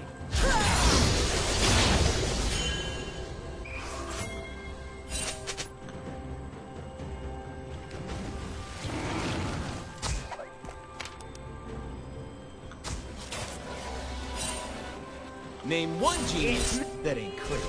Heads up.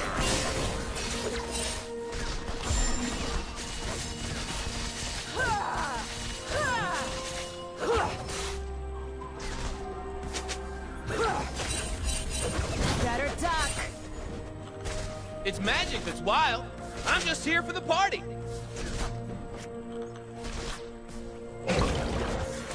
An ally has been slain.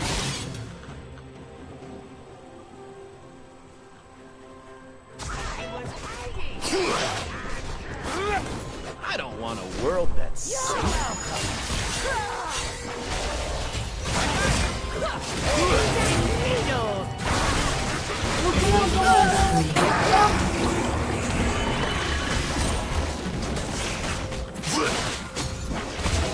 Under my world, they laugh as I throw it away. Enemy rampage.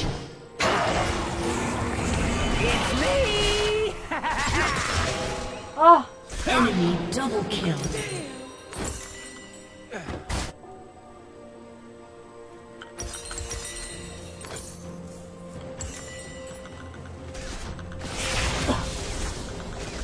Our people are bleeding. My lady's gonna heal them. Sa bawat ano. Atas.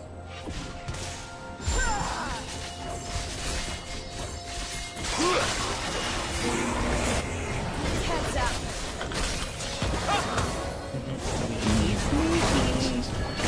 Down. None.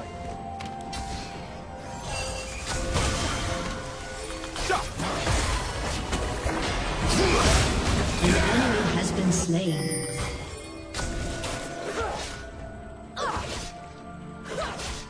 I'm gonna live forever. An enemy has been slain. An ally has been slain.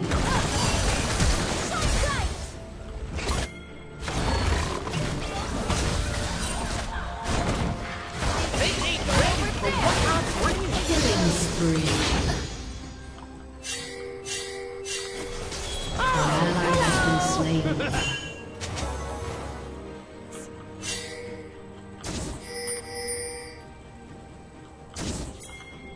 When I get sad, I stop being sad and be awesome instead.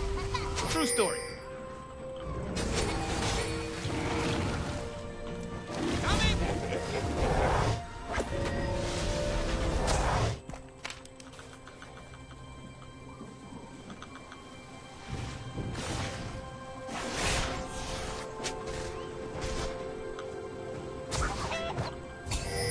I'm just trying to live the moment.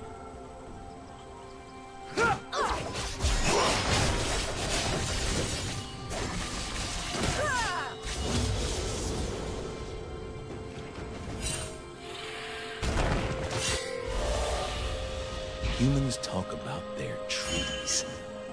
We talk about their lies.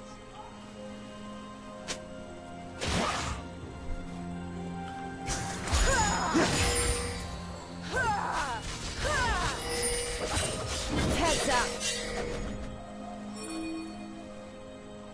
I dance so fine I kill.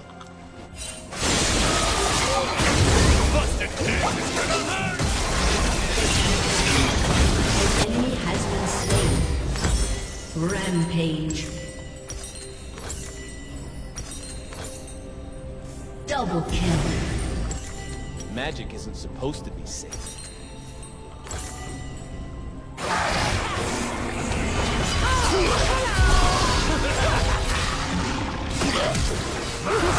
Ally has been slain.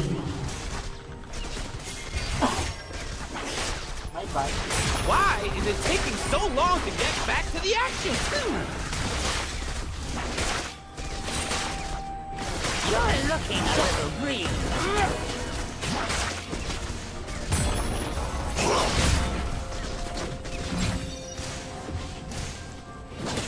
The humans will never understand our kind until they hear the song. An enemy has been slain. The world isn't about collecting stuff.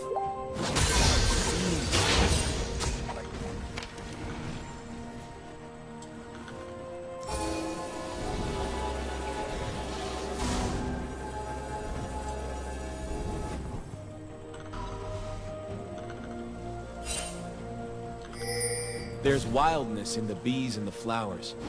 It's just a fury human face.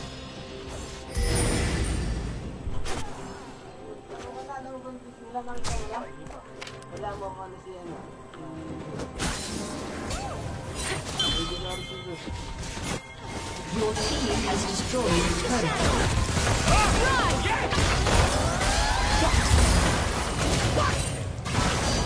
An enemy has been slain. It's me! You have been slain.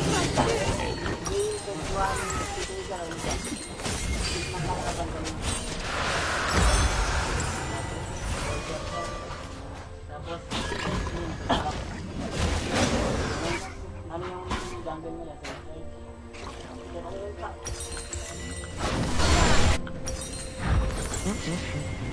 An ally has been slain. Dominating.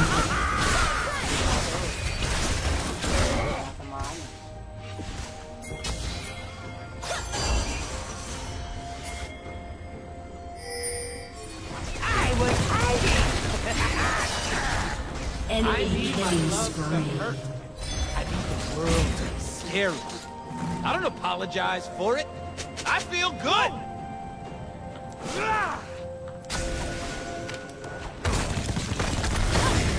I'll be right under the nose. It's me! You have been slain. A stone can't be polished without a little friction. Yes!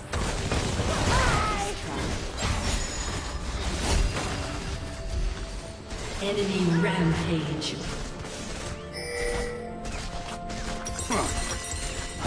Look right, moves right. Time to show it.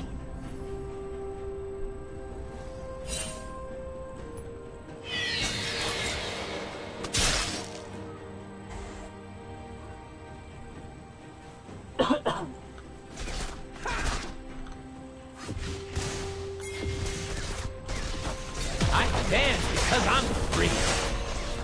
Your turret has been destroyed.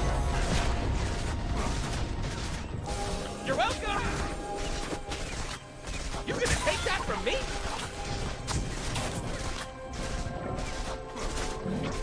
An ally has been slain. I am born of magic. This is my destiny. Godlike.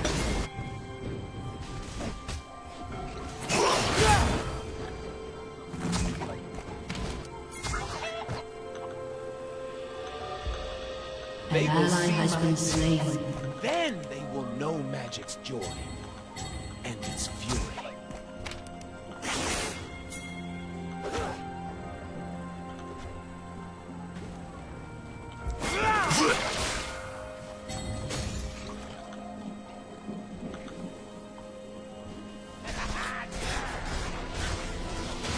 They will see me. They will see my dance.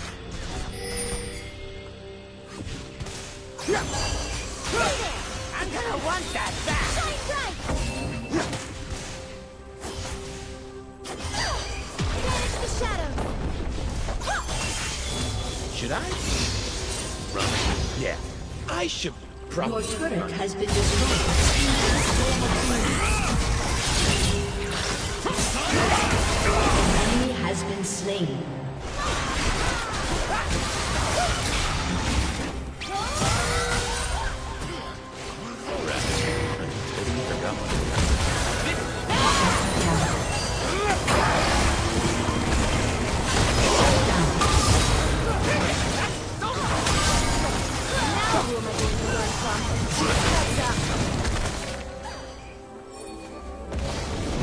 An ally has been slain. An ally has been slain. You have slain an enemy. Enemy double kill. Your team has destroyed a turret.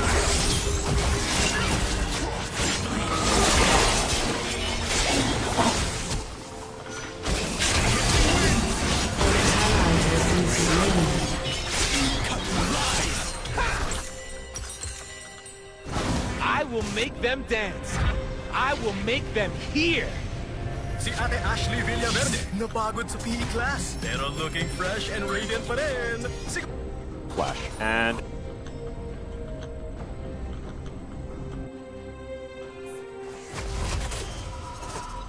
The universe loves me.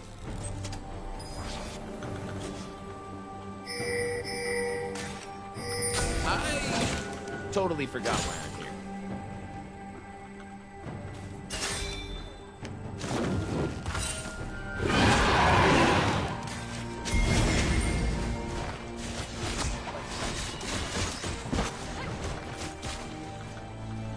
Hello! They've never seen moves like mine.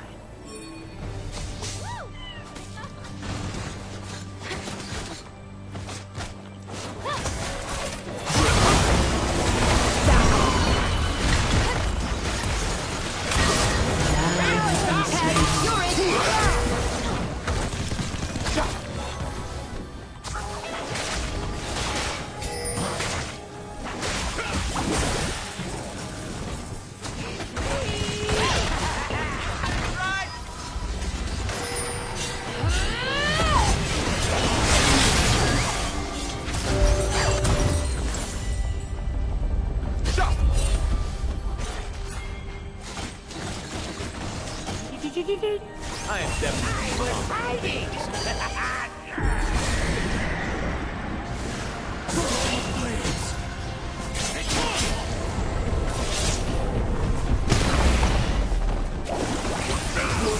Has destroyed a turret. I do not wish to kill the mortals. I want them to.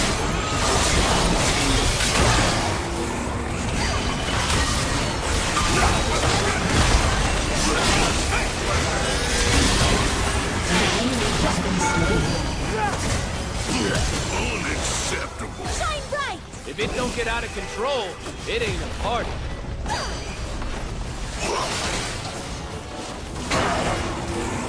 An ally has Your team has destroyed a turret.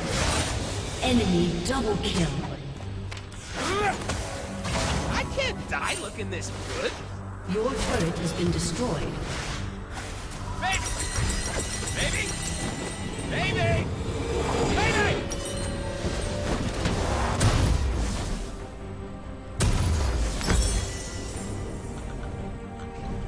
I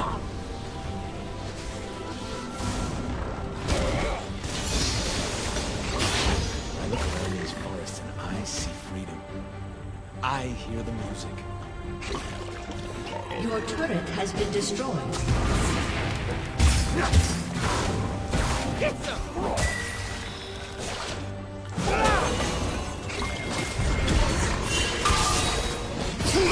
I'm offended by how little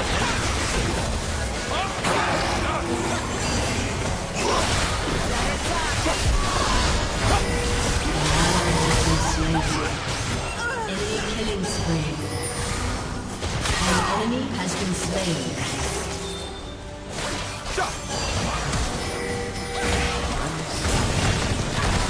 You have been slain. Enemy double kill. It's understandable because Overstepping a bit, and they just literally just moved him out the call. He's in his own call by himself. he's just actually it's going to be a nice little catch on to Deft, who does take that delayed punch of damage. Yeah, even though KT kind of had, for the majority of the time, the pressure in lane, T1 really have had the pressure when it matters, as in when they're able to hit the tower, and it's 3 plates to 1 in favor of T1, so... Yeah, and Beryl actually roamed up, I think, to try and contest for grubs. As Light Binding once again going to connect. Carrier just so... Gusto ko na mag-pick. Gusto ko na lang manood.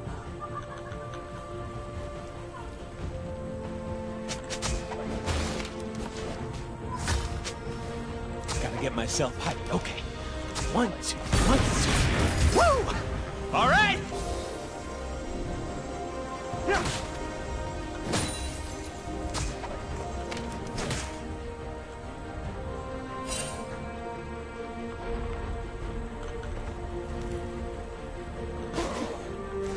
You gotta keep up, baby!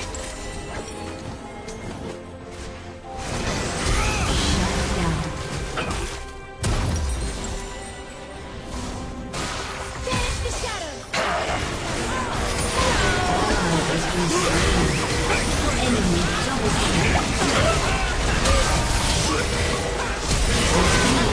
Slain.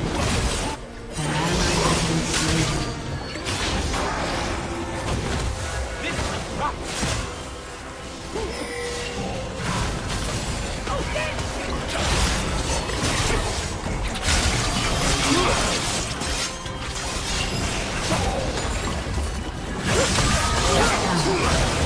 I got freedom.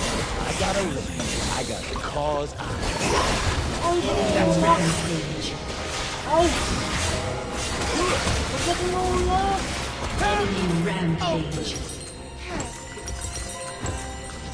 Ano na, musta na? Oh, good at landing these as Beryl knock. Remember, it's kind of an awkward composition to start off fights with, but Ona is certainly the one. That is the flash over there from Pioshik. Just try and put Ona to sleep as the final spark does come in. Ona can just walk. Unstoppable.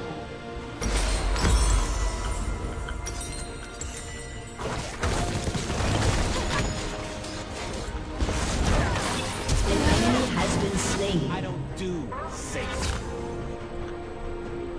A summoner has disconnected.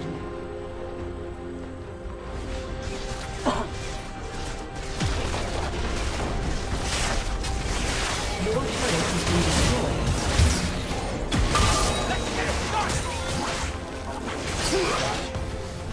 I got you!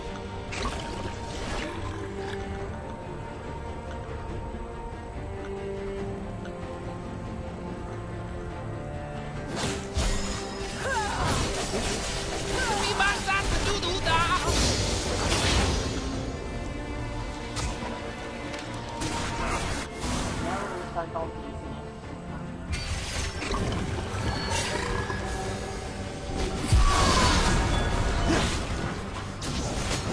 I am only as wild as you. Dito nagputo. On out. Coming.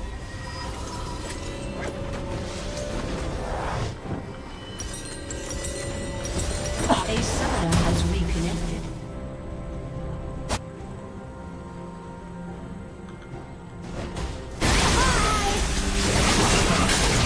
Ally has been slain. Golden diamonds, boy. Woo!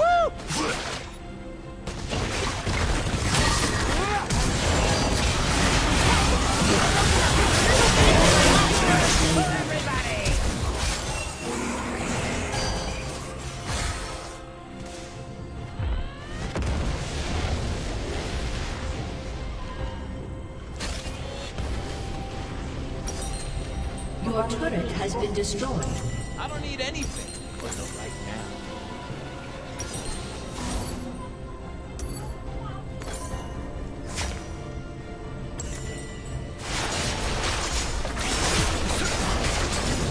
Your turret has been destroyed. They ain't seen moves like mine. Your inhibitor has been destroyed.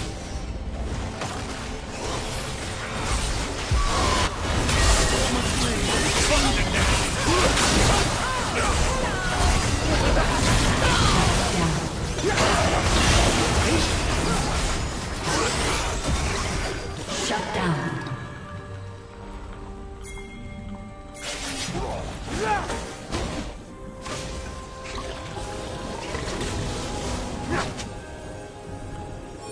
The humans call it battle. It's just a dance.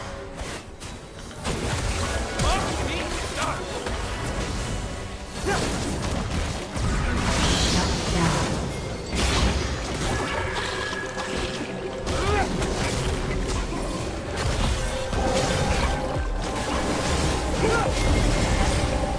What humans call magic, we call life.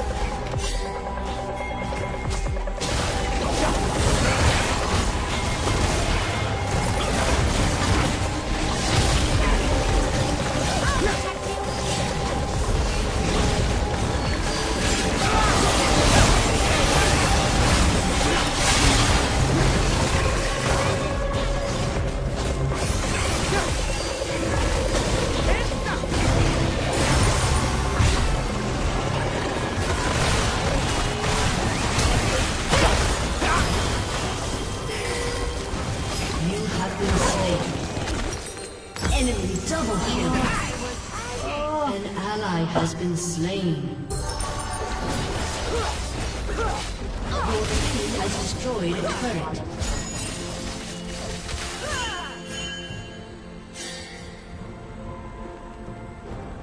Walk on forward, but decided speedy that's getting the majority of that money. But the problem is, the KT now having to deal with an inner turret just being focused. Rift Herald is going to be employed alongside Ally has BDD. been slain. Long ago, our kind danced on the mountains like flames. Now only the embers remain.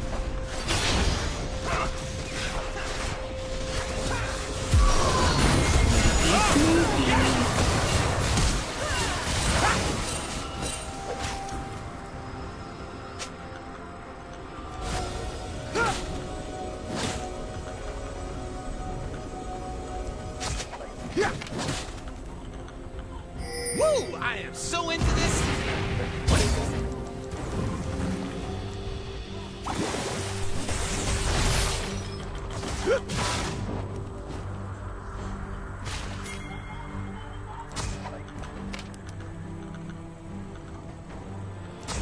Look good. I feel good.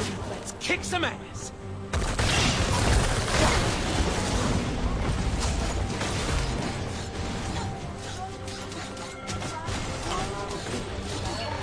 An enemy has been slain. An enemy has been slain. Burn this place down. Then come to build it back up. So I can burn it again.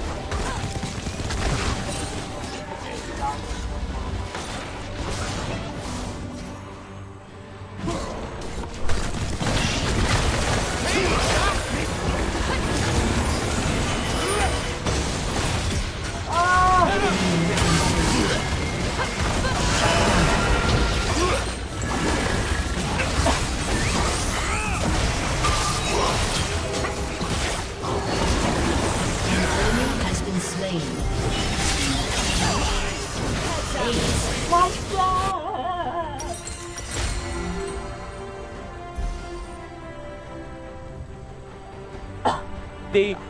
To buy 2 control boards every back. Yeah, I'm not going to. Maybe.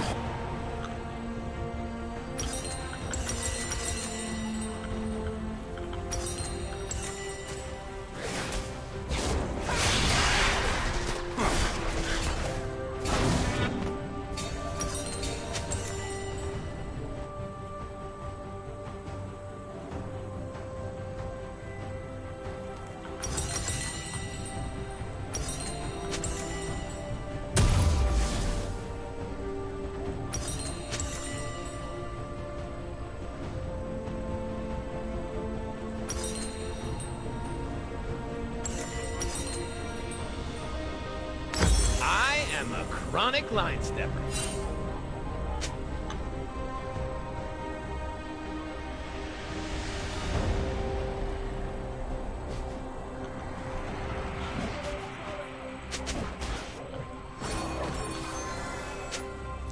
Okay, Rakan. Get him watching. Then you burn him.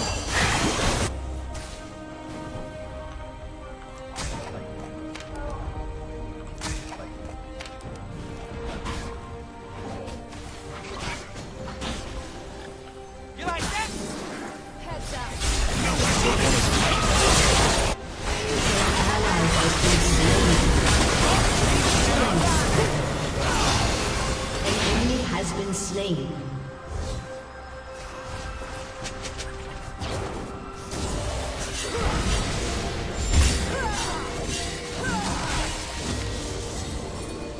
I'm here.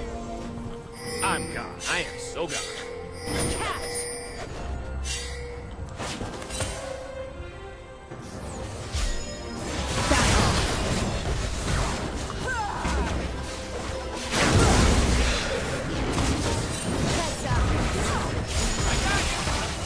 They're scared of darkness. They're Killing scared spree. of magic. They are scared of where I'm from.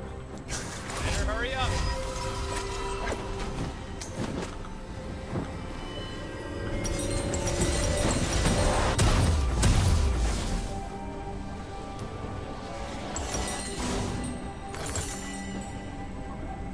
It's all filthy and dangerous.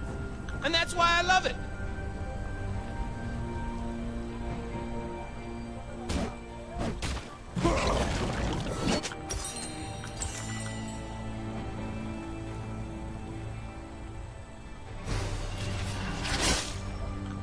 Humans think that to believe in something, you have to be serious about it. That's their problem.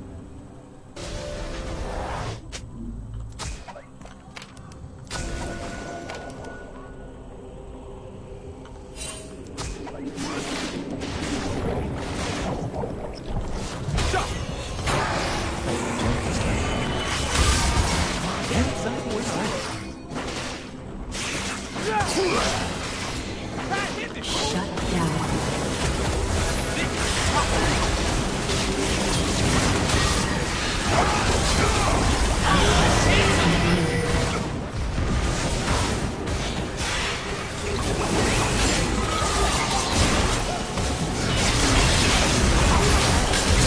Rampage.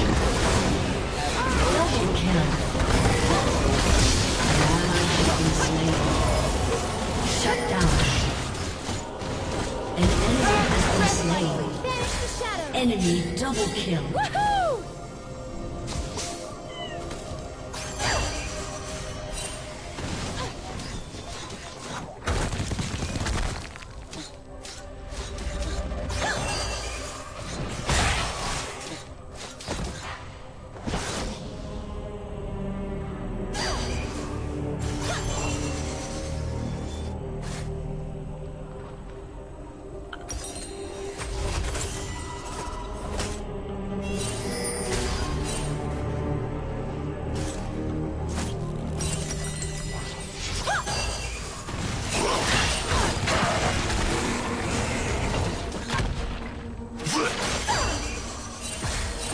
Ally has been slain.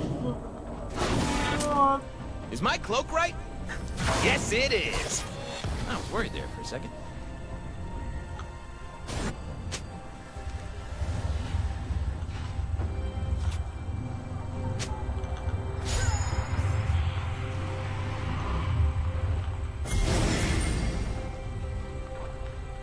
think they underestimate my charm. How is that even possible?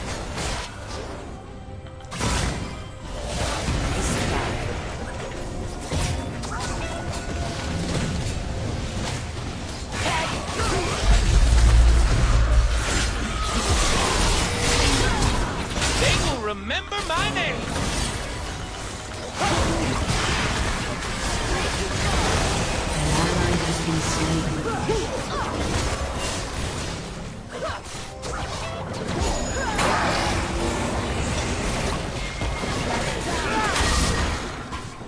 I can't wait to see what I'm gonna do.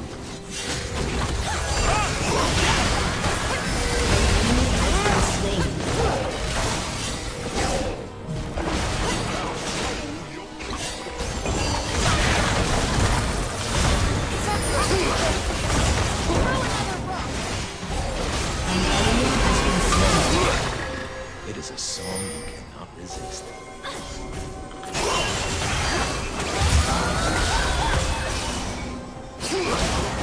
Your inhibitor has been destroyed.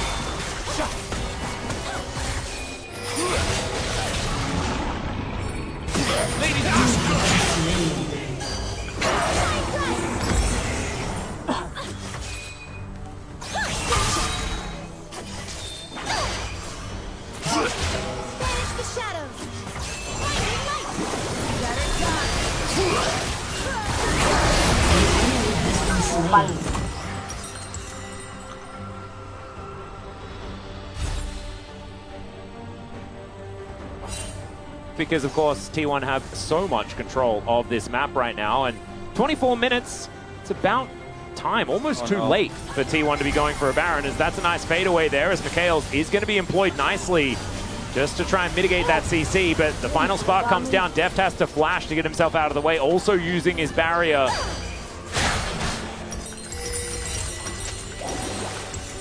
Zaya says someone has to die, they die. An ally has been slain. Has been slain.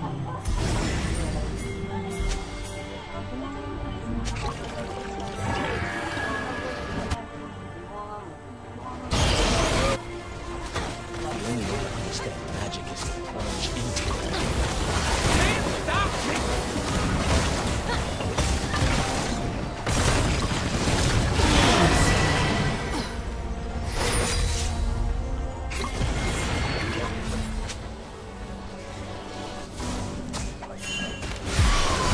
Supposed to be seen. Love is supposed to hurt.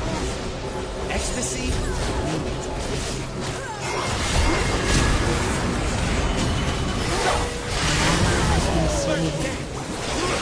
Shut down.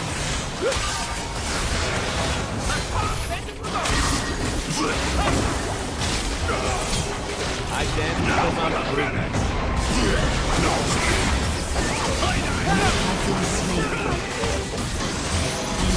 Has been slain. Double kill. Your turret has been destroyed. Your inhibitor has been destroyed.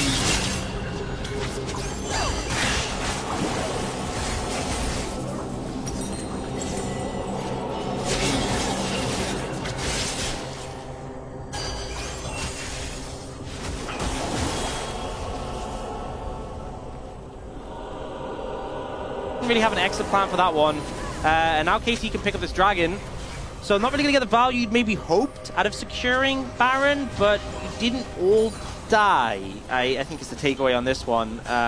There you go. Vididi pretty strong now though, picked up a lot of those kills. Carrier, you are very squishy. Yeah, he also had to stand still. I'm so fine, I gotta kiss myself.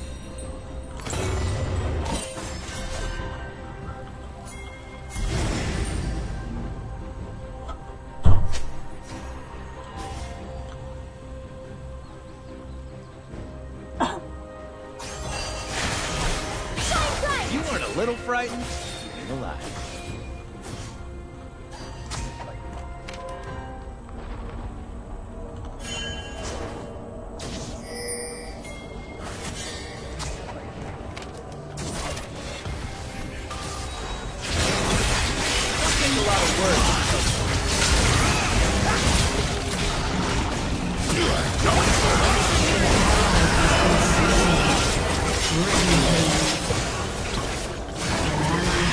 slain.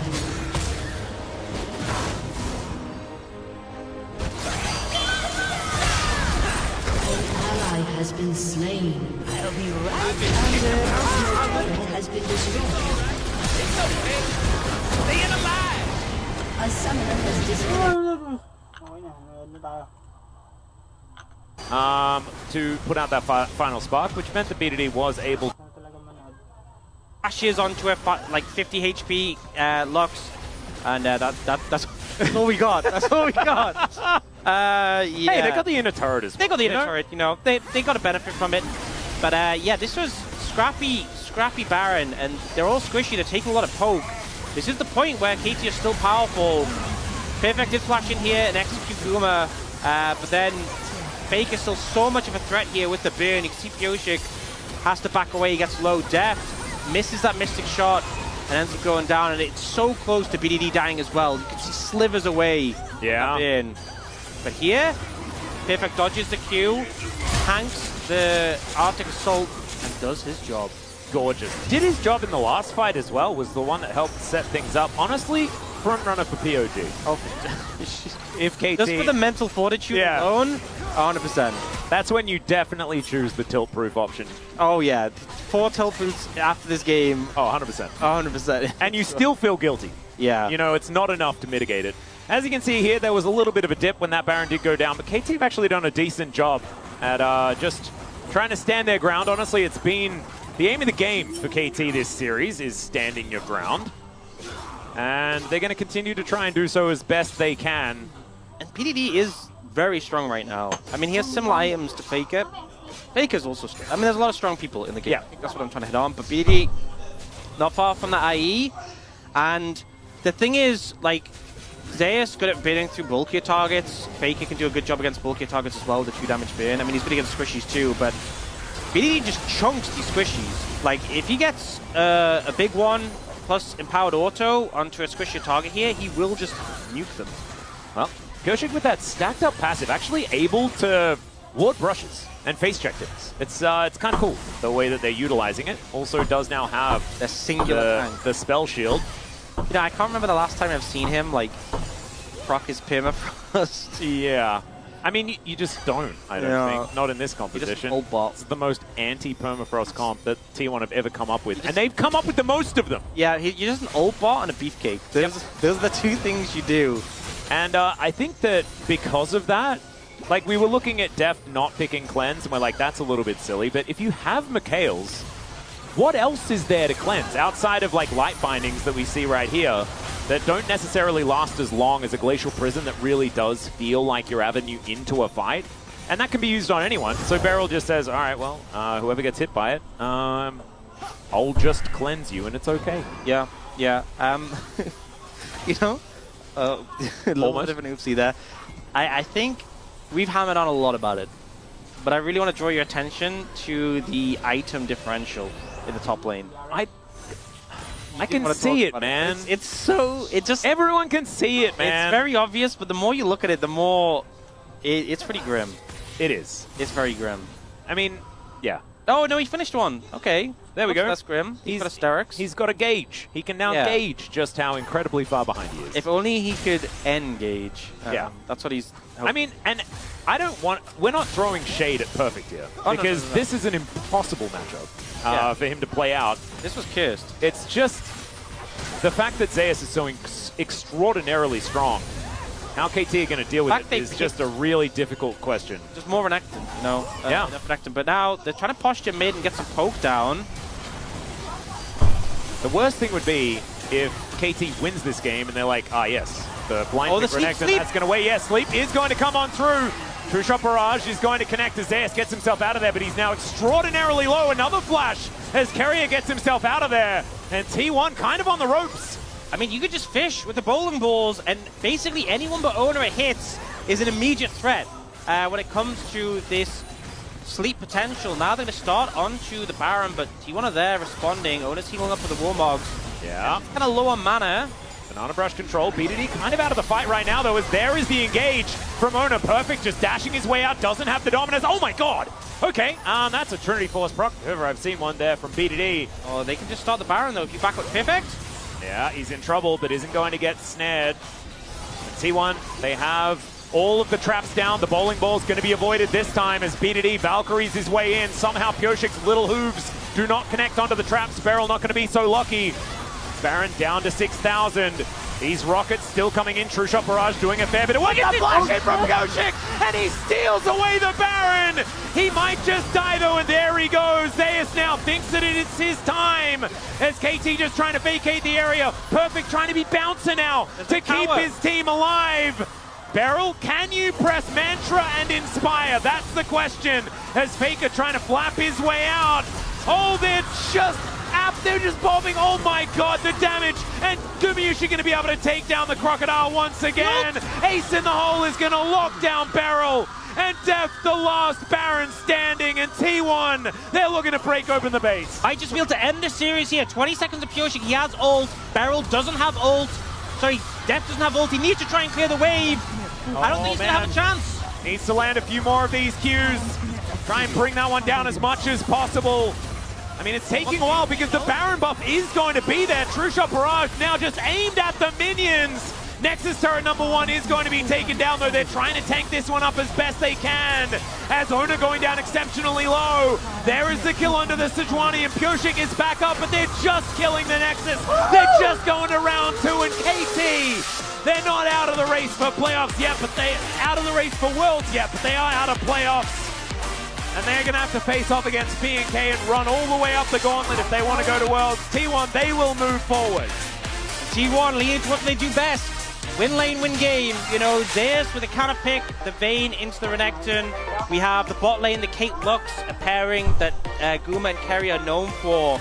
And they manage to deliver. They don't let go of control of the game. And this is similar to the previous one where they just didn't release. Yeah. They got control, they kept on to it. KT couldn't find their way in, and it ended up failing massively for them. It feels like T1 kind of a return to form. There were concerns about them coming into playoffs. And not only that, they break the 3-2 streaks, they get a 3-1, and Beryl's dominance over Carrier has ended. It certainly has. Of course, they did manage to beat them this season in the regular season as well. The second time of asking, but in a best of 5, that is the big one. And Beryl unable to do it this time around. I think BDD had a decent day, but I think that a lot of it was just about the champions being a little bit more suspect. And Gumayusi back on his Caitlyn was fantastic to see. Yeah. Caitlyn Lux, a lane that, I mean, these two don't do a whole lot of losing on. Yeah. But it's the win lane, win game, like you were talking about, that was just so incredibly successful. And I just wanted to see a game where it wasn't just Renekton being picked into whatever Zeus wanted to destroy it with. Yeah, it feels like out of all the top laners in the LCK, Zeus is the one who will punish a Renekton blind the most. For KT fans, this isn't the end of KT this year. They won't